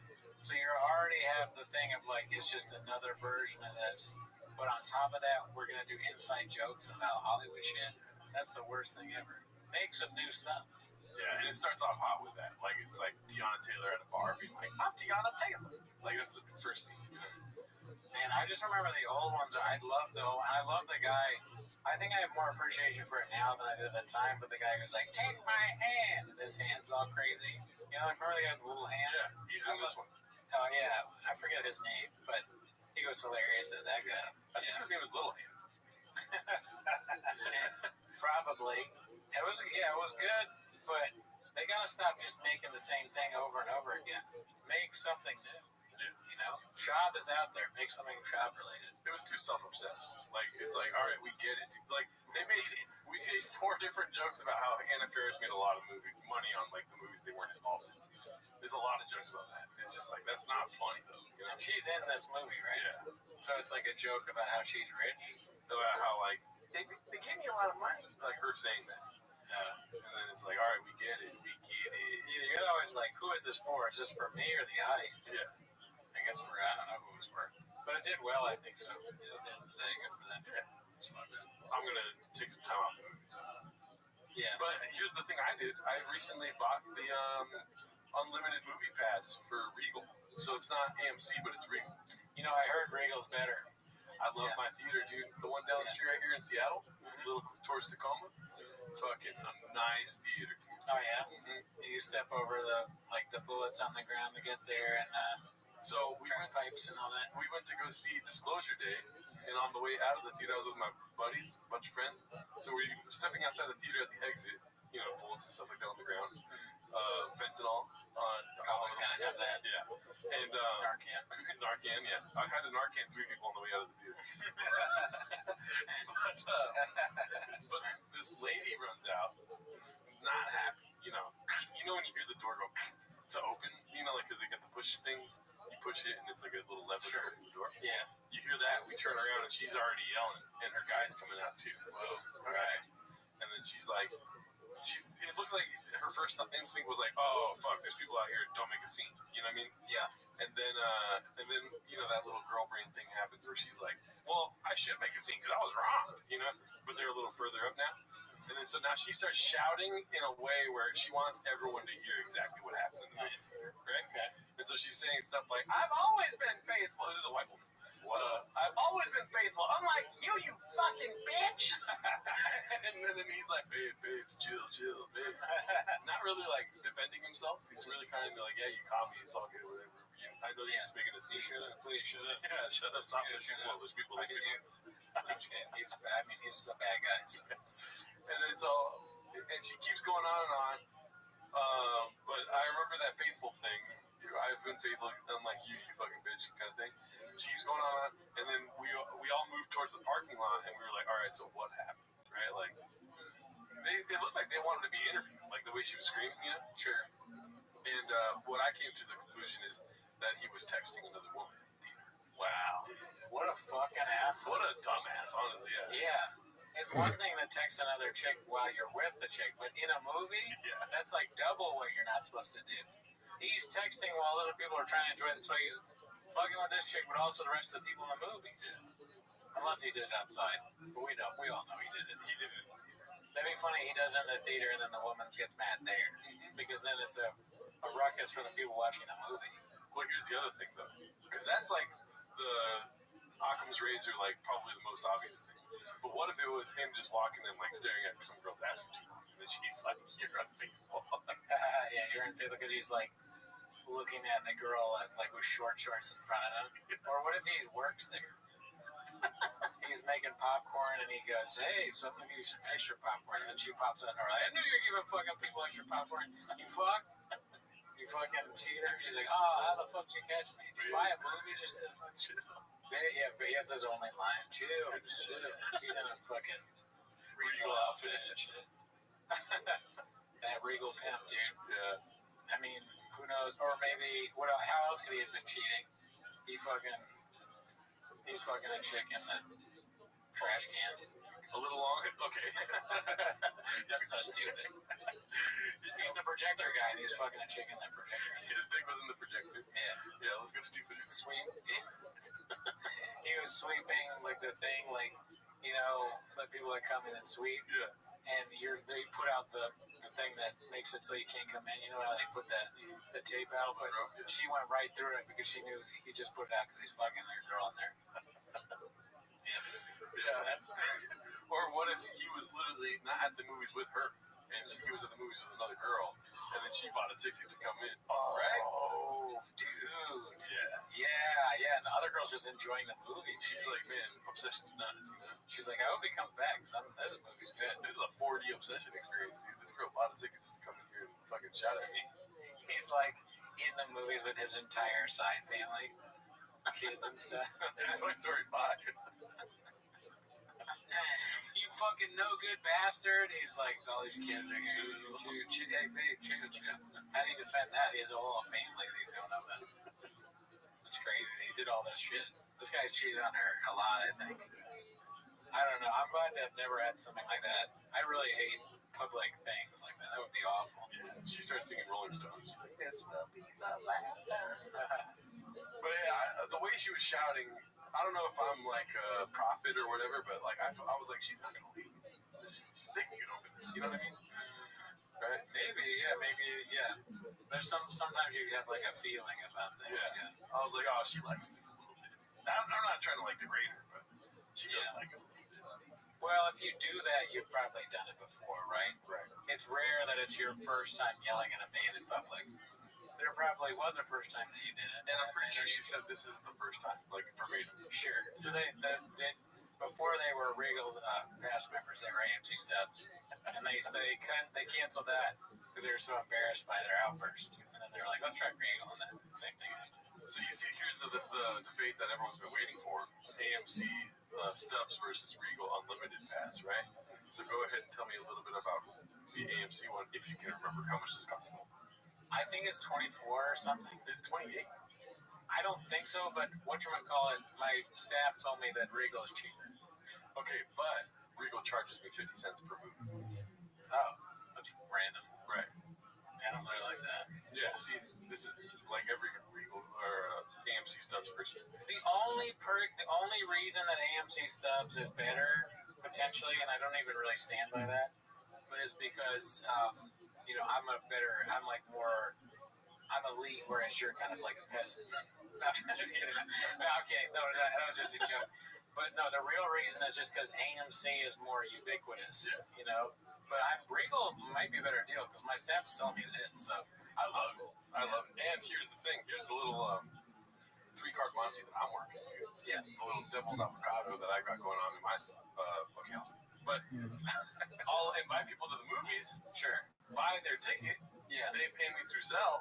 I get the rewards points for the and then I get free pretzels. Dude. Every time I've gone to the movies, I got free pretzels. That's nice. Every time? Yeah, like for the last 4 times. I did stack quite a bit of rewards points. Yeah. And now I've checked my balance on rewards points, and I won't be able to afford a free pretzel next time. For sure. But if I get 3 people to come with me, I might have enough rewards points to then get some pretzel, dude. You know? Yeah. And then the cheese costs $2, so I got to just pay $2 for cheese. Yeah, I mean, that sounds fine. That's my latest hyper-focus while at the movies. What's that? The pretzel doesn't last the trailers, but I fucking love the pretzels at the review. Oh, dude, you know what? I mean, I'm glad to hear you found something that is working for you. Oh, yeah. It's about time. Yeah. No, I'm just kidding. But here's what this actually makes me think of this. Here's a reason why AMC may also not be as good as Regal.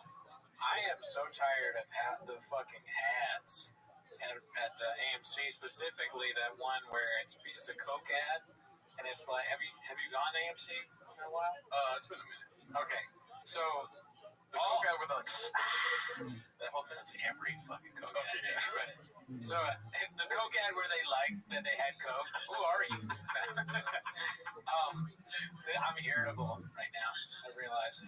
But okay, so it's pretty much They show when you get to the movies. I usually get there early because my wife, she just does that.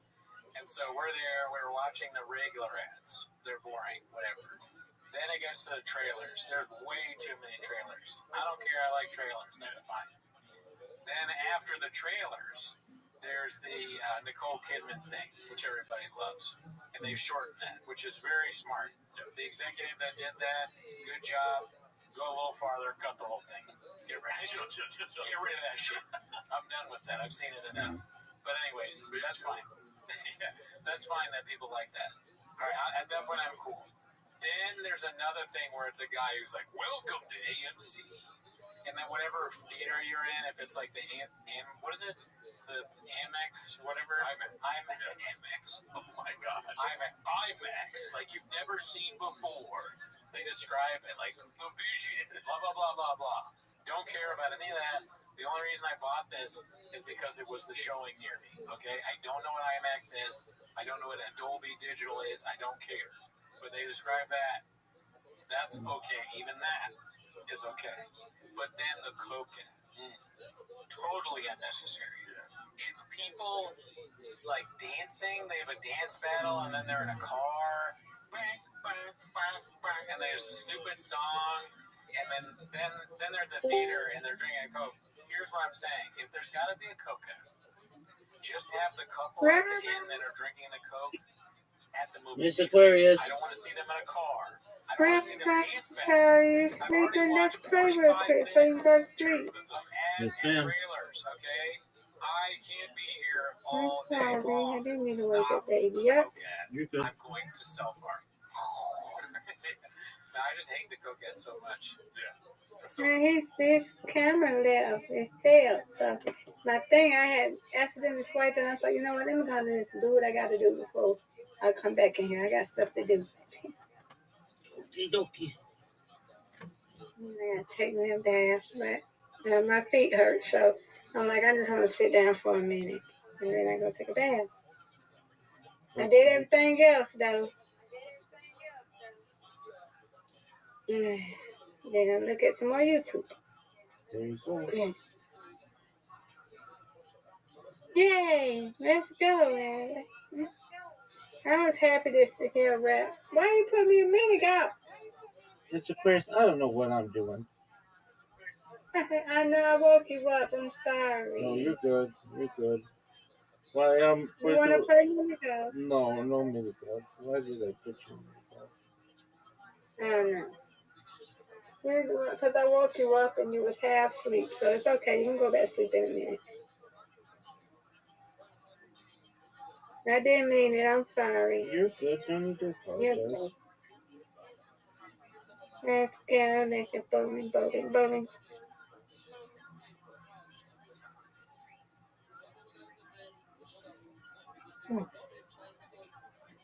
Did you get an invitation? No. I might have to. Let me hold on. Let me just get out of it. I mean, I had to get out of it, and maybe it'll come to me. No. Yeah, I got it. I just had to get out and come back. Okay, there we go. Hang on. I was about to say, what is going on with it? They don't like me, do they? Yeah, but they don't like me. Yes, sir. There we go. Hang on.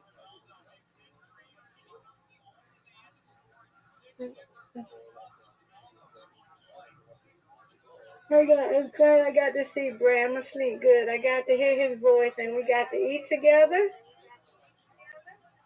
Yes, ma'am. That was a lovely thing. I'm telling you, I was sorry that I interrupt y'all. I'm sorry. I was just happy to hear Brandon. You're fine. He'll be back. Did Did it. Yay.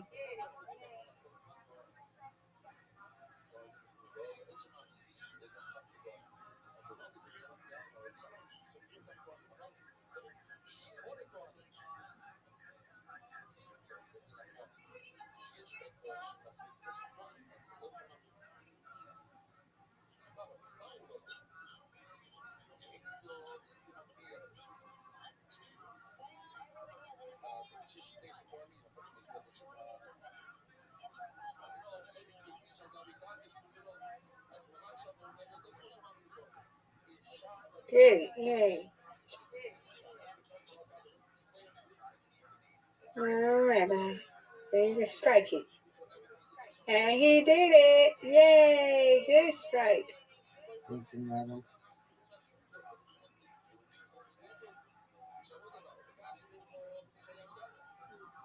You did it. You did it. Yay.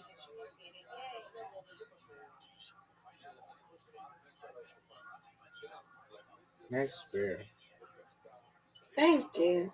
You're welcome. Get it. Get it. Get it.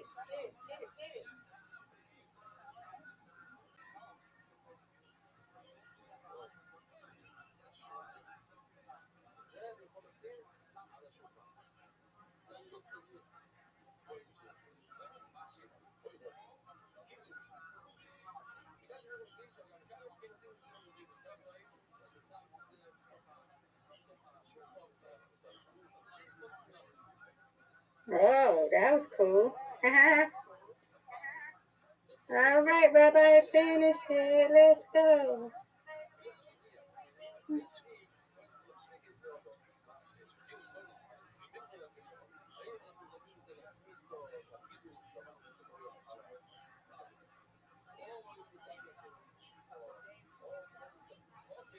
I'm almost close to my level. I'm You gonna win, level I up win. soon. Reload. I win, you win, you win, I win. Yay! Reload. Yes, ma'am. Let's go.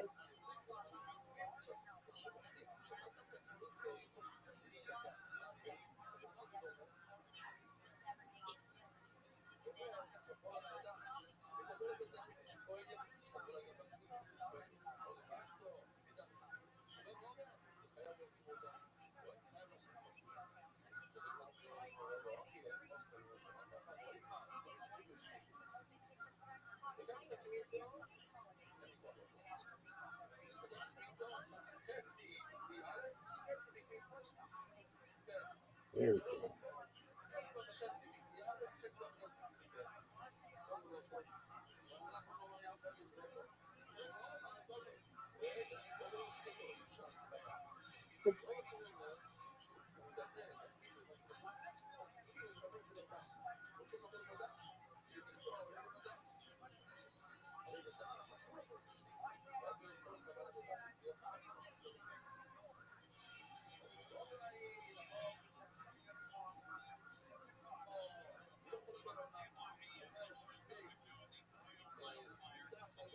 Wow.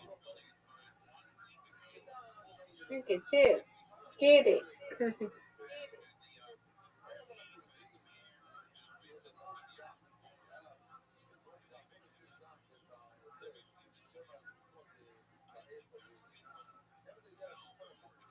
Nope. Okay, never get that. It's okay. Come on, Rabbi.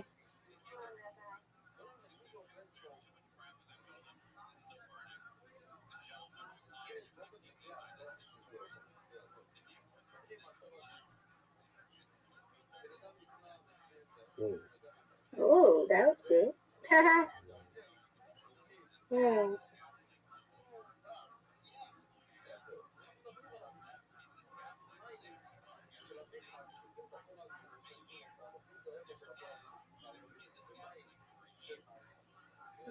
Mm.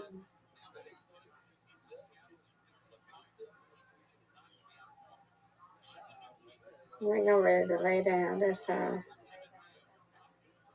They said we're ready to lay down. Ooh.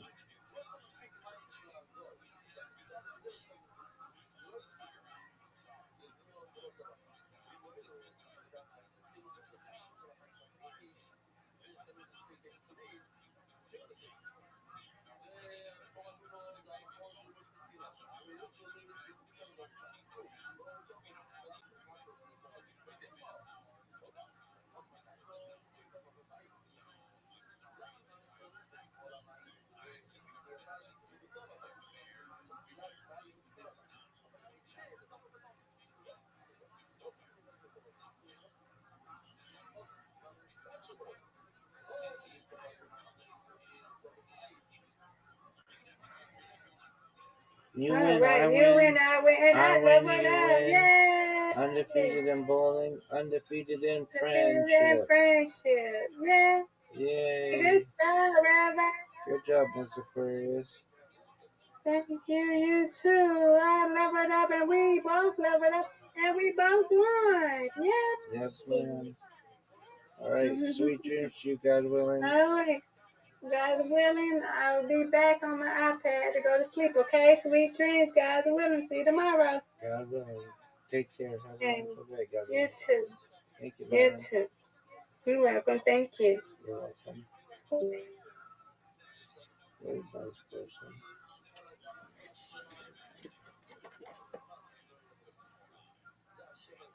So boring and stupid. It doesn't make you want Coke. Oh, I have one right here. Yeah. But let me introduce a facial routine pause for myself, dude. Oh, yeah? I got beard balm. Do you do this? Of course. Okay, Yes. so never. I've done it once and I didn't like it, so I gave it to my roommate. So you had it for a second and then Literally one application of it. roommate? You don't have a roommate. I did, remember? Oh, this is before. Yeah. Oh, long. Okay, not So that recurrently. long I was ago. like, what roommate? Remember Joel? I gave the thing to Joel, and Joel was like, "This is amazing." Oh, okay. He loved it. Yeah, no, it's good. I think it's good. I mean, you can't tell me I've been playing with my beard all day. Oh, Or that looks crazy, but I put beard balm and beard oil on my beard. there you go. So now I introduced beard balm, beard oil. I have a pretty good routine of doing it. I've been waking up early, dude. I'm a different person, honestly. I like the way it looks. It looks like you're keeping it trimmed. Did you do that yourself? I did. I trimmed the sides myself. Very good. I let this part grow out a little bit longer. Yeah, no, I think that's good. Yeah, no, I have no idea whether it makes the beard look good or better or not, but I use it because I've been, I've fallen for whatever the advertising it was. And here's the other thing I'm doing, dude. Are you interested? Yes. No more haircuts, dude. I'm gonna grow my hair out. Okay. They're a fucking fact, dude. Yeah. What happened with haircuts? Nothing. I just don't like it. I don't like getting the haircut. And now I got short hair. I don't want short hair. I want longer hair. I like it. I liked it when I had longer hair, dude. Okay. And then I'm gonna get it trimmed, but I'm gonna be stern, and I'm gonna tell them like, stop cutting a lot of my hair off, please. You know what I mean? So this is the new development of the haircut thing.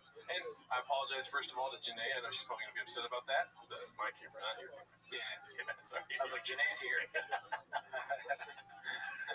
But no, I like having long hair. I see people having long hair on TV, and I'm like, that's what I want. I want longer hair. Oh, believe me, I want that too. I would love long hair. Yeah. I take any hair, but long hair would be great. Yeah.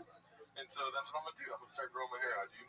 Back to where it was. I should have kept it that whole time. Yeah, I mean, I have no issue with that. I think long hair is good. So is it going to be like Robin Hood type hair, or what is it going to be like?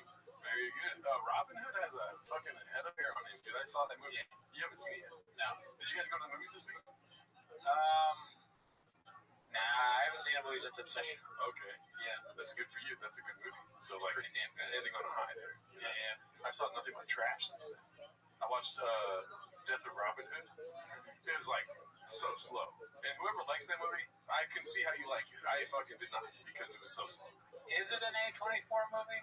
Maybe it is. I don't know. Let me check. Yeah, I was, because you said it was like it was sold to you.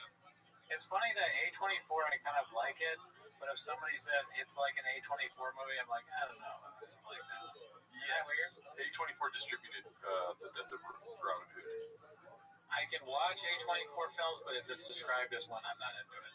Yeah, it's makes sense. it's a slow burn, and you know it's one of those movies that fucks you up because at the beginning there's a really cool action sequence. Yeah, really neat, really awesome. There's no more of that ever. The whole movie. It's just him talking about shoes, the rest of or his boots. A lot of Scottish accents or like Irish accents, whatever the fuck it is, English. My boots hurt. Yes. My name is Randolph. I'm not the Robin Hood. There's Friar Tuck in it. Who's that? He's one of the characters in Robin Hood. Oh, see, dude, I'm out. Like, buddies of mine in group chats are like, dude, let me know how the Robin Hood movie is because I love anything Robin Hood. And I've never, the cartoon, the fucking live action stuff, I've never been into Robin Hood. It's like, is Friar Tuck in it? You go, who's that? And you go, I say, it's a rap artist. It's a rapper. Lil Friar. I mean, Lil Fries. If you don't know who Friar Tuck is, did you watch the movie? Is he? He's not in the movie at all. I'm paying attention. I don't think he is. He's a monk or something. I don't honestly remember. I thought It's like Logan meets Robin. You know what I mean? So Friar Tuck might have been dead by then. Little John's in it. Little John's a badass. That's what I meant. Little John is his sidekick, but Friar Tuck is the other guy that helps. Yeah. But then I saw Scary Movie yesterday. That was probably bad. It was really good. Yeah. I laughed more at the Death of Robin Hood than at Scary Movie. There was two moments of Scary Movie that I liked a lot, but I did not laugh because everything else was so like garbage. Yeah. That when those moments happened, I was just like, man, I just kept thinking about the bad time. I was just like, everything sucks ass. But there's two moments that made me laugh hard. Yeah. There's this one time, and it's still stupid humor, but there's this one scene where the guy needs to break a window in order to get into a house, and so he sings. And I thought that was pretty funny. Because he's bad at singing? Yeah, well, he does like a, and then it doesn't happen while he's doing it. It happens after he finishes, and then it's like, wow. So if that's the funniest thing that happened, and goddamn. I think I was so delusional by that point in the movie. I was like, that's actually funny, I think. Yeah, I could see it being bad. I mean, I wonder if the old ones hold up. I loved them when I saw them as a kid, but I don't know if I like them now. The whole premise of this one is like, we got fucked over on our movie deal for the 3 and 4. It's like, nobody can make a new movie. Nobody cares. They were making jokes about that? The whole time. The whole movie. Man. Yes. That's not good. Yeah. Inside jokes about how you're fucking... Why? I know, yeah, it's bad. Because it's funny to do that because it's already like, original IP or whatever, so, or not originally, the thing that they make it over again, what is that, like? Reboot, yeah, rebooting it. So you already have the thing of like, it's just another version of this, but on top of that, we're going to do inside jokes about Hollywood shit. That's the worst thing ever. Make some new stuff. Yeah, and it starts off hot with that. Like, it's like Tiana Taylor at a bar being like, I'm Tiana Taylor. Like, that's the first scene. Man, I just remember the old ones. I love the guy.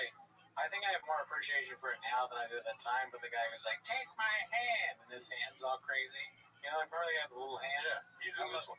Oh, yeah, I forget his name, but he was hilarious as that guy. I think his name was Little Hand. Probably. It was good, but they gotta stop just making the same thing over and over again. Make something new. Shab is out there. Make something Shab related. It was too self-obsessed. Like, it's like, all right, we get it. Like, we made 4 different jokes about how Anna Faris made a lot of money on like the movies they weren't involved in. There's a lot of jokes about that. It's just like, that's not funny though. And she's in this movie, right? Yeah. So it's like a joke about how she's rich. About how like they gave me a lot of money, like her saying that. Yeah. And then it's like, all right, we get it. Yeah, you gotta always like, who is this for? Is this for me or the audience? Yeah. I guess I don't know who it was for. But it did well, I think so. Good for them. Yeah. I'm gonna take some time off the movies. Yeah. But here's the thing I did. I recently bought the unlimited movie pass for Regal. So it's not AMC, but it's Regal. I heard Regal's better. I love my theater, dude. The one down the street right here in Seattle, little towards Tacoma. Fucking a nice theater. Oh yeah. And you step over the bullets on the ground to get there, and So we crack went pipes and all that. we went to go see Disclosure Day, and on the way out of the theater, I was with my buddies, a bunch of friends. So we were stepping outside the theater at the exit, you know, bullets and stuff like that on the ground, fentanyl. Always gotta have that. Yeah, and Narcan. Narcan, yeah. I had to Narcan 3 people on the way out of the theater. but this lady runs out, not happy, you know. You know when you hear the door go to open, you know, like because they got the push things. You push it and it's like a little lever to open the door. Yeah. You hear that, we turn around and she's already yelling, and her guy's coming out too. Well, okay. Right? And then she's like, it looks like her first instinct was like, oh fuck, there's people out here, don't make a scene. You know what I mean? Yeah. And then you know that little girl brain thing happens where she's like, well, I should make a scene because I was wrong, you know. But they're a little further up now, and then so now she starts shouting in a way where she wants everyone to hear exactly what happened in the movie, right? Okay. And so she's saying stuff like, "I've always been faithful." This is a white woman. I've always been faithful, unlike you, you fucking bitch. And then he's like, babes, chill, babe. Not really like defending himself. He's really kind of like, yeah, you caught me, it's all good, whatever. You know, I know he's just making a scene. Please shut up. Yeah, shut up, stop it. Shut Well, up. there's people like you. He's a bad guy. And it's all, and she keeps going on and on. But I remember that faithful thing. I've been faithful, unlike you, you fucking bitch, kind of thing. She keeps going on, and then we all moved towards the parking lot, and we were like, all right, so what happened, right? Like, it looked like they wanted to be interviewed, like the way she was screaming, you know? Sure.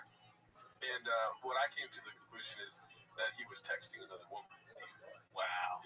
What a fucking asshole. What a dumbass, honestly, yeah. Yeah. It's one thing to text another chick while you're with the chick, but in a movie, that's like double what you're not supposed to do.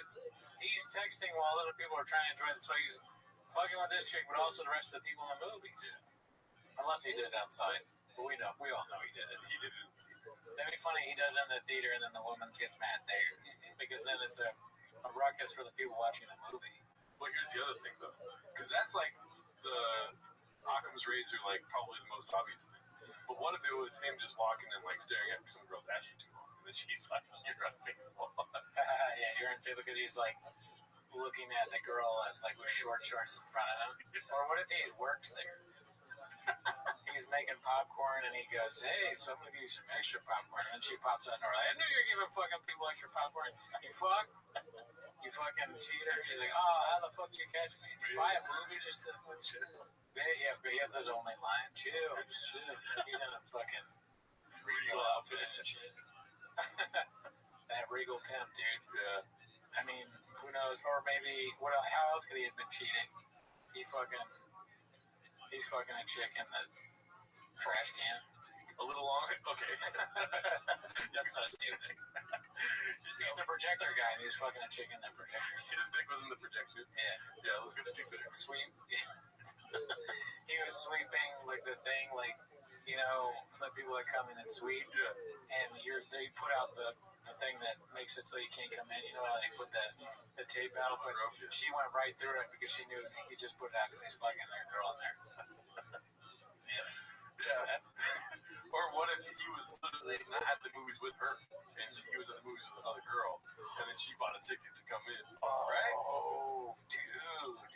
Yeah. And the other girl's just enjoying the movie. She's like, man, obsession's nuts, you know? She's like, I hope he comes back because this movie's good. This is a 4D obsession experience, dude. This girl bought a ticket just to come in here and fucking shout at me. He's like in the movies with his entire side family, kids and stuff. Toy Story 5. You fucking no good bastard. He's like, all these kids are here. Hey, babe, chill. How do you defend that? He has a whole family. They don't know it. That's crazy. He did all this shit. This guy's cheated on her a lot, I think. I don't know. I'm glad to have never had something like that. I really hate public things like that. That would be awful. Yeah. She starts singing Rolling Stones. She's like, "This will be the last time." But yeah, the way she was shouting, I don't know if I'm like a prophet or whatever, but like I was like, she's not gonna leave. They can get over this. You know what I mean? Right? Maybe, yeah. There's sometimes you have like a feeling about things. Yeah. I was like, oh, she likes this a little bit. I'm not trying to like degrade her, but she does like it a little bit. Well, if you do that, you've probably done it before, right? Right. It's rare that it's your first time yelling at a man in public. There probably was a first time that you did it. And I'm pretty sure she said this isn't the first time, like verbatim. Sure. So they before they were Regal past members, they were AMC Stubs, and they canceled that because they were so embarrassed by their outbursts. And then they were like, let's try Regal, and then the same thing happened. So you see, here's the debate that everyone's been waiting for: AMC Stubs versus Regal Unlimited Pass, right? So go ahead and tell me a little bit about the AMC one, if you can remember. How much does it cost? I think it's 24 or something. Is it 28? I don't think so, but whatchamacallit, my staff told me that Regal is cheaper. Okay, but Regal charges me 50 cents per movie. Oh, that's random. Right. I don't really like that. Yeah, see, this is like every Regal or AMC Stubs person. The only reason that AMC Stubs is better, potentially, and I don't even really stand by that, is because, I'm elite, whereas you're kind of like a peasant. No, I'm just kidding. No, I'm kidding. No, that was just a joke. But no, the real reason is just because AMC is more ubiquitous, But Regal might be a better deal because my staff is telling me it is. So I love it. And here's the thing. Here's the little 3-card Monty that I'm working on. Yeah. The little devil's avocado that I got going on in my. Okay, but I'll invite people to the movies. Sure. Buy their ticket. Yeah. They pay me through Zelle. I get the rewards points and then I get free pretzels, dude. Every time I've gone to the movies, I got free pretzels. That's nice. Every time? Yeah, like for the last 4 times. I did stack quite a bit of rewards points. Yeah. And now I've checked my balance on rewards points, and I won't be able to afford a free pretzel next time. For sure. But if I get 3 people to come with me, I might have enough rewards points to then get some pretzel, dude, Yeah. And then the cheese costs $2. So I got to just pay $2 for cheese. Yeah, that sounds fine. That's my latest hyper-focus while I'm in the movies. What's that? The pretzel doesn't last the trailers, but I fucking love the pretzels at the Regal. Oh, dude, you know what? I'm glad to hear you found something that is working for you. Oh, yeah. It's about time. Yeah. No shit. But here's what this actually makes me think of this. Here's a reason why AMC may also not be as good as Regal. I am so tired of the fucking ads at AMC, specifically that one where it's a Coke ad, and it's like, have you gone to AMC in a while? It's been a minute. Okay, so the Coke ad with that whole thing's every fucking Coke ad. Okay, yeah. So the Coke ad where they liked that they had Coke. Who are you? I'm irritable right now. I'm realizing. But okay, so it's pretty much They show when you get to the movies. I usually get there early because my wife, she just does that. And so we're there. We're watching the regular ads. They're boring, whatever. Then it gets to the trailers. There's way too many trailers. I don't care. I like trailers. That's fine. Then after the trailers, there's the Nicole Kidman thing, which everybody loves, and they've shortened that, which is very smart. The executive that did that, good job. Go a little farther, cut the whole thing. Get rid of it. Get rid of that shit. I'm done with that. I've seen it enough. But anyways, that's fine. Yeah, that's fine that people like that. All right, at that point, I'm cool. Then there's another thing where it's a guy who's like, "Welcome to AMC," and then whatever theater you're in, if it's like the what is it? The Amex or whatever. IMAX. Oh my god. IMAX, like you've never seen before. They describe it like the vision, blah, blah, blah, blah, blah. Don't care about any of that. The only reason I bought this is because it was the showing near me, okay? I don't know what IMAX is. I don't know what Dolby Digital is. I don't care. But they describe that. That's okay. Even that is okay. But then the Coke, totally unnecessary. It's people, like, dancing. They have a dance battle, and then they're in a car. Bang, bang, bang, bang, and there's a stupid song, and then they're at the theater and they're drinking a Coke. Here's what I'm saying: if there's got to be a Coke ad, just have the couple at the end that are drinking the Coke at the movie theater. I don't want to see them in a car. I don't want to see them dance battling. I've already watched 45 minutes of ads and trailers. Okay, I can't be here all day long. stop the Coke ad. I'm going to self-harm. No, I just hate the Coke ad so much. Yeah. It's so boring and stupid. It doesn't make me want Coke. Oh, I have one right now. Yeah. But let me sell you on the real experience here. And I'll tell you the cons of that also. Sure. So let's say, give me a time that your movie's starting. 1 o'clock. All right, so you're not going to get anything until 1:10. So that's when the trailers start. It's always 10 minutes late.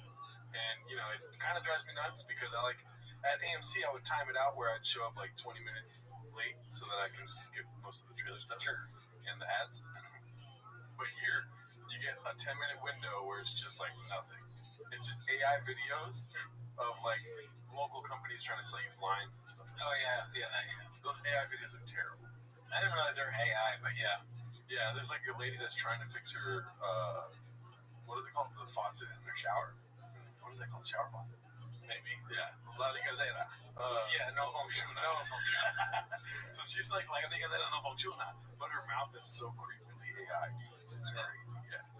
Yeah, the local ads, I always think about that when that happens. I go, should I buy advertising at a local theater? Because they try to get, like, do I get that? And I go, I don't know. Maybe it's good. I have no idea. Yeah, I don't know. Maybe. But yeah, they give you a 10-minute window where you think it's going to be trailers, but it's not. And then the only ad they have is the roller coaster ad, where it's like the minions are like, you're on a roller coaster, and it's like, the minions I'm puzzled by. I still don't really know what they are, but they're in everything. They're like in every ad. There's a minion, I feel like.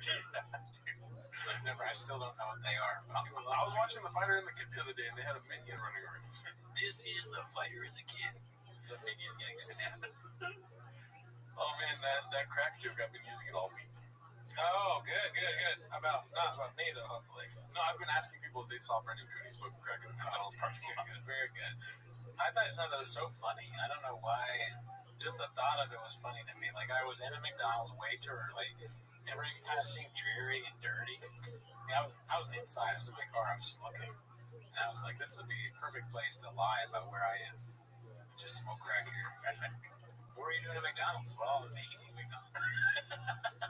What? Why'd you say it like that? I was like, well, I was smoking crack there. That's what I was really doing. I don't want McDonald's unless I'm on crack. No, both. I texted you, I said, you're not going to believe it. My dad was caught smoking crack at McDonald's. Yeah, I was worried that it might be true. I was like, hopefully not true. My dad cut his thumb. Oh, He had to go to the hospital. How is he okay? I guess he's all right. He's acting like the thumb's still there, but I'm like, well, if it's still there, why'd you go to the hospital? You know what I mean? How did he do it? I think he was doing some, he's like a green thumb. Oh, gardening? Oh, okay. But he looked down and it was a red thumb. I mean, my biggest fear with that is like cooking. I always think I'm going to chop my fingers off. Yeah. This seems so easy to do. You gotta be careful when you're cooking. But your dad is, he probably went Baja mode. He's just chopping up garden shit, 100%. Yeah. His middle name is Baja. He's nuts, dude. Speaking of Baja mode, check out my new sneakers, dude. Look at these motherfuckers out here, dude. Damn, that looks like a pussy. Wait, what? The inside, yeah, that's like kind of looks like a vagina, dude. It's like a vagina. That'd be interesting. A vagina-shaped shoe is like more. It's good for your feet. Yeah. And it's crazy how you said that because when I was gonna try them on, I had no pants on. And the guy was like, "What are you doing?" I was like, "No, I'll keep my sock on. I mean, I'm not taking my underwear off. Yeah. I'm gonna try to fuck this vagina on the bottom of the shoe." Yeah, that makes sense. And he told me, he's like, "I already tried. Didn't work." There's a line of guys without their shirts on. Yeah. Trying to fuck the shoe. Like, oh man. That's the only reason we're here. That's why they call them trainers, because it trains you how to fuck a woman right. I'm just kidding. But like the shoe school, is it New Balance? Yes. Incredible. So these weren't the first ones I bought. And so I took advantage of their little, you can bring it back if you want to, thing for 40 days. Okay. So I bought some other shoes that I liked that were cheaper. You know what I mean? And I was like, all right, these are ones that I'm used to, the old New Balance I had. Yeah. And I was walking around in them, I couldn't stop thinking about these bad boys right here, dude. You know what I mean? What's good about them? Thanks for asking. They're like soft, like pillows. I like that. People say clouds. These are pillows, dude. Yeah. It is very cool when you find a shoe that's just like insanely comfortable. Yes. That happens every once in a while. Like, I always forget. I'm like, I had it for a while, and I lose it, and I don't remember what shoe it was. Yeah. And then you go back to Vans. They're great for comfort. They're not like they're so comfortable. They're not really that well balanced. Like you could literally just be like, whoa, people fall over. Yeah. Like I'll be standing sometimes, like whoa, like they're so comfortable. I feel like I'm laying down. People think you relapse because of your shoes. Yeah. Gerardo seems different. It's just the shoes, guys. What made you buy? Like you just like New Balance or something? Oh, I started buying New Balance as soon as Kawhi Leonard got signed to them because I love Kawhi Leonard. So okay, that makes perfect sense. I'm New Balance for life. I've been wearing New Balance for at least 3 years now. Yeah. And I finally went through my shoes and I threw some away. That's good, dude. I had way too many shoes. I mean, if you don't have too many shoes, dude, you're fucking a man. Yeah. So that's what being a hype beast is all about, dude. Yeah. Chasing the bag, having too much shoes, having a membership to a movie theater. These are things you need. That was being a hype beast, dude. Consider me fucking Jocko. I don't know. Good. Yeah. Andrew Schultz. We're big fans of Schultz. I have yet to put the sneaker of the week on the wall. Someday soon. Yeah, we could put it right here. Yeah. Did you see this thing that Dink PT posted, dude? I have not yet seen this, but I see it's got viral. Yeah, dude. Shout out to Dink PT. I think it's DC Inc. Right? Oh. Yeah, he's mogging on our Twitter, Reddit. I don't know how to talk like these kids do, but I heard about mogging. Right. But check this out. It's called Great Crash Out. Stop pretending you're not MAGA. I think he's talking about Nate Bargatze. Just stop. I'm tired of the fucking. At least Tony Hinchcliffe, for as shitty as he is this comedy, and everybody now knows. Now they've seen his Netflix special. 9 fucking minutes of where do you work, Tony? 9 fucking minutes? What do you do for a living? That's what you came to for your hour? You piece of shit with your fucking belt buckle. Does this remind you of anyone? I was thinking, I'm probably wrong, but Brendan Walsh, no? Oh yeah, maybe a little bit. Make like a very hyper version of Walsh. But it made me laugh because when it turned on, I guess I have seen part of this because I did know that the guy was dressed up like a clown. But it does seem like a crazy version of me to me. Because it has red hair and he's screaming and he has hair. And he's got clown makeup. He kind of looks like my dad. But I had not watched this yet. Yeah. The bifocals definitely make it look like your dad. That's not gonna replace your father's love. The fucking bullshit with all of these guys. All fucking clip. At least Tony is straight up admits he's mad. Joe tries to play this bullshit. I'm independent right now. Kamala would have been worse. Would have been worse for the 150 dead Iranian girls. Would have been worse for everybody in the fucking Epstein files. Would have been worse for our local fucking hospitals. Would have been worse for everything that we fucking lived through for the last 18 fucking months, Joe. Or did you need to take your daughters to the White House and tell them don't stand too close to Uncle Donnie the entire time, you fucking stupid fuck? It's funny to have this cadence with this getup. He sounds like a guy in the dock, but he's got like a Hawaiian shirt and strange clown face. You get what you fucking deserve. What the fuck are you talking about, you fucking guys? So you get the reference, right? No, what's that? Joker. You get what you fucking deserve. Oh, it's exactly his makeup. Joker bits. Okay. When he kills Robert De Niro in the Joker. Is that what he says to him? You get what you deserve? I don't know. You get what you fucking deserve. Wait, the Joker says that, right? Yeah. Oh, okay. Yeah. Damn, that's a deep cut. Did you get that right when it happened? I couldn't understand. I think the 70s background type thing, the face, obviously the face makeup makes it clearly the Joaquin Phoenix Joker. I don't remember what he looks like in the movie. Yeah. But, and then the crash out is like him being like the little guy speaking up for the little guy. Okay, I like it so far. He's like a vigilante against the Rogan right now. Oh, yeah, we need more of that. Oh, yeah. There's only 250 of us left. One person in your life loved you, Joe. They would have taught you how to buy a tie that fucking fits. You standing out there, hold that microphone with your limp little fucking wrist. I hate you. Fuck. Is that it? Oh, yeah. That's too bad. I wanted to keep going. Yeah, let's. I can try to find it. It's nuts that this was. I think this was the post where I had to ban the guy from. Yeah. That doesn't seem that controversial to me. He's spitting facts. That'd be so funny if the neocons are like, there's a raccoon tweeties Twitter or Reddit out there where they're just harping on liberal bullshit. Yeah. Someday, hopefully, we can get that. I'll take those views. Yeah. Yes. Why not? I think this is the podcast. Salad. President Hillary. Philip DeFranco. Do you ever watch Philip DeFranco? I don't know who Phil DeFranco is. Oh, okay. That name sounds very familiar. He does like a liberal daily news thing. Okay. So I watch it sometimes. Yeah. No, I haven't seen it. I don't think I've seen that. Especially when, what's her name? Candace Owens doesn't post it. I watch Philip DeFranco. Does Candace Owens ever go on Philip DeFranco? Not a chance. Okay. No. Rogan? Let's see if we should. Or what was it? He said tie, bow tie, or tie. Yeah, he did say tie. How you got it? Oh, wow. I'm pretty good at this thing. You are. Time, you fucking stupid fuck. If one person in your life loved you, Joe, they would have taught you how to buy a tie that fucking fits.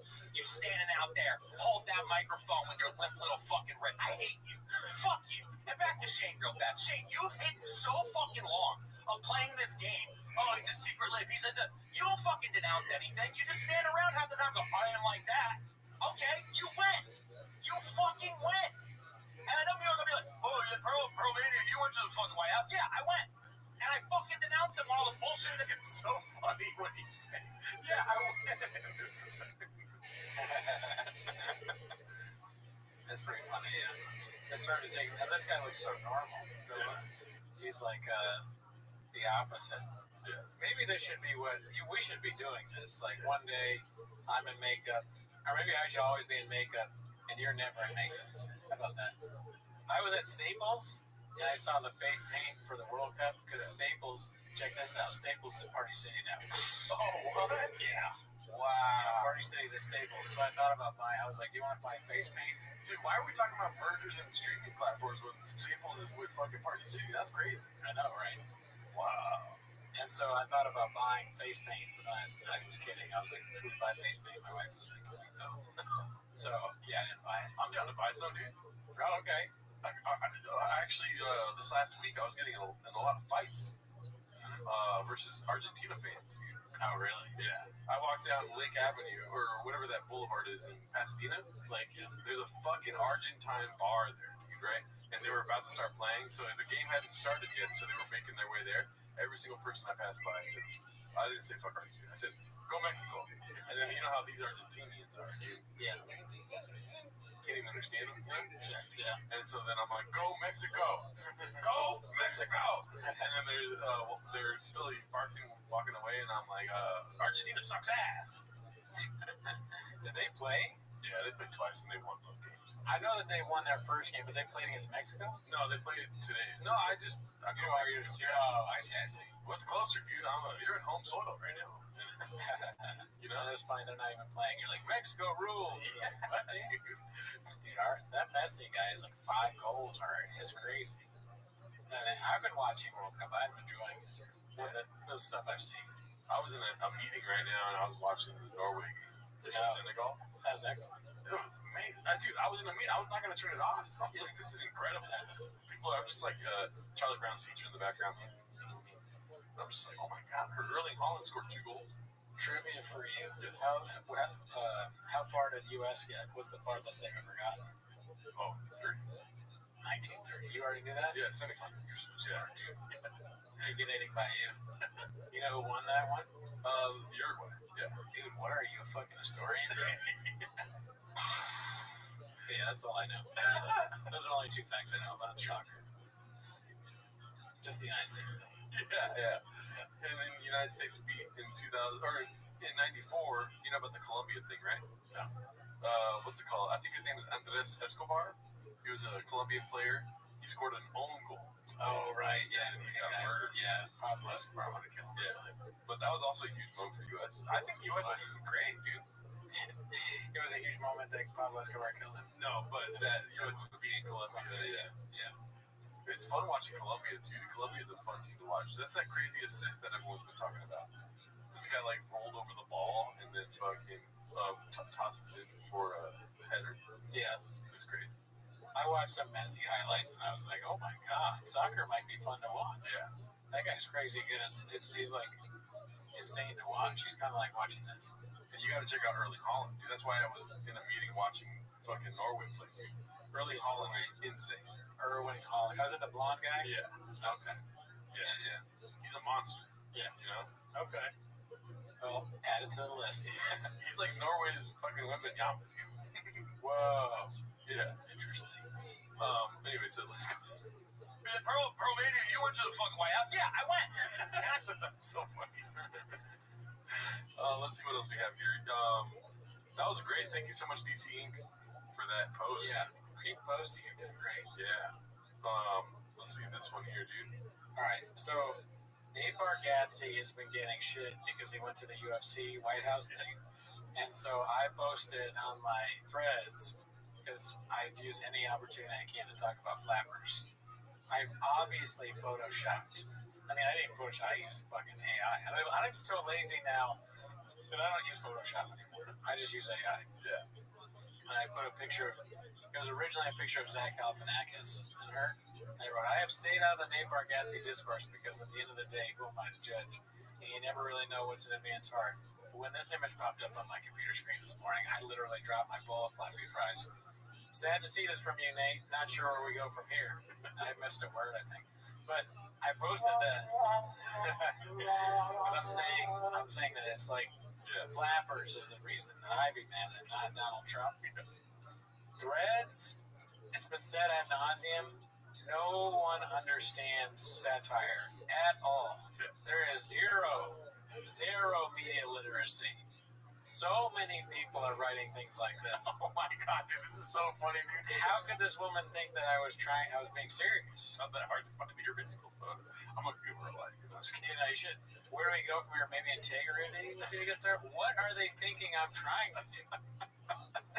I like picturing it as people actually think that I like flappers. Yeah. No, not defending flappers. Oh, okay. That flappers is very bad, and like I'm making it up that Nate Bargatze has any association with flappers, because that's how I read this kind of like, you know. And then there's so many of these like posts where it's like, dude, that's obviously Photoshop. It isn't Photoshop. It's AI. It's like that one Conan O'Brien joke where he's complimenting Bill Burr by saying like, you make both sides mad, like left and right. So when you're on stage, everyone hates you. For you, it's like it's hard to find somebody that's not a fan of flappers or a fan of Nate Bargatze.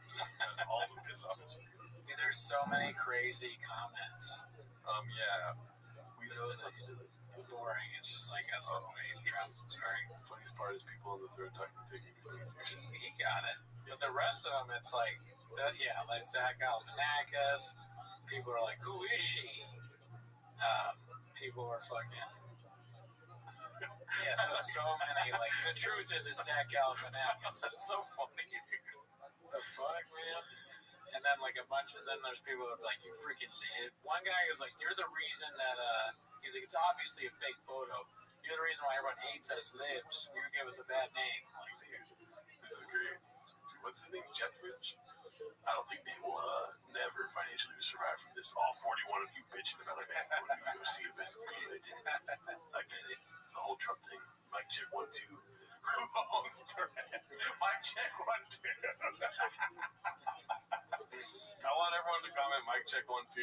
People are still commenting the fucking O face and the laughing emoji. It's so funny.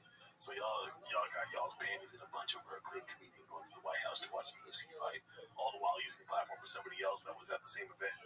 Without saying his name, y'all are some hypocritical pussies, snowflakes. Snowflakes.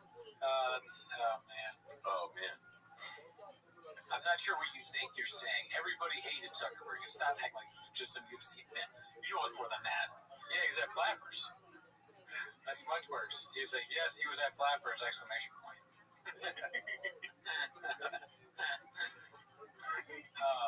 Yeah, dude, it was really cracking me up. This is like the first post that I saw that just people don't understand what's going on in the world around them at all.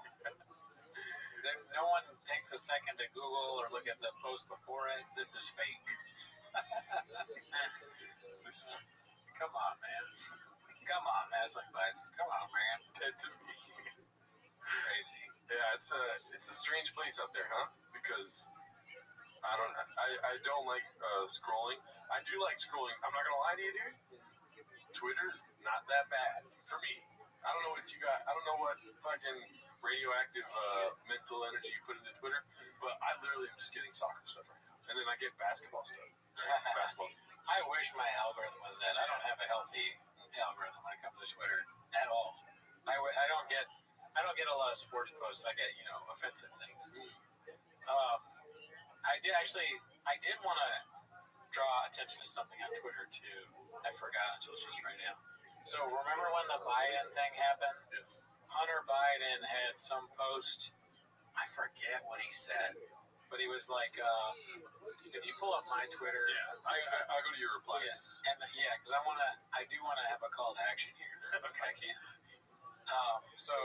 Because what happened was we're pulling it up now, and is that it? No, it's right here. Yeah. Okay. So, I remember now. Hunter Biden replied to Joe Rogan. Oh no, Brendan Schaub. Oh wait, yeah. Yeah. Well, originally Hunter Biden was like Joe Rogan. I forget exactly what he said, but it's the best thing I ever read in my life. And I'm just kidding. But I just saw that. Jesus Christ. And then Schaub retweeted it, or he did a quote tweet. And he said, "Excuse me, sir, it's okay to snort cocaine at the White House, but you draw the line with UFC fights." So immediately I wrote, "Please come on Timos at Hunter Biden." So my call to action is please go to my page. If you do anything to support the show besides join Patreon, please go to my page on Twitter. Download a Twitter if you don't have one. Like or retweet this, because if enough of us do it, maybe Hunter Biden will come out. He lives in LA, right? I think so. I think he lives in Los Angeles because he took some job in the LA thing. I think the two of us work with Biden. I'm a lib cuck. Gerardo's sober. So, like, you can relate to him. You can relate to him on sobriety. I can relate on being a lib cuck or whatever. I'm liberal. Yeah, and you're a liberal too. I'm literally a registered liberal. Oh, that's good. Yeah. I didn't get to be that. I didn't know this tech shit that high. But yeah, I mean, please go and like this. Let's go viral, okay? Yeah. Yeah, and then this is crazy. I just can't believe that that's real. Yeah, let's take a look at this really This quick. is the craziest thing I've ever read. I thought it was fake when I read it. Yeah, so this is from Ben Gvir. That guy sucks ass. From every tear of an Israeli mother, 1,000 Lebanese mothers must weep. All of Lebanon must burn. And then enough with the ping pong in the Middle East. You don't win with measured responses and restraint. You need to go berserk. Dude. He says all of Lebanon must burn like 3 times in this thing. Lebanese mothers must weep. 3 times that, yeah. So That's many just like, times. why are you repeating that? Yeah. You shouldn't have said it one time. This is the craziest thing I've ever heard someone say online. Ben Gvir, he's a wild guy. Yeah, he shouldn't be allowed to have Twitter. That's a basic thing that he shouldn't be allowed to have. Yeah, this kind of stuff just makes me want to go home and just lay down. Yeah, I mean, definitely, I hope he doesn't get a Ringo pass. I watched the most recent Too Lazy to Try videos. Have you seen that? Yeah, I think I did this morning. Yeah, the one with Dan Bongino. Yes. Yeah, it's good. I'm not gonna lie, dude. Dan Bongino might be my goat. Yeah. Why? Greatest of all time, dude. Okay. I don't know. I honestly, at the end of the day, and hopefully I don't do this, but I was thinking it'd be hilarious if I sarcastically loved Dan Bongino. Oh, because he's so fucking lame. Yeah, he sucks ass. But if I had a dedicated live stream where I just watch Dan Bongino content and be and everything he says is correct, I feel like it'll be a really a hard challenge. Definitely. Yeah. I'm fascinated by someone like Dan Bongino because he goes to the FBI, right? He's a deputy FBI guy, and he's like, this is way too hard. I can't do this. But before that, he's a conspiracy guy. So he goes from being a conspiracy podcaster, who's kind of probably grifting and being like, here's all the conspiracies, but yeah, you gotta buy this gold stuff that and then Magic Mind's great. Or I've got this protein powder that you really need. So he's doing that, he's making a lot of money, but then he goes to the FBI and he's like, I can't, this is way too hard. And he starts to be like a shill for the government. Yeah. And then after he can't do that, he tries to go back to being the conspiracy guy. Yeah. It's crazy to go back to that. Yeah. It's like, no, dude, you became the government. You can't go back to you're not. What are you exposing yourself? Yeah. Like you are the guy now. Look at him, dude. It's just his thumbnails are so fucking weird. Yeah. The thumbnails are like he looks insane. Yeah, no, they're not that good. Yeah, they're kind of low quality. And then 6K views, okay. 7.7. Shouldn't it be more? He's famous. Should be more than that, I think. That'd be so funny if he's like, I'm gonna do 10 minutes of show. Yeah, I mean, I'd have him on 10 minutes of show. Yeah. Why not? We'd make fun of him.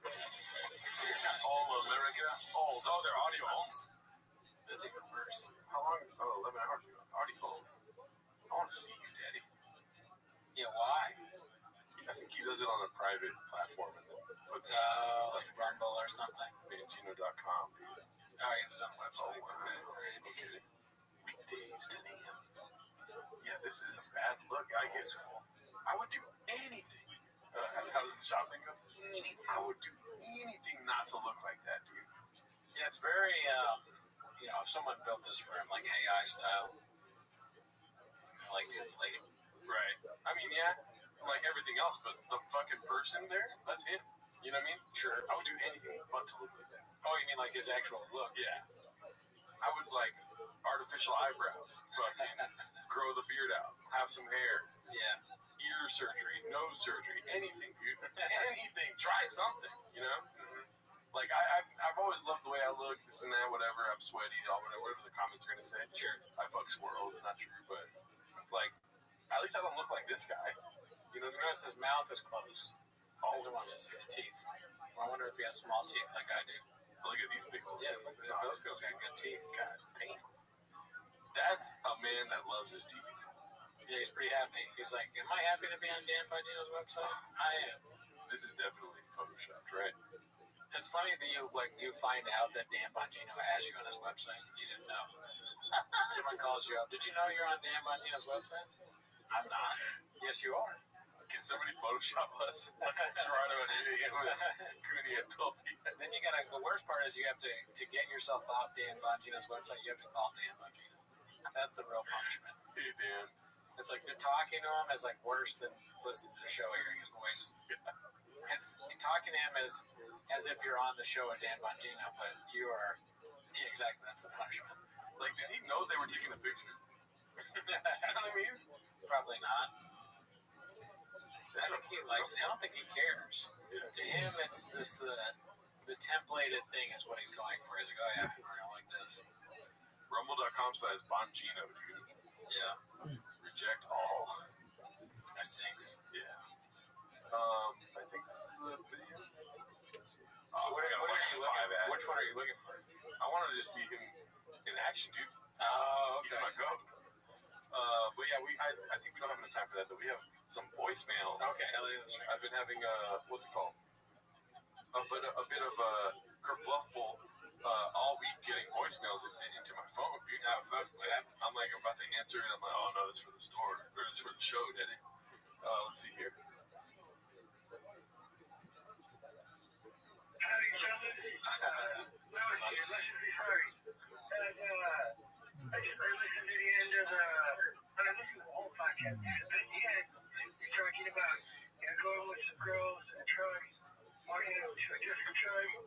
I put the podcast on in the background while I'm doing shit, and having ADHD helps me. And sometimes I just picture random shit. So when you said that, I just picture, you guys going with some girls, try to walk them to the truck, and like they're not having that. And so then like I picture it like a TV show. So it cuts to the next scene, and it's the two of you sitting in another truck by yourselves without the girls, crying and jacking off, and at the same time they're doing BG. So like Gerardo, of course, saying bean, and Brendan saying cheese, and it's a funny visual, just you two jerking up, BG. Anyway, This is when I sound like I'm tired. Like when I'm doing on my bed, so I'm like kind of tired. doesn't make any sense. So he has a visual of us. First of all, we didn't succeed in truck walking some chicks, and then we're in that truck where we should be getting our dicks sucked, and we're both jacking off, and I'm saying beans and you're saying cheese. Yeah, no, I didn't like it either. But I think that's the visual you got. I don't know if that's what it was or not. I'm pretty sure that's what I was. could read. I thought he was saying people were chaining beans and cheese at us while we're jacking off or something. Oh, no, he's saying that I'm saying beans and you're, of course, saying cheese. While we're jacking off Yeah, together? Yeah. I don't know. Why would you picture what? No, even at the beginning of this voicemail, I was like, what did we say at the end of the podcast? I can't remember. I vaguely remember like a truck thing. I think we talked about walking over with our truck, I think.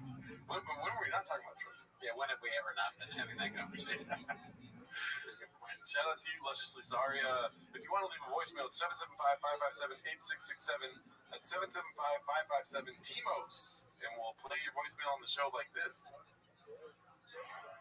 Hi, Gerardo and Brendan. This is the Bible Rabbi. Why do you laugh at my name?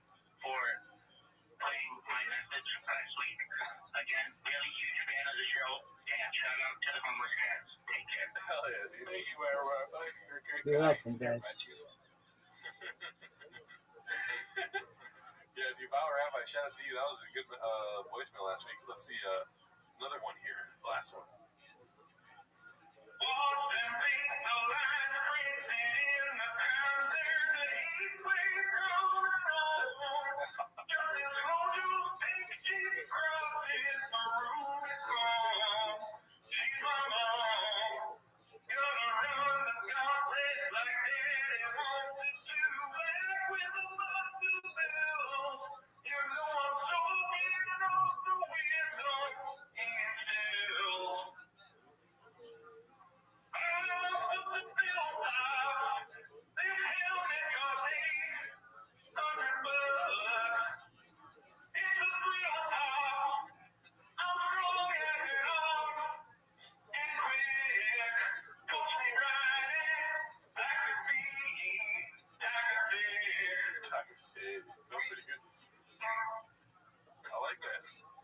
Shout out to you, the guy that sings. I don't know his name. I don't think Petrovsky, dude. Oh, okay, Petrovsky, yeah. Something like that. Shout out to you. You keep us going, dude. You know. That's true. I mean, listen, we make fun, but we appreciate the people that are always, doing the same, or like not the same bit, but continuously supporting the show. Luscious with his drunken rants about us jacking off. Petrovsky do with the songs. And now the Viral Rabbi, I guess. 2 times in a row. We can use some Formula One in the mix, Yeah, has he ever left a voicemail? Yeah. Okay. They called you a bald bitch. And That's funny. I have it on my soundboard now. Oh, shit, really? Yeah, well, it's the other computer, so it's hard to bring it up again. No, I like that. Yeah. It's very funny. But yeah, anything else, dude? No, that's it. I'll see you next week. We'll see you next week. Check out the Patreon. I did do an episode with Ivan and Diego where we talk about La Hormiga from the soccer team. And I should be having another Sam Beckers episode coming out soon. Very good, very good. Yes. And you get early access to TMOS. Yeah. Ever heard of it? Yeah.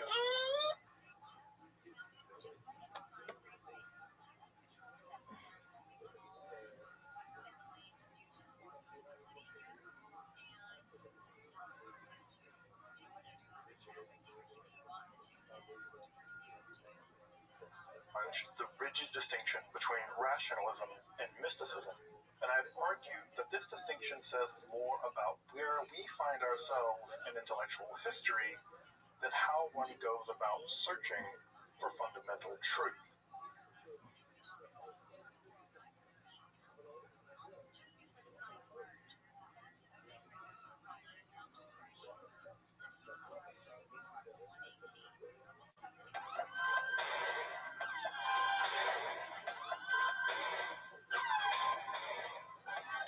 Hey guys, it's Red Band, and this is Kill Tony. Here's Tony Hinchcliffe right there. Hello, everybody, and welcome. Here we are, another beautiful day, another fun episode of Kill Tony coming at you. This is the real deal. We are streaming live. Brian Red Band is here.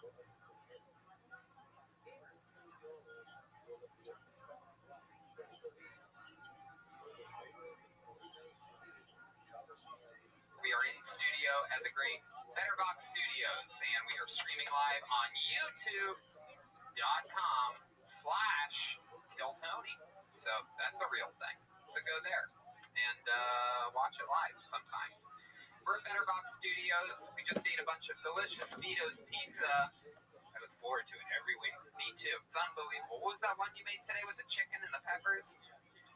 Chicken Serrano pizza. It had what felt like some of that Tabasco jalapeno type of Serrano. Oh, so good. My goodness. Unbelievable. Go buy yourself a candle at damngoodco.com. Get a candle, a bunch of good ones. Take a picture of the candle, tag Kill Tony on Instagram on the stories, and we'll repost it. So that's exciting stuff. The candles are going like crazy. They actually almost ran out of their inventory this week. Send in the pictures. That's the motto around here. Send in the pictures. The great Ryan J. Ebelt will be drawing. He is drawing. He's probably already started. At least my guess is some type of scribble is down on paper right now because he draws every episode. All the prints, posters of every episode of every show, including the road shows, are all available for sale at RyanJEbelt.com. He's having a massive sale right now. Everything's on sale. I have a bunch of Ryan J. Ebelt artwork all around my place. Brought a few of them here. A couple of my favorites. Look at that. Classic. I got that right next to my red neon clock. I go to the frame store. I ask the frame people for a nice frame, and they frame them nice. Spend an extra few bucks, then it looks great forever. It's like an adult thing that you never did, until you grow up. Like, you never think about framing something when you're a kid. Now it's the best part. Yeah. Now the whole thing isn't complete until you go to the frame store. You take one of the little corner pieces, you match it up, you look at everything like a goddamn adult. Get your life framed, people. Get it together. Oh boy, a bunch of Kill Tonys on the road we were supposed to be doing. We were supposed to be in Boston this past weekend, Miami the weekend before that. Those all got rescheduled. It looks like right now, July 31st and August 1st at the Miami Improv combo shows where Tony Hinchcliffe is headlining. Wow, that sounds exciting. I wonder what he'll be talking about that weekend. And Kill Tony shows after all of those. The fun thing is that October, booming, man. Very exciting stuff. The Road to Kill Tony Mania in Sacramento is back October 14th, 15th, and Mania 16th, 17th, and 18th of October as of now. Also, Bakersfield is in there, right on the way. We might be doing a show in Bakersfield and then continuing on to Sacramento, just straight through. A nice little short, maybe 3.5 hour, 4 hour drive to Sacramento instead of that long one. Tacoma, Washington, October 30th and 31st. November 19th, Washington, D.C., and the 20th and the 21st. Incredible. Blah, blah, blah, blah, blah. September 16th through the 19th, Moon Tower has been rescheduled for. That is beautiful Austin, Texas, and other fun stuff. I believe November is also maybe Skankfest South. I don't know what's going on. This is all, we'll all see. What'd you do this week? Anything fun? Same. I got tested for Corona today. I got negative test results. Wow. That was fun. Now I kind of feel bad because I kind of wish I had it already, and it was fine. Nothing's flattening your curves, my friend. Okay. I saw that you've been mastering your flight simulator program. Yep. Flying like a mother, just landing, challenging myself. I fly like a pilot now. I score with pilots. That's great. I'm scoring better than pilots sometimes. Have you seen is it Microsoft Flight Simulator? I don't know if it's out yet. The new one that's about to come out using Google Maps technology. Yeah, there's a bunch of them that are very,